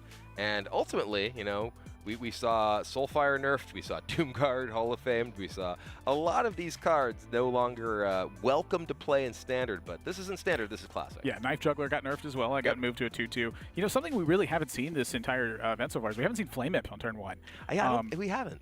But there is only the one Zoo deck. True story. But, you know, last time that Trump was in this matchup, he did win, and he kept finding these situations that were very awkward for the opponent. It was against Alex Strauza. Alex Strauza had 2 Molten Giants, but Trump was just finding these weird little spots that prevented Ali from being able to really utilize those 2 Molten Giants, and then found himself in a situation where the Soulfire was a 67% chance to win, and that came to fruition on that one. We're going to see if we can find out if he can do that again and take that 2-1 lead in this series. We do see the trophy sitting between the players, awaiting the winner of this overall match. Still a few games to go on either side to get there. And Warlock versus Warlock, the two kind of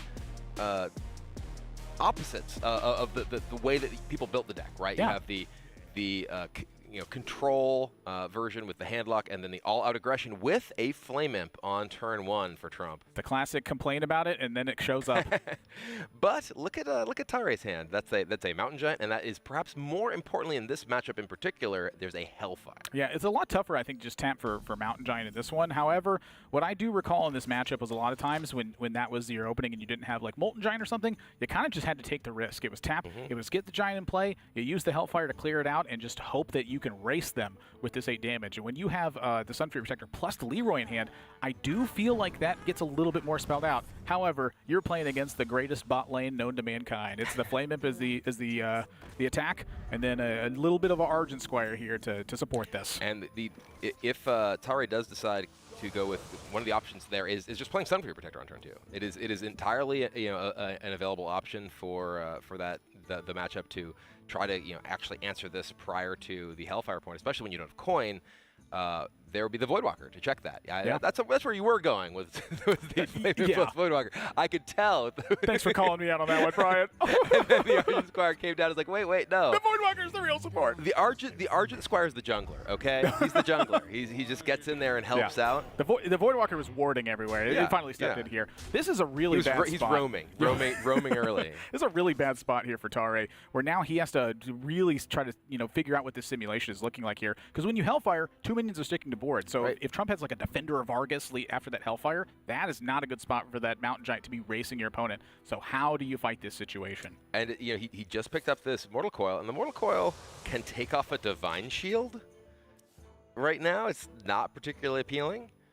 This is some serious damage coming in, but Trump has to worry about Molten Giant too. It's not as easy as just be like, it's just ship damage. That is one of the dynamics of this particular matchup is very much you can't just always go all face. Yeah. Because Molten Giant can represent an absolute massive roadblock that comes down. If you for instance, Trump max damage this turn is to Abusive Sergeant. That's 5, 6, 7, 8. That would put Tare down to 14, which is not quite Hellfire into Molten Giant, which I think actually may mean we do see him just actually make the all-out aggressive play. Yeah, again, it's like just barely that awkward situation, right? Did you play this matchup a lot in the Classic Day? No. Oh, I was telling the story yesterday. The first time I ever played against Handlock was in a tournament against Tice. And after he played, he messaged me. He's like, "Have you ever played against Handlock before?" You just like I activated played Molten so Giant. badly. I was just like, "What am I supposed to do here?" Because unless you do have experience with it and understanding, okay, these are the key breakpoints based on their self-damage abilities and things like that. You may set up, okay, I'm safe into a Molten Giant, and then they're like, okay, Hellfire Life Tap double Molten Giant. And you're like, wait, what? He does go, get all that damage in, puts him to 15, and Tare wants some help from his team. Let's listen in. 7-on-4. Yeah. Do they play power? 3 plus Soulfire. What's up? I don't think they can kill me, right? But the question is, Hellfire here or Giant? If I Hellfire, step to like Coil. Yeah. 4, 5, 6, 8. So I have 7 health, right? Might be my best chance to play the Giant, though, huh? Yeah. Yeah, I think it might be the best chance to win. I think we kind of have to play Giant to win. It's either that or like try to draw Molten, but I don't know. From what you have, like it feels like that's Hellfire doesn't. Hellfire doesn't even remove that much, right? Talk a little bit quieter. Yeah. Hellfire doesn't even remove that much, right? Yeah, but it does. It removes 6. It removes a good bit, honestly. Yeah. If the Giant can tank 8 though. Yeah, I think it's gotta be Giant. Giant. Okay. Hopefully we won't get double Soulfire or something like that. It's gonna be Trump. luck. They're singing the Zoo song. Oh no. Thanks. I hate this. They're singing the Zoo song. Well, let's see if that is in fact what Team Kraken is doing as we listen into them. Test. Hello. Trump? Hey, hi. Oh, hi. Hello. Hello? Hello. We hear you. Hi. What do you think? Tough spot. Yeah. So, wait, 5, 6. I think I'm currently inclined to trade, play a Harvest Golem and Coil. I don't mind it. The Golem does make that a bit better. All face does make sense. We don't have a way to close out the game. And like if we thought we had lethal through just a Hellfire, maybe, but I don't think. Okay. Yeah. Sure. Trade Coil first. Okay, it's the Voidwalker we want to not trade, right? Yes. Yep.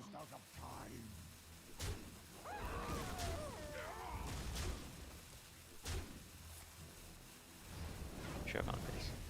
And I didn't hit for 1 the last turn for a reason. I think I should once again not hit. I agree. Plays around Hellfire, Molten Giant. Well, Team Griffin's got to be thrilled to see that, considering they do not have a Molten Giant in their hand. And this is really the dynamic of this matchup, where the Zoo player is constantly terrified of these Giants coming down without any way to actually close out the game, as Trump mentioned. Leaving that 8-8 up and having potentially more 8-8s come down is terrifying. Yeah, it's kind of like a lot easier to kind of mention this stuff as you're seeing the hand face down. But a lot of times when I was in this matchup, I found that the strongest way to actually fight this was just kind of ignore the Molten Giant aspect, because your opponent needs to have Molten Giant plus ways to taunt it a lot of times. When that happens, it's so tough to win anyway.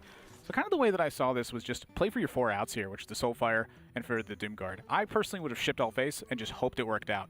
When you get Molten Giant there, it sucks, and that just I leave it at that. But I don't blame them for the way they played this either. You still have plenty of gas in the tank that's going to keep going for the whole way through. So this does have its viability in terms of the other side as well. I think both of them are acceptable options. Yeah, it just shows how big of an impact the threat of Molten Giant has. That was 8 damage that was either sent into the Giant or not sent to face, just in fear of the potential of that Molten Giant. Yeah. Kind of the way that I saw it, too, is like your opponent needs to be able to clear the board and then have the Molten Giants, which leaves you open. The problem is the counterattack idea. Yeah. So that's really where the fear of, I think the Molten Giant came into that spot, was the counterattack just ending the game. I think part of it, too, wasn't just, okay, well, if there's a Molten Giant, you're still just leaving up an 8-8 that would then potentially gain taunt, or maybe even +1/+1 from the Defender of Argus. Gaining taunt, though, you have the same situation for next turn, right? Through. Right. So now you're kind of starting to see now from Trump's side, from the Kraken side, there is no Molten Giant right now. So this is like a that part's become abundantly clear It's time to start pushing some damage, I think, if that's the case. But how do you push it? Like Elven Archer onto the Yamani Berserker here, that's 3 extra that's available from that kind of situation. Yeah, there's Elven Archer, there's Direwolf Alpha, and Defender of Argus. So a lot of ways to get a little bit of extra damage in here. Yeah, it's tough to get all of it. I think that like Life Tap is a possibility here, but I feel like just getting pressure in play is maybe a bigger one. Yeah, one interesting thing about this is that the combination of Direwolf Alpha and Defender of Argus can't really be used together on these 2 minions. So you get either or, pretty much. Yeah, it looks like he is going to go ahead and fire off the... Huh? You going to Defender of Argus and the Wolf afterwards? I don't know. Wait, okay. Don't shoot the Wolf. What did he do? He's a good boy. This leaves you with the taunt in play as well. So that way you don't discard another Soulfire and you don't discard a Doomguard if you draw it as well. So Soulfire can end the game here. Putting himself in a position, Tare down to just 2 life. This means that Hellfire is not an option. Wow, this is not an okay spot to be in. It is rough. I mean, there is the Shadow Flame. So there is the ability to at least clear off this board, but there's a Knife Juggler in hand. Yeah, you're at 2. You're at 2 life. 2 is not very much. It is not. Math checks out. And then the question also is just like, would you rather bump Shadow Flame and spend 3, or would you rather use the Mortal Coil? Because I feel like the Mortal Coil is like maybe gives you a way to fight something. I don't feel like you can afford to Mortal Coil here almost. Looks like he's going for it. I mean, I don't know if just Shadow Flaming's enough either. I feel like you just got to find stuff. Ugh. This is feeling like the Trump may have really put themselves in favor of hitting a 2-1 lead here. He does have the ability to Sun Fury and then Shadow Flame the Sun Fury because everything's at 2 now. Protection to so Doomguard for turn. He does end up with a taunt in play, so can't get Doomguarded to death, and does have some insulation against the threat of this Knife Juggler. Soulfire ends the game at every point. And Knife Juggler could. 25% to end the game and 25% to kill this Earthen Ring. Either way, they all seem like good situations. The grin from Trump here. Where's it going? It went to the minion. Okay, minion gone is still pretty good. No Shadow It is worth noting, Trump is at 16. There's Leroy double power overwhelming in hand. There's also just Leroy plus Faceless. Oh, I wasn't even thinking about that. Yeah, on Griffin's side. So there is not lethal now, and there's a Siphon Soul. Siphon Soul could kill the Knife Juggler. And if Knife Juggler, if there's no more damage drawn, you have at least a window of a turn. Yeah, there is 2 Soulfires so over if Trump life taps and does not find lethal, Tare has lethal with Leroy double power overwhelming next turn. He can Siphon Soul Knife Juggler, leaves 4 power on the board. He goes to 5.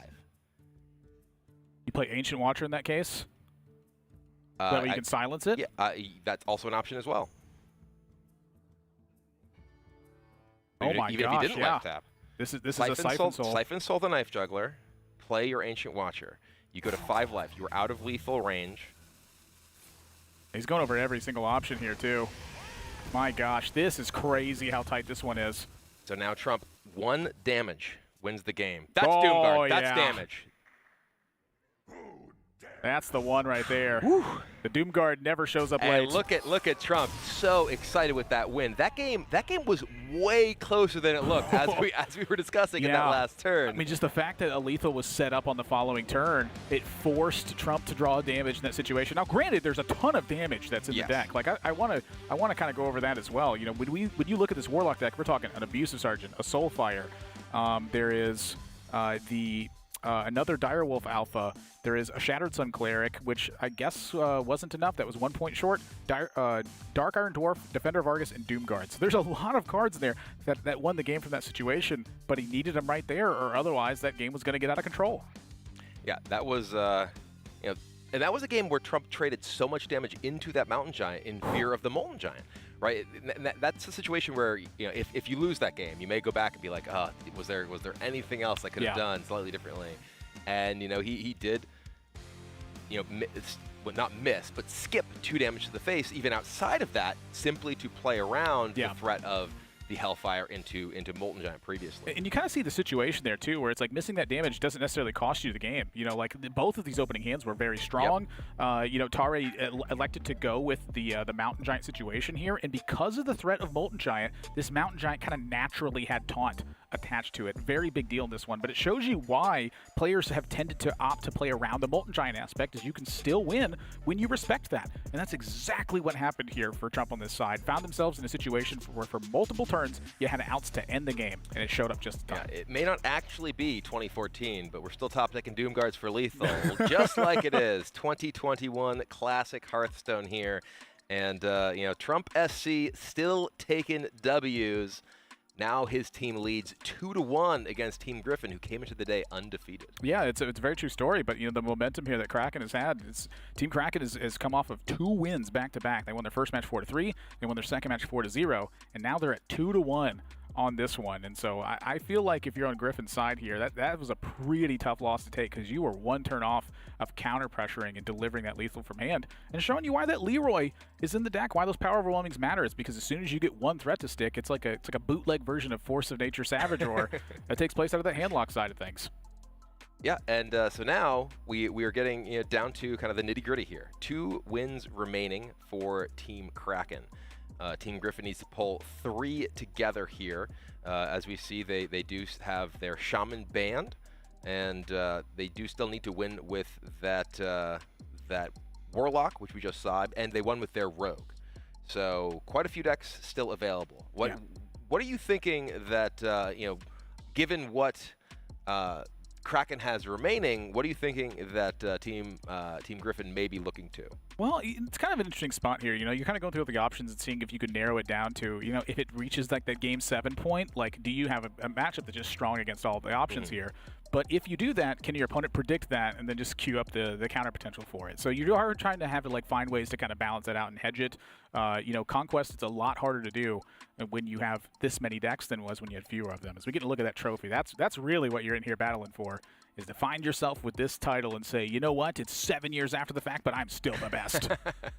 I mean, winning feels good, you know, whether it's winning today's Hearthstone, tomorrow's Hearthstone, 2014's Hearthstone, some days, any other game, really. I just like winning, okay? It's fun. It feels good. And that's what these players are looking for. I flipped plenty of coins with Brian. He really just wants to win.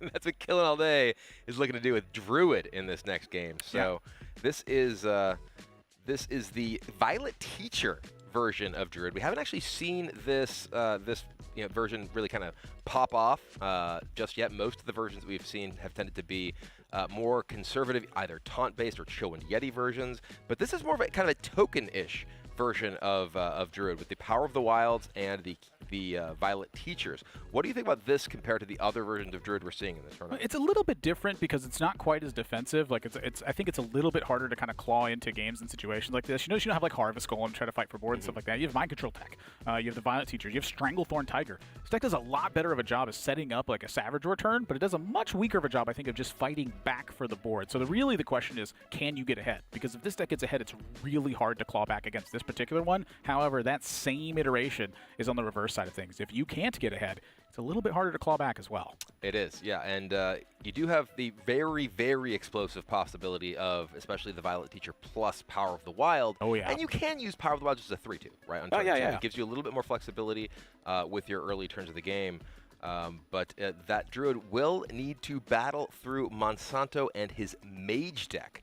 This is the deck that Monsanto used just recently to hit #1 legend on the classic ladder, where, as we mentioned with the Rogue, also Druid, a very, very popular matchup to run into on that classic ladder. And so when I'm kind of looking at this, you know, one of the big things I'm a bit worried about here is, does this Druid have a strong enough way to fight against what this Mage wants to operate with?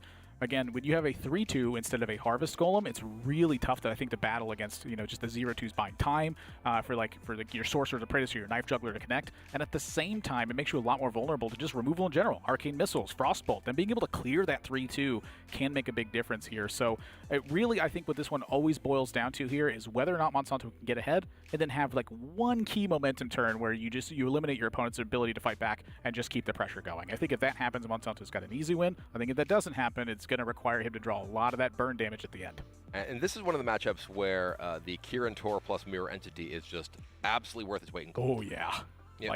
We've seen a lot of matchups where these Mirror Entities are being played into Paladin or, Zoo or whatever else, where there's just not really very high value hits with it. There's really not bad hits for a Mirror Entity in this matchup. The worst thing you're going to get is like a big game hunter, right? And when you're playing into a mage with Mana Worm, Sorcerer's Apprentice, all this pressure, and you're playing Druid and don't really have particularly powerful removal to answer that early on, any additional tempo your opponent gets from a free minion off of a Mirror Entity, especially from a Kirin Tor mage, is going to put you even farther behind. Yeah, expecting to mulligan an entire hand. Not a strong one. That is, in fact, worse. Monsanto, I think, could reasonably keep the entire thing. I think full keep is totally reasonable. I don't think it's going to happen. I feel like the water elemental's getting shipped back. Yeah. But these left three, these are stuck.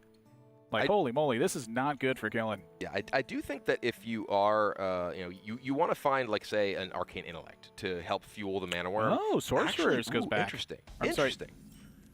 Knife Juggler gets found as well. My gosh. Job's done. And the hand for killing is not good. That's garbage. That's among the worst hands that you can actually get with Druid. It can still become okay if you find a Wild Growth on turn 2, but even with that, your hand doesn't start doing anything until turn 4. And you're playing against a pretty insane draw from this mage. Water Elementals. The pair has showed up. That's a nightmare. Wrath? I feel like back-to-back Wraths actually might be like one of the best things that killing can draw in a situation like this. That's not a Wrath. That's not a Wild Growth. That's a Violet Teacher. And we were talking about how this deck will struggle if it falls behind. And it's turn 2. And I would say Killing All Day is already pretty significantly far behind. Yeah, this is like one of the things that Druid really suffered from too, is it just had failure rate. Mm-hmm. This deck is so reliant on being able to have the right tools at the right time. If you don't have them, it's kind of like you grit your teeth and you accepted the loss. You moved on. It was ladder where really that situation took place all the time, and you kind of convert that over to tournaments. The loss in a tournament means a lot more than a loss in a ladder. It's not just number of games and then thus you have a better win rate. It's I need the win and I need it right now. So this is a very dire situation right now. And an Arcane Missiles is the draw. This does open up just Sorcerer's Apprentice into Arcane Missiles, grow the Mana Worm, continue the pressure. Feels like the Jug. Monsanto, though, taking his time.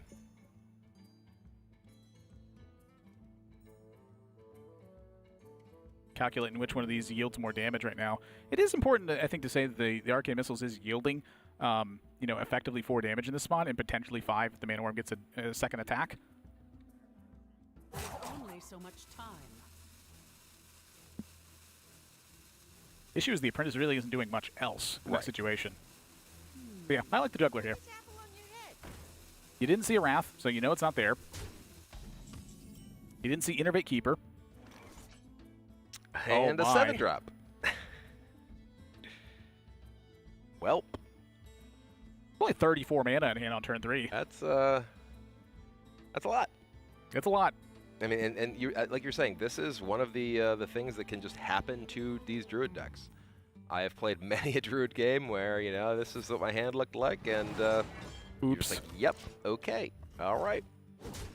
Another hit on the Mana Worm. Monsanto now, very clear image of what's going on. This is the easiest water elemental, perhaps. Get the juggle, you're getting in 5. And for killing right now, there's only one option next turn. It's play the Violet Teacher. Find perhaps Innervate. Innervate would be an excellent draw at this point. Oh, no. Look. I'm pretty sure that's all of the most expensive cards in his deck. There's no Ancient of Wars. Well, there's another Force of Nature. There is one more Force of Nature that costs more than 5. There's another Azure Drake. There's some 5s in here and stuff. Just you need early stuff. It's what it boils down to. Yeah, Monsanto, especially in this sort of matchup. Monsanto raising hand here. All right, let's listen into Team Kraken. Hello, testing 1 2. Hello. Hey. Yeah, hello. It might not be the hardest turn, but I'm kind of lost in terms of like hand tracking and what we think. Did you know what he mulliganed? Did you catch it? We didn't.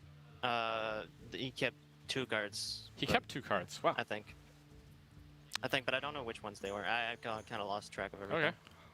Interesting. So there's 2 plays: Water Alley double trade, and then Sork missiles ping. Or did you want to consider Isolate? I think it's Water Alley. It's always Water Alley. Sure, but we're double trading, right? Or are we leaving that up? Double trading first, yeah. Well, no. Double trading. I think the king card on the left is likely to be Innervate, but I don't. Okay, yeah, I agree. That makes sense. I like it. Any idea what they might have? Any read? Vate. If they could have Vate without actually play. Like if they wouldn't Vate hero power here. Yeah, actually they would. So they probably don't have a Vate. I'm thinking about it. Yeah, it's possible if you think they kept 2 cards that one's a swipe. Swipe Vate maybe, I think so. and then just didn't hit anything. Next turn expect a 7. They don't run more. Sure. Good luck. When hand reading goes wrong, they're saying, I think he kept 2 cards. No. Killing today, mulliganed everything, and now he wants to. Hello? Yo. Killing? Yo. What up? How do I win from here? Drake, Trey maybe? Well, surely Drake's coming out this turn, but like you can set up, it's like you can set up the 2-turn clear with swipe the middle one and then force next turn. That's true, but is that a winning play? Swipe the middle one. Yeah. I don't know if that's a winning play, but that is an option that you do have. I don't think I can win doing that. Yeah, just Drake first. See what you get. Yeah, I mean we think so. I mean I don't know what I'm gonna get. Yeah, it would have to be Drake, I guess, but maybe we'll trade. Yeah, it's gotta be Drake. That's just gonna be our turn, but we should probably have to draw like a Vate or something. Yeah, good luck. All right, love you. Yeah, probably. I like that. How do I win from here? You have like a meteor hit Monsanto from the sky, like literally in real life or something. I think the answer is some sort of act of God. Yeah. You didn't do anything for 3 turns. And just doesn't work. Your opponent had an excellent draw. And well, Juggle goes face. 9 damage represented on the board from these minions. Arcane missiles as well. There's a Frostbolt and a Fireball. Oh. Yeah, I mean, this hand is just... This is like, parts of this mage deck. We really haven't seen this mage deck be able to have these kinds of hands early on. And at the same time, we certainly haven't seen him go against, these poor of hands from the Druid side of things. Right. You combine the 2 of these, and this mage deck looks like it's one of the best decks of all time. it looks real good here. Now, imagine they're actually just fighting for board here, and they're both able to kind of do these things. Monsanto still has a fantastic hand, and that's what makes this mage deck so powerful. Is when you have hands like this, you can fight against pretty much anything that's out there. For Killen's side, it just doesn't exist. And so now everything goes face. Hang on a second. Yes, they has to trade that Knife Juggler, and when he misses that much, because a swipe will just absolutely obliterate the board sometimes. That happens. So fights against it, and suddenly Killen all day is looking at the spot and going, oh, hang on a second. Maybe there's a way I can claw back into this. But then you're fighting against Burn the entire time. You're going to have to find a way to land these 2 Ancient Lures and have board. Yeah, I mean, there is the Force of Nature that does clear off the left 2 minions, but it does leave the Water Elemental, and that plus Fireball in the hand next turn is going to be enough for Monsanto to close this out. And that does it. 3-1 lead now for Kraken in this spot. Mage completely unchecked because of the poor draw from Killen. So now Team Griffin's going to need 3 wins in a row in order to claw back into this one. And Team Kraken on the verge of getting 3 match wins in a row today. They clawed their way all the way back from the losers bracket where they were put by Team Griffin in the very first round yesterday. So this is a absolute reversal of fortunes from what we saw come before. Yeah, just want to point out that Rogue, the matchup that is not banned on Griffin's side, that's the win that's taken place so far. So that to me was the natural advantage, and then the fact that the Hunter deck I think was just strong in this one. But we heard Tare say, I thought that was Warrior in that first matchup. It just changed the way that you mulligan. I don't think it was really that bad, and honestly, it would have been pretty tough, I think, to fight in that matchup. Language Hacker had a pretty strong Druid hand in that one, but that completely changes things. Like, imagine if instead there was a chance he won that one. Let's say he did. This would be 2-2 instead. Could be very different. Huge difference. All right, well, let's look at what is happening rather than what could have happened. We do have Team Kraken on match point. They have to get one more win, and they have 2 decks they can choose to do it with. So what do they have left? Okay, so for Kraken's side, they have one with Druid, they've one with Mage, they've one with Warlock, and their Rogue has been banned. That leaves them with Warrior, it leaves them with Paladin, and for some reason I can't count here. Leaves them, Druid already won? Mage just won? Why can't I count here for what's going on here? Warlock already won? Their Mage won the first match. The Warlock won. Yeah, you were correct in the first place. It is Warrior and Paladin. The Paladin. Yeah. Okay. For some reason in my head there was 3 decks available, and I'm like, nope, just the 2. Can't be just right. the 2. No. My brain's like, you idiot. There's only 2 available. And I'm like, no, there's got to be 3. Yeah, Warrior and Paladin are left in this one. And when you look at this Warrior deck throughout, it's pretty straightforward. How this Warrior deck has been built. The difference in this one is that it's much more mid-range refined. It's got 2 copies of Core Crown Elite, 2 copies of Azure Drake. So the Legendary is greatly reduced in this one. It's like Sylvanas, Grom, Ragnaros, Alexstrasza. And then you look at those, that big hefty thing in the middle, the 2 Azure Drakes, 2 Core Crown Elites. And then at the lower stage, an Inner Rage that can sometimes fight with that Grom, and a Blood Mage in here to increase those Whirlwinds, and sometimes turn that Inner Rage into like a backstab effect. A lot of little things can happen in this one. I love the mid-range stuff in this deck. Yeah, the Warrior deck is very much kind of a mid-range cycling deck. And that does put it in an interesting position in some matchups where it's not really control, it's not really aggro. It does have just the ability to kind of play both ways. And it does sound like we have our, potentially final matchup here. Tare will be playing Warlock, and it will be Language Hacker on the Warrior.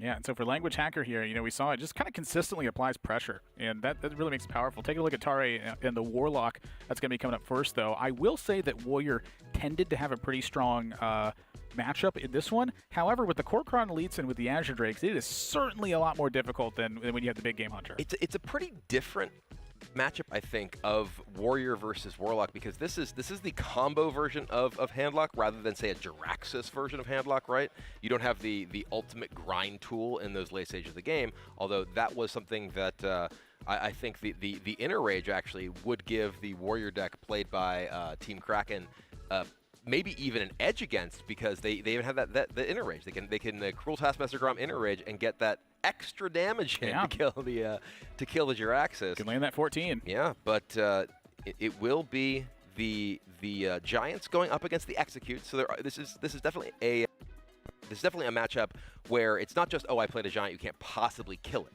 And if I'm not mistaken, the Team Kraken version of Warrior does have both copies of Brawl.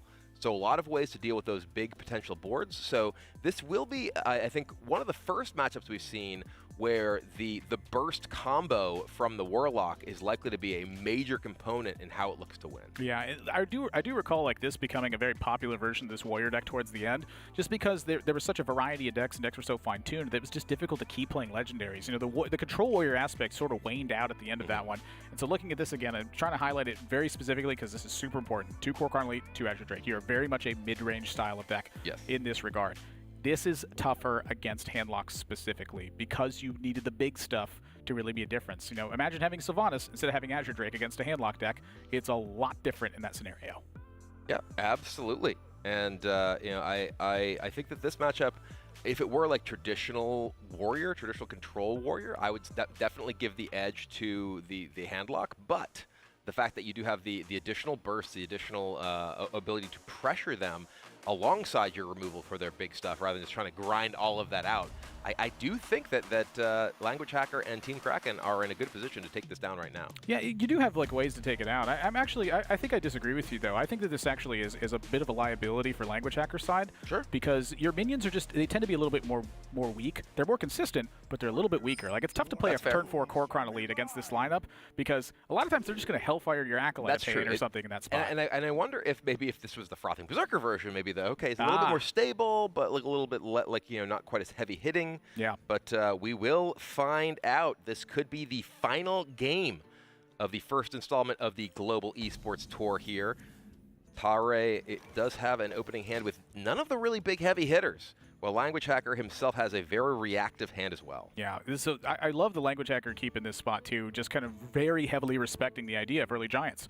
That's how you lose the game. Your opponent plays a bunch of early giants. But from Tare's perspective here, this opening hand is a bit weak, but suddenly like Ancient Watcher looks like a pretty appealing draw because it just starts checking your opponent. I feel like the main point of the pressure early from Tare's side isn't to end the game, it's to simply keep the armor at bay so it's difficult to line up shield slams at the right time. So for Tare here, I think there's plenty of time. This hand is looking way worse, though, I will say. Leroy plus Arcane Golem both getting drawn early.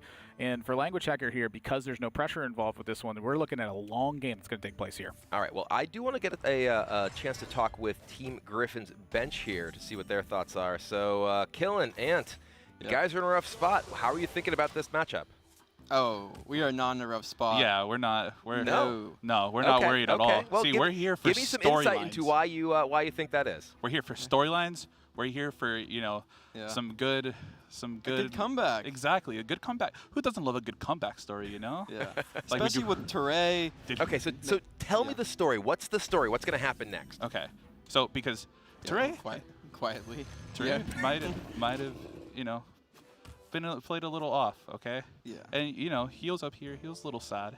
And then so we send him out there to get his confidence back, and he finally feels it, and he's like, oh, I can win. I can do this. We send him out there again. He's like, wins again. He's like, oh, yeah, okay, I got it back. And then I don't know how we finish it out, but I think the best way to fill it out would be a year of YoCat lifting the championship.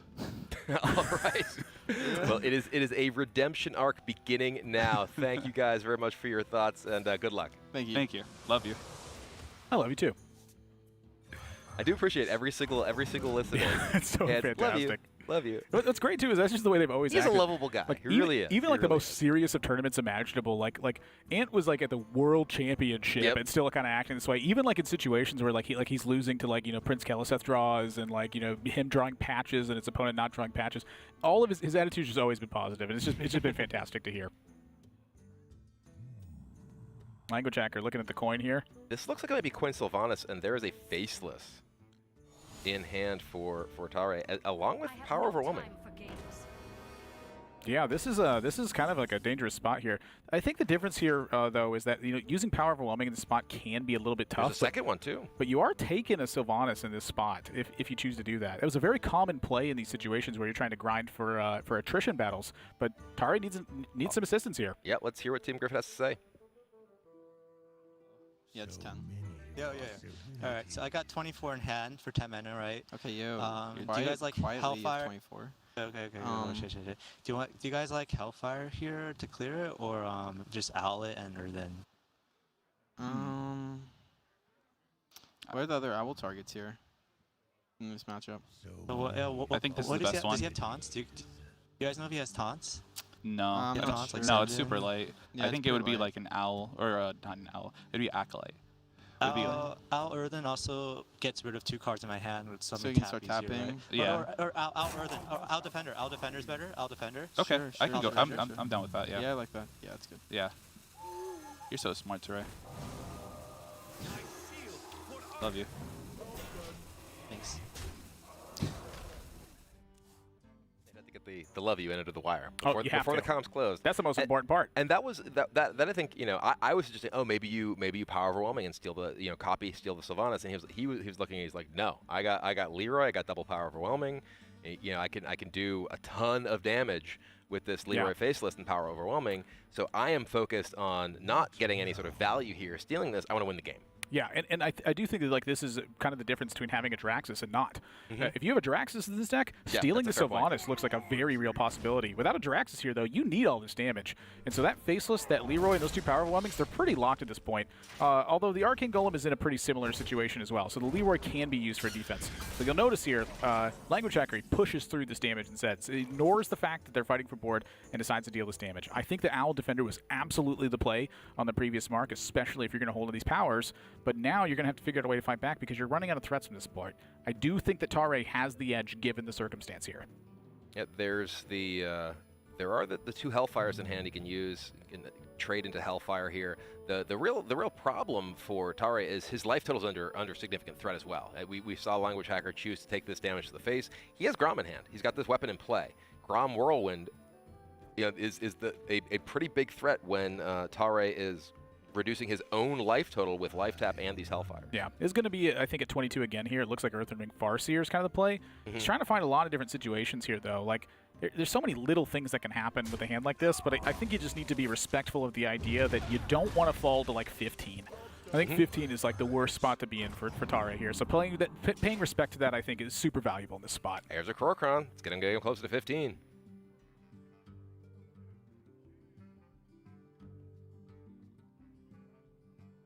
This is interesting because Language Hacker does have, he has the Grom, he has the Whirlwind, which is his current Grom enabler, or at least the most efficient one. He has a Slam he could use to cycle. Kind of a really tough spot to keep that for the Execute, looks like, though. Yeah. You do need assistance for the Execute, and the Whirlwind's kind of for the Grom, it feels like, in a situation like this. You're hoping to draw better, but you got to be doing something. If you do nothing here, it's not good for Language Hacker's side. So I'm not like happy to play this Korokron Elite, but I'm not sad about it either. Siphon Soul is a nice draw here. Fantastic draw in a spot like this. The question is, can you afford to use this? You know, Ragnaros is still in the deck on Team Kraken's side. There's still an Alexstrasza in the deck as well. It's really tough, I think, to not use a Hellfire in this spot, but I understand why you would use the Siphon Soul instead, because you have a Faceless Manipulator that can maybe fight for a situation like this. He also is looking to try to get damage in on Language Hacker. You know, he did mention, okay, I have 24 here, right? Because I have Arcane, Golem, plus Double Power Overwhelming, plus Faceless. You know, that's the 24 damage on 10 mana he was talking about. Ooh, Leroy Hellfire is this is actually such a strong play. I like this a lot. I like this a lot. Oh, this is brilliant. This is brilliant. Look at that lethal setup next turn as well. And this means Arcane Golem plus Power Overwhelming plus Faceless is actually just representing lethal through the armor up. Wow, bravo. That is a brilliant play. Yeah, I think a little tunnel visioned on using these all together, and you know, as is much more important, figuring out, especially when you're using a deck that has these combos in it, figuring out the best way to line them all up isn't necessarily always all together. Language Hackers raise his hand. Let's listen in. It's Arcane PO Faceless. Hey guys, I died. Yeah, you died. Probably. Good. Yeah, that's unfortunate. It's fine. We'll get him next time. I mean, you know, you can. Maybe it was desperate. It's possible. I think I'm supposed to spend. Yeah, I'm supposed to spend 2 mana here, right? I think so, and then pass. I don't think it was desperate. No, it wasn't. Yeah, spend 2 mana. Yeah, and you do the usual plan. Well, let's talk of what happens in case you don't die. Yep. Sure. I mean, it's the usual plan that he's practiced. Yeah, so. yeah. You got the things. You set up lethal every turn until they don't have any more taunts. Yep. Don't just play Grom for no reason. Yep. That's about it. See you guys in about 30 seconds. Okay. Yeah. Bye-bye. I really appreciate the hey guys, I died. That's the Language Hacker clap I've been looking See for. you guys in 30 seconds as he knows what is coming. Wow. And Tare setting this up expertly last turn with the Leroy plus Hellfire. You know, we were talking about, okay, you gotta figure out how to lower your opponent's life total, and you know, using the Hellfire there to clear, as well as get the extra damage in from the Leroy and not have to deal with those whelps. Very well played from Tare. Take 3 to deal 9. I'll do it every day. That sounds like every turn. Wowee, would that be a good deck? I accept your terms. So now it's at a 3-2 at this point, and this was, I mean, every single win. It's a must-win from Team Griffin's side, and for Kraken, that situation is closely approaching as we get to that must-win circumstance here. 2 more wins for Griffin's side, but honestly, it just. You have to just kind of go through all your plays in that situation, and for Tare, the patience and the notion to constantly always go through those sort of damage turns, I really feel like it got demonstrated in this spot. You know, I was starting to panic a little bit, kind of looking at that hand, and then as soon as he grabbed that Leroy out of the hand instead of just hovering it, I was like, oh, Leroy Hellfire, genius. Yeah, and you know, we were talking a little bit about how, okay, we were thinking about this control value plan of, oh, maybe I steal his Sylvanas, and he was like, no, I want to hit you in the face. Yeah. I recognize what my hand looks like with the double power Overwhelming Faceless. My goal is just to get to this point, and recognizing what your win condition is and how best to use each of the pieces, whether they're combo pieces or removal, to get you to where you need to be. And Language Hacker, he respects it. He respects it. Game recognized game. Yeah, it's just golly, it's just such an iconic thing from Language Hacker to see that. It's like, oh yeah, well done there. You blow up all my stuff and blow me up and then have the right cards as well. You know, that's part of how the game works in this instance. You have to be able to recognize the situations and capitalize on the advantage that you're given, not necessarily just have the advantage in general. And we see how we've gotten to this point in the match so far. The Shaman banned from Team Griffin, which they said in their intro video that we saw earlier today was one of the keystones of their victories yesterday. Looks like Team Kraken figured that out, banned it away, and did manage to still lose to the Rogue that they kind of was the other ban that they took yesterday, but it has changed their fortunes pretty dramatically compared to their loss yesterday, which I believe was 4-0. Yeah, it honestly, like, kind of when you just look at the way the Rogue queued up, it queued up into a mage in the situation, and this is a pretty aggressive mage deck that I think does have a slight edge versus this Miracle Rogue deck. You got the right matchup that you were looking for in that situation. It just didn't pan out for you. You know, Miracle Rogue's busted. The thing about it is that I feel like the Shaman actually just did not have a negative matchup across the board on Kraken's side. I feel like that Shaman was just positive all the way. And so I feel like, honestly, as much as I say, like, you got to ban the Rogue every single time, if you're able to get an advantage matchup in that one, sometimes that's how you got to win. You have to be finding the right opportunity to take advantage of it. I think that Team Kraken got it here. They just weren't able to seize that. Yeah, and they had some time since they first faced Team Griffin to reevaluate their strategy, figure out, okay, where did things go wrong, and decided to adapt to it, not just saying, oh, well, we got bad draws. Like, yeah. Okay, no, we're going to consider a different approach, ban the Shaman, and so far it's working out well. They are still one game away from victory, but Team Griffin, if they have anything to say about it, they're going to try and take this to a Game 7. Yeah, looks like Tare is going to be back on deck, and that's meaning Hunter in that situation. And this Hunter deck, I feel like, is pretty darn strong against what Kraken has to offer here. It feels to me like the weak matchup truly is like the Paladin situation, albeit you have plenty of tools to fight against that. Well, it looks like Language Hacker is taking the stage for Team Kraken, which I believe means we have the Warrior left. So this is a matchup, the mid-range Hunter versus Warrior was something that Warriors really did not want to see.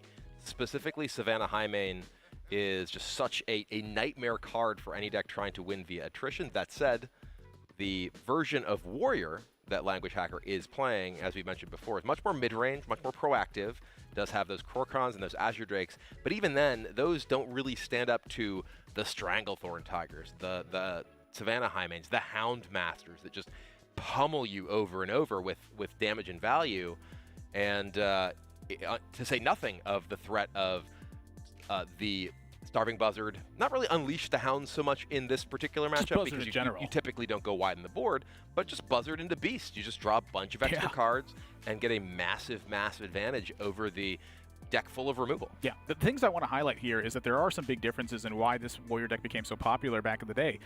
Blood Mage, Korkon Elite, and Azure Drake. These are three major tools. The first one is that Korkon Elite helps fight against that early pressure. It can sometimes value trade an Animal Companion, but it does answer the Misha side of it as well, which wasn't the easiest to answer. The Azure Drake sets up to try and kill this Savannah Highmane so that your opponent doesn't get the pressure from it. If you're able to destroy that Savannah Highmane, suddenly a Whirlwind becomes an active effect, and that same thing adds up with Blood Mage as well. Blood Mage is able to fight against the freezing traps, and at the same time is playing that same role that the Azure Drake was. So this mid-range effect does help fight against this mid-range Hunter, and it's why this Warrior version became popular back then. Yeah, I do think this is better than if you were playing pure control. I do still think that that the Hunter has a fairly substantial edge in this matchup. Agreed. So I think there's a very good chance we do end up going to that Game 7. Yeah, I definitely think that this is a matchup where, you know, the Savannah Highmane, it is still one of the scariest things you're going to see as a Warrior. However, if you get the right board established against it, it suddenly changes. And think about that Korkon Elite. If you roll a Leok on that Animal Companion, and then Korkon Elite connects with that, if that Korkon Elite lives, which it often does in that situation, it is very tough for that Savannah Highmane to capitalize the way it did before. It's true. That's very true.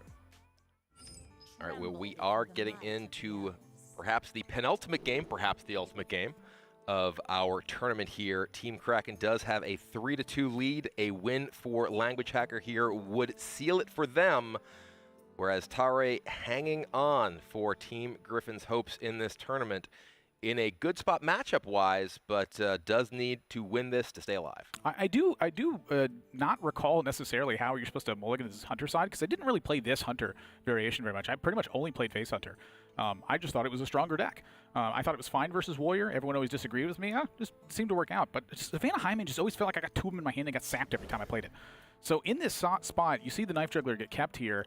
The Savannah Jaime definitely gets capped in this matchup, but I think that right now, Tare's hand, you're not so worried about the early game as you are about the mid game of it. You just want to be able to make sure you're not getting run over and you're not getting steamrolled in a situation like this. So from Language Hacker's side, pretty poor first draw, but the hand's pretty good. From Team Griffin's side, on Tare's side, you have a Savannah Jaime, you're pretty happy with your hand. Yeah, Language Hacker was definitely looking for the Fiery War Axe. It's a very, very important card to help contain the early aggression from the Hunter. Does find Acolyte of Pain. Interesting. Acolyte of Pain and an Inner Rage seems like a pretty strong little spot here. Yeah. Inner Rage doesn't really have that much utility in the matchup. Here you can get a card off of it and actually threaten the Knife Juggler. The reason I like the Inner Rage here is because it actually activates against like Eaglehorn Bow. It means you got 2 draws out of this situation. Yeah, this is actually a sort of an awkward position here for Tare. He could use, I mean, he could even just use Hunter's Mark plus Unleash the Hounds here.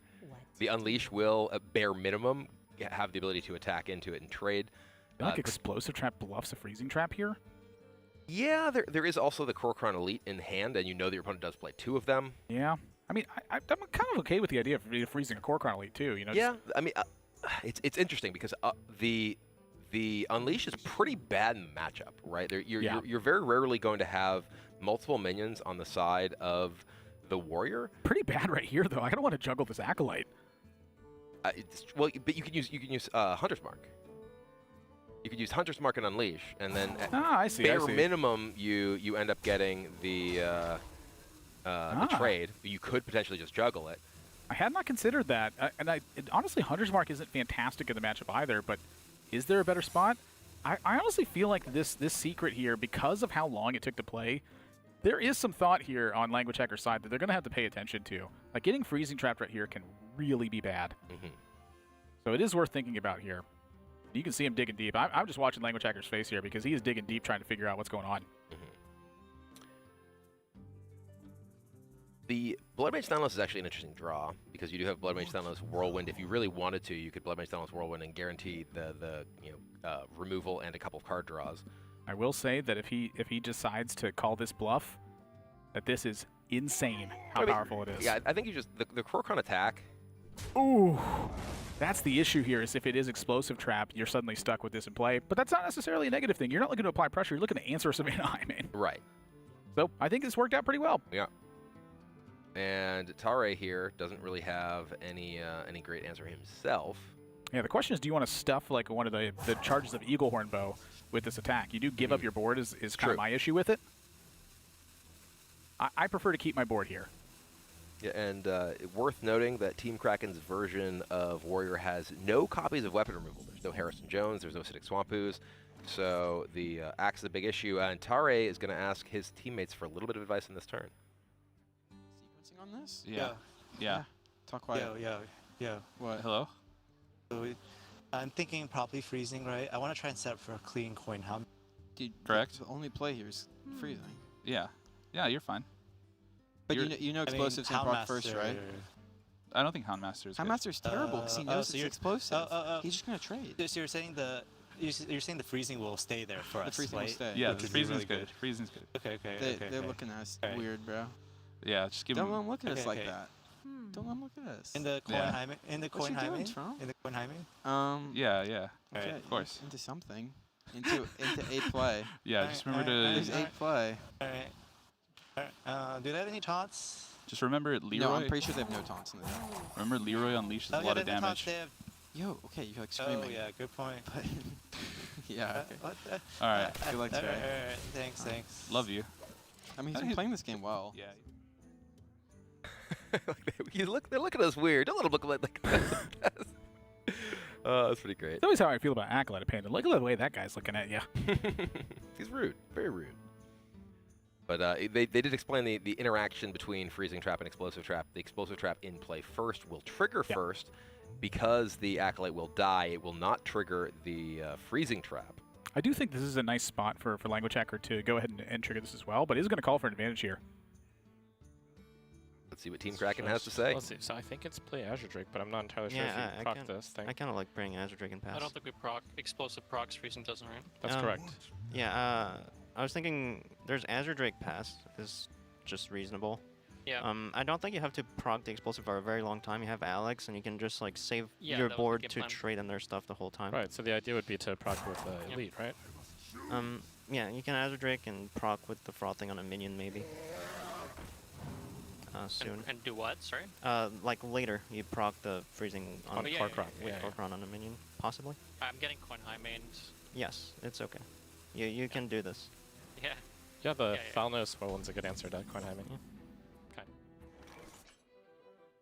All right, they recognize what's going to happen this turn and how the dynamic of this match is going to play out. I really like the recognition. It doesn't matter to get the damage in, right? You don't need to proc explosive ever. You have Alex Straza on hand, right? Exactly. So all you're looking to do is use the Alex Straza to kill them while you answer their stuff here. Exactly. The whole point of this matchup from the Warriors' perspective is just to make sure that you're not getting clocked by minions. If you're not getting clocked by minions, your hero power counteracts the Hunter hero power, so you mainstay an even spot there. You have to get to those big mana turns because that's where your minions start to take the advantage. That's why all of this stuff is dedicated to fighting for the board here. And I think that's where Tare is really finding a pretty tough spot here. Is, back in the day, I feel like we proc these traps all the time no matter what. That's just not the case in this spot right now. And for Tare, if you play the Savannah High main, it is completely checked on board. You're kind of throwing it away, honestly. And it is Misha who comes out of the Animal Companion. Look at this. Coin Hunter's Mark into Unleash. So does want to make sure. All right. Well, if you're going to play around my my traps this way, I'm going to get you with these. Play right back into the traps. And this is the recognition. Okay, I don't want my high main to be dead on board. I'm not going to bother with the coin high main. I'm going to make an alternate play. You've clearly set up in anticipation of my play, so we're going to make a different line that puts you into a position that you're not necessarily equipped to deal with. Yeah, and for Language Hacker here, I think this is still like the notion of like my opponent's going to play Savannah High main. And so the idea here is you can't just answer this Misha and hope that's going to work. You need to be able to answer the Savannah High main too. That Azure Drake being in play was the answer. So now that that's not there, how do you fight this back? Looking like you're going to have to draw some cards here and find some answers. Does have the ability to proc the freezing, get this Acolyte back to the hand, and then use the Korkron to clear. But as you mentioned, that does leave him with nothing in play to answer the Savannah High main that is going to come down next turn. Pretty tough spot, but you do have shield blocks. You have 2 shield blocks and you have the natural draw, so you have like ways to set up and draw a shield slam and get something active here. And you are at 28 health. He also crucially does have the Blood Mage plus Whirlwind. Yeah. Blood Mage plus Whirlwind, if he does find a shield slam, can clear off those hyenas that come out of the high main. So here we go. Tare, this is the turn that you hate to see in Language Hacker spot. That's the big boy. Scar coming down. Execute found. That feels like it's honestly a pretty reasonable asset to this, because now you could Acolyte, you could Whirlwind, and you could Execute. So you're going to leave 4 damage on the opposing side of things, but you get the draw card, you get the Acolyte down, and you still have 2 shield blocks in hand. I feel like there's several different answers here. You do, and you have Brawl. So you can always Brawl away if there's additional board that comes to support the hyenas. So that was a pretty clutch draw there for Language Hacker. Gets a card, Execute takes down Scar. And frankly, the Language Hacker's a lot of life to work with here. He is at 27. There hasn't been a ton of pressure. Ooh. So that's a big deal. That's the follow-up. So I don't think that's going to be coming down next turn, but that is something that is really important for the reload from Tare. Yeah, I am kind of curious just about the Acolyte here. Like, do you respect this and like trade it to only give them 1 more card, or do you want the damage in a situation like this? I feel like Houndmaster and Shipface feels pretty strong at the moment. You've seen a Whirlwind, you've seen an Inner Rage, you have not seen any copies of Cruel Taskmaster yet. So Cruel Taskmaster, if you don't value trade this, not only draws a card. Ooh, interesting. I was not expecting to see the Starving Buzzard come out here.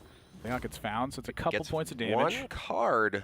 I don't know about this. I was expecting to see that saved for a bigger burst of resources here. I think this is a Shipface in this situation. Like, with the extra damage, it feels like it. Like, you still have kill commands in the deck. You have a Leroy plus an Unleash, which, again, is pretty massive damage. Like, you're looking at 10 mana, I think, being a thing here with, like, Leroy Unleash kill command at some point. But here we go. All right, well, only 1 card off the Starving Buzzard. Still 22 life from Language Hacker, and this is looking like he's going to pull the trigger on Brawl. Yeah, this is a big boy Brawl. He does have Cruel Taskmaster Execute as well, so even if the Leok survives, right? He can kill it if he so chooses, and 2 shield blocks in hand. The shield blocks are really giving an advantage here. Very big deal, because right now Tare is low on resources. He did just deploy that Starving Buzzard, and is now in a position where he's playing from the top of his deck with kind of situational and awkward cards in his hand. Oh boy. And Cruel Taskmaster takes it out. This is before Starving Buzzard was buffed to a 3-2. Everyone played it at 5 mana. Not a horrid draw, but again, imagine this Buzzard was still... Imagine you Handmastered the previous turn and you had the Buzzard on this one. I don't know. I really disagree with the Tare access there, but I see the point of what he was trying to access there. All right, well, he is hoping that this damage is enough to help close things out, but we know there's double shield block in the hand for Language Hacker to get him back afloat. Number 1. Finds a slam. He has the Blood Mage Thalnos, so Blood Mage, Slam, Fiery War Axe is a full clear on this board. That's a big clear, too. It doesn't sound like much, but you are chipping for 2 as well. It's a little tiny thing where it gives you a little bit of ways to fight for board. He can even save Blood Mage and trade his minion and get the armor up.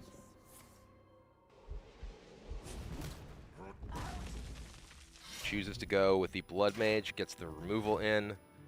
A little bit of chip damage, not that relevant because of the Alexstrasza plan anyway.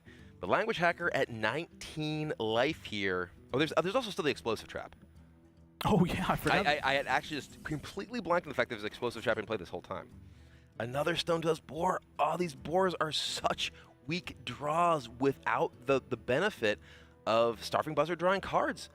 I feel like Tare may have just pulled the trigger too early on that Buzzard. Just getting the 1 card from it has left him in a position where he's just sitting with these situational resources in hand and not very much to do with them. This is really tough. I mean, it's a little tiny nuanced thing, but imagine what that previous turn would have looked like if that Buzzard was there. Yeah. Holy smokes, it would have been massive. Leroy Unleashed does feel like the direction you're going to end up going in a situation like this, but can you time this a little bit better given the situation? You have so few resources that you're going to have to map out the rest of the game from this spot. Can you imagine how hard that is given how many variables can take place? I mean, Leroy plus Unleash gives you 10 power in play. You put Language Hacker to 9, but you don't really have much burst left. And Kill commands. We know that there's Alexstrasza and Shield Block in the hand, which puts him in an even worse spot. I'll put it this way. If you don't apply pressure, you have to worry about Alex and Ragnaros. I don't want to worry about either of those. Tare says, I'm going to worry about him. Grom gets naturally triggered by the Explosive Trap next turn as well. Alex just straight up sets up lethal. Alexstrasza right now. Alexstrasza puts him to 15. Grom and the Explosive Trap and the Alexstrasza represent lethal next turn for Language Hacker. It was the Fiery War Axe with the Grom at that point. Yeah. I mean, my gosh, this is a massive draw on Language Hacker's side. The only thing he's got to think about is, can he lose the game from this spot? Right. Is there the possibility he takes 17 on his next turn if he offensively uses Alexstrasza right now? If he thinks about it, okay, what's the maximum damage potential from a 4-card hand? Leroy Unleashed Timber. Command.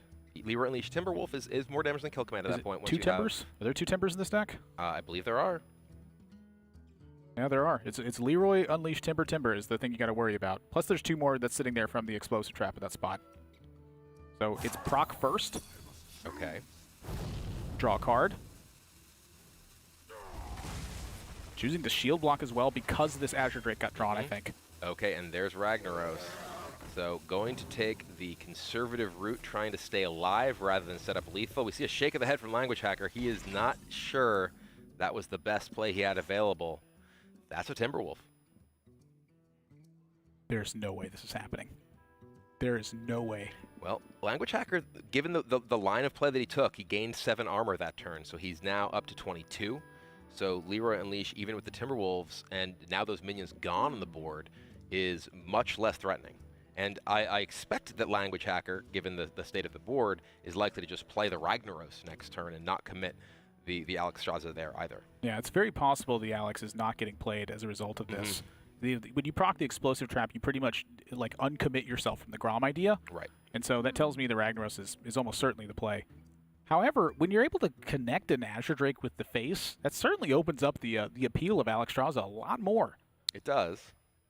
He does not currently have an enabler for Grom, so going for the kind of trying to set up a 2-turn lethal play with Grom, I think is less appealing in this instance, and I feel like, given the state of the board, he's much more likely to want to try and press his armor up as much as possible to just stay out of range of any conceivable burst from Tare. This is such a hard spot for Tare. I don't know if you're supposed to board this or not. There's Whirlwind. That is a Grom enabler. So I feel like it's got to be Alex here, honestly. Like, you're Alexing and you're connecting to 11. That means that Ragnaros is lethal. It means that Alex Strauss is lethal. It means that Grom is lethal from this spot. Your opponent has to deliver 20 points of damage right now. And so if they have Leroy and they have Unleash and they have 2 Timberwolves, that would be 6 plus 4 minions in play. That leaves you with 8 damage from the Unleash the Hounds. If there's 2 Timberwolves, it's 12 damage from that. 12 plus 6 from the Leroy, that's 18 damage. That would... The Stone Tusk Boar in hand is what would change that right now. Well, right now, just Grom is still lethal and gets armor up. Like, Grom, assuming that nothing changes, he'd have to have something that Rag hits. So let's let some armor up and still put the same lethal clock in play, unless Tare plays something to get in the way of it. Yeah, I feel like that Stone Tusk Boar probably and has to be something it has to be something that survives the Whirlwind to get in the way of it. Oh yeah, it's a true story. I don't think that doesn't exist for this hand. I don't see really any way for Tare to actually survive what Language Hacker has set up here. He does not quite have enough damage. Leroy plus Unleash here, plus the Timberwolf, plus a Stone Tusk Boar. That does not add up to 22. Language Hacker's armor has just gotten too high, and Tare is not able to get him into range of this lethal combo. Now. The Eagle Horn Bow. So now it's just up to Language Hacker to be able to spot this. Gets in for the damage, but Language Hacker, he has the Grom, he has the Whirlwind, he has the emote that lets Tare know he's got the win, and there it is. From the lower bracket, Team Kraken battled their way back all the way to take the final over Team Griffin. What a comeback for the day, and just what a performance from Team Kraken's side, and what an end as well, just in the game as well. Senor del Fuego, Ragnaros the Fire Lord, ends the tournament. We have seen some true classic Hearthstone moments in this tournament. We've seen the Knife Jugglers killing Leroy. We've seen Ragnaros taking the game down. And we've seen all kinds of interactions of all these really interesting decks. 7 years old, I'm still having a blast watching them. Yeah, we're still seeing modifications. We're still seeing brilliant plays get made. We're still seeing different lines of play crop up even after 7 years of this. Just unreal. Yeah, it's been a blast to watch this entire event and see all these players. Trump, one of the forefront of people at the forefront of Hearthstone all the way back in 2013, 2014, and he is now the champion of this tournament with his team. Monte Cristo's with them on the stage. Thank you, Brian. First off, Monsanto, was all the grinding to reach the top of the Classic ladder worth it in the end? It was. It really was. What? I'm really happy right now. Was this fun for you as a player who never got to play in this era to come and actually have an experience at a tournament playing in this format? Yeah, it was really nice. It was fun. Meeting people was also really cool. Playing with Trump, the real OG, was amazing. Getting to meet Trump, I enjoyed all of it. Perfect. I'm going to come over here with you, Trump, for a moment. So your choices in teammates have been vindicated. You brought the classic Hearthstone knowledge. You imparted your wisdom to them. Are you pleased with your teammates' performance here overall? Obviously, I'm ecstatic, and I taught him classic. I taught him Never Forgetting, Turn 1 Yeti. I taught him the Zoo song. Yeah, lots of good stuff. All right, for you guys, I asked you earlier, and you didn't want to reveal your strategies coming in, but you had to battle all the way back. You played every match possible over the course of this tournament. So what did you make adjustments to for today when on this rematch? Now that we can share, turns out our Paladin deck is really bad, so we decided not to queue it today, and it turned out pretty well. That was the main thing we changed. You guys were talking a little bit about the sequencing of decks that you wanted. You banned the Shaman this time. What were your thoughts behind both the way you rolled out the decks in order as well as the Shaman ban? The Shaman ban particularly was a little unique to their lineup because they had a lot of their decks tech towards our Warrior. And if I wanted to get a win on Warrior, I thought it would be better to just remove one of the worst matchups. I actually think Shaman might be worse for the Warrior than the Miracle Rogue.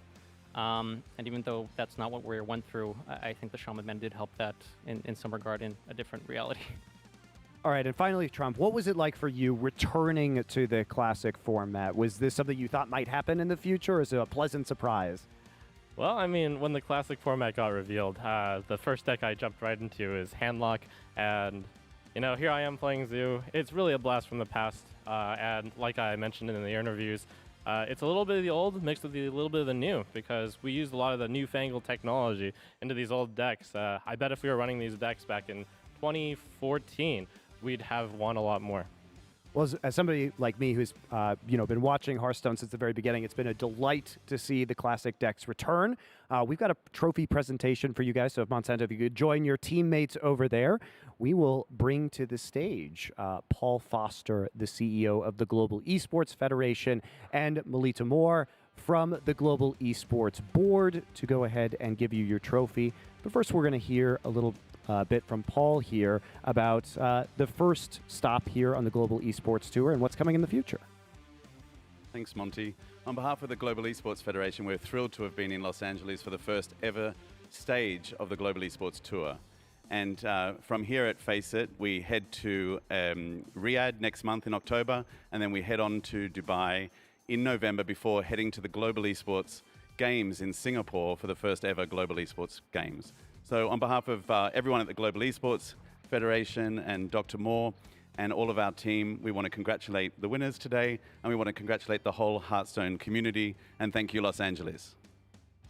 Thank you very much, Ms. Moore. If you would like to present the trophy to Team Kraken, Trump, Monsanto, and Language Hacker are winners. Congratulations, guys. Really fun to watch you this weekend.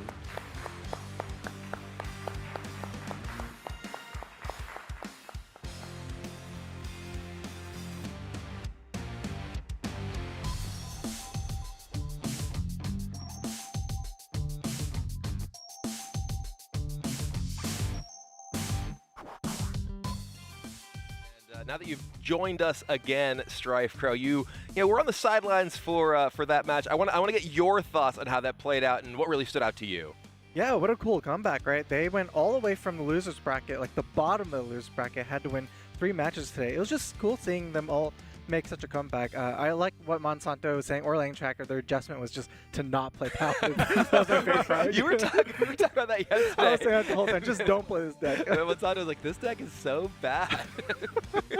It worked out. It worked out. They didn't have these horrific draws full of 4-drops and divine favors and whatnot. I love the pop-off moment, too, from Language Hacker at the end when he did clinch that victory. So it was overall a tremendous match and frankly, a tremendous tournament. I have had an absolute blast watching this whole event. We do see how that final match did play out there. The adjustment in strategy, ban the Shaman, hands off the Paladin. Let's get that out of here. Honestly, we self-ban it. The Shaman ban here is just so fantastic because the way that Language Hacker described it, it's just that it's alleviating the way that you queue up your matchups. Like the Shaman is just, it's so powerful against everything that you're like, what if we queue into the Shaman? What if we queue into the Shaman? You have matchups that are good against the Rogue, so like just don't ban that thing, and it ended up working out for them. It changes the way that you can queue up your decks is kind of what the explanation felt like there, and I feel like that's just a very intelligent play. It requires practice and experience to make that sort of choice, and look how it paid off. All right, well, let's see how the whole tournament did play out. We mentioned it before, Team Kraken, they fell in their first match on day 1 to Team Griffin, 4-1, battled back today all the way through the lower bracket, took down Team Mammoth, crushed Team Phoenix, and got their revenge on Team Griffin 4-2 in the finals to claim the championship. So, Admirable, I want to get your sort of top moment of the weekend before we end up closing out the show. All right, it's a stupid little story here, but I didn't think that a slice from the past would remind me a bit of something that, like, technically, I guess, is in the future if it's 2014. So the Language Hacker pop-off there at the end. When he won his first championship, it was in summer, and I remember that he came to stage, he was very humble, he's like, thank you for this, he's like very calmly presenting it, and then that camera fades off into the distance, and the camera shuts off, and he just turns around, and he's holding the trophy, and he goes, yes! And I just thought it was the most beautiful thing in the world. And seeing that right there, that's 2 Language Hacker victories in terms of championships now, and that's 2 pop-offs that he has had right after winning. Beautiful to see. And Strife Crow, your favorite moment from the weekend? I think my favorite weekend was actually Trump kind of phoning his friends in for the BM. You know, after he already like passed through the lethal, he has everything on board. This is not like a normal Trump thing, you know. So it was totally out of character. And then at the end of the day, it wasn't even that BM. It was just the Zoo song. Yeah. So, he's trying to perform. He's not even trying to rub it in. He just wants to entertain a bit more. It's just that's Trump in my head, and it's just beautiful to see. Yeah, I absolutely loved having the insight into the players' comms, both when they called each other for their thoughts, as well as just getting to ask them a little bit for their thoughts on what was going on when we wanted to know, like, Hype, why haven't you played yet? That was I had an absolute blast with the entire event, and thank you very much to the Global Esports Tour for putting on this event. And for those of you watching along at home, be sure to look forward to the next events. As Paul said, we have Riyadh coming up in October and then Dubai in November. So again, thank you all very much for tuning in this whole couple of days for the Classic Team Hearthstone tournament. Thank you for watching. Thanks to the entire broadcast crew. And we look forward to seeing you all again next time.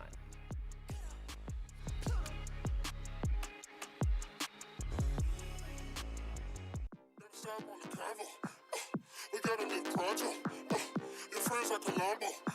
You be the judge like Rondo. Gotta stop on the convo. We gotta live pronto. Your friends like Colombo. You be the judge like Rondo.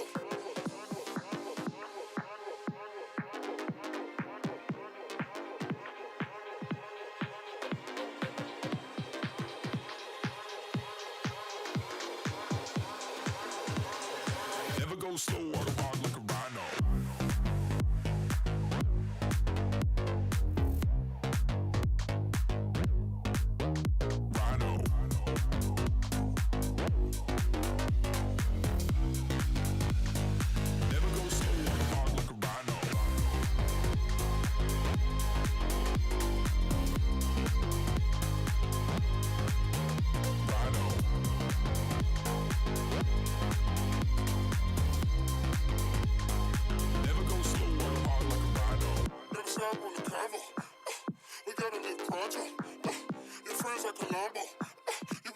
Like Rondo, gotta stop on the convo. We gotta leave pronto. Your friends like Colombo. You be the judge like Rondo.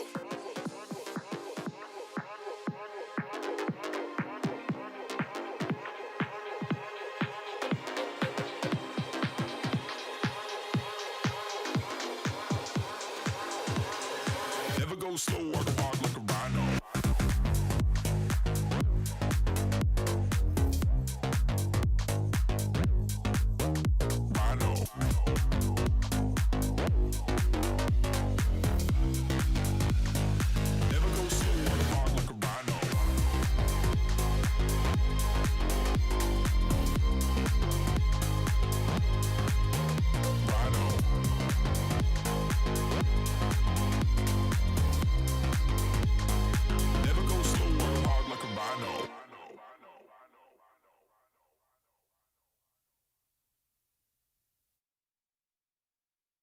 Stop on the convo.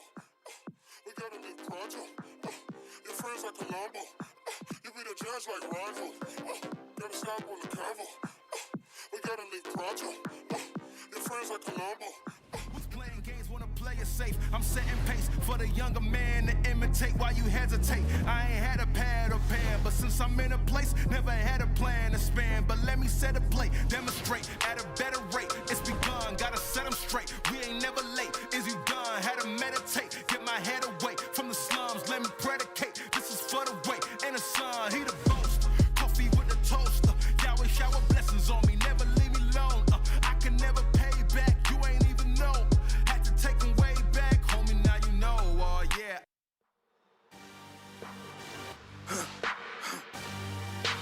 For the victory lap though. Whoa, whoa.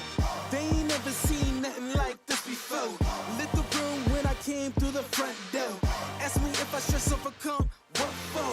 Train in the trees, please pardon my sycamore. Touch burning sands, cross lands and stormy shore seasons in the year, yeah. Ain't no channel for champions and chain no fear. Yep, the champ is here. Switch gears, we keeping haters in the rear. At the blood, sweat, and tears.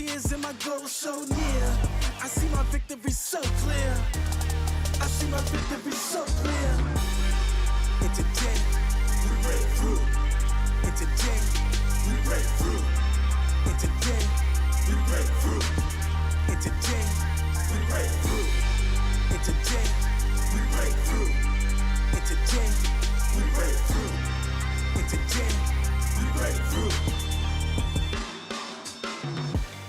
I know it's lonely at the top, but that's not by speculation.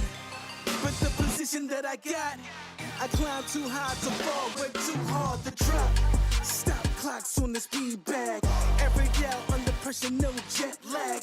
This is greater than trophies and saluted flags. Titles of pain, the cost is paid. Yay, I carried the cross I made. Dealt with the dealer, baby, the hand was played. New level, next stage. Learn to lead as a legend. Now tell me what's my next stage, yay. I said the champ is here, switch gears. We keeping haters in the rear. At the blood, sweat, and tears, and my goal so near. I see my life so clear. And today, we break through. And today, we break through. And today, we break through. And today, we break through. And today, we break through. And today, we break through. And today, we break through.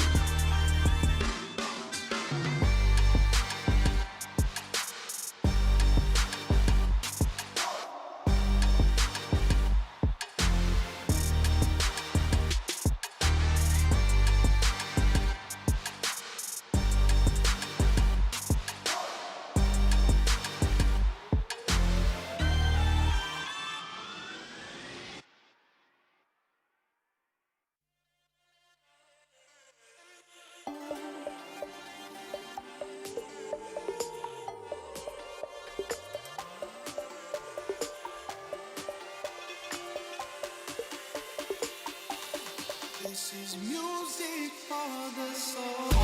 Please get on your knees. Came from the jungle, up in the trees. I got a few tricks up in the sleeve. One wrong move, I'ma let out the big shoes, check out the crease. Blow like I'm Bigfoot, step on the beat. Make a man's run till he step out the crease. When the whole place scream, gotta get out the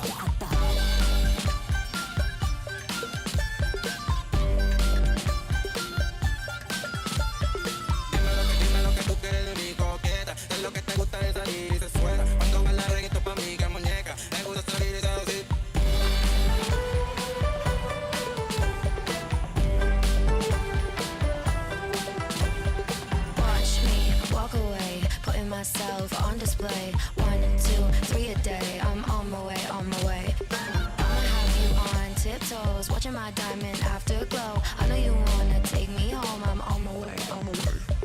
I don't need your money, you can pay me in respect. Cause once I do it big, what's to follow is a check.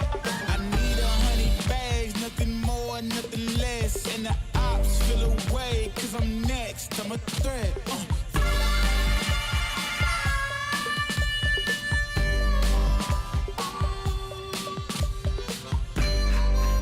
Something new under the sun. You can't take back them things you already done. No. You blame things that you do on somebody else. No. But they all see is you need help. You waste all of your time covering up your tracks. You try so hard, hoping that one day something gon' change.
Nah, narcissist, medusa, effortless, I shall allow you to. You know that it could be this. I love it when you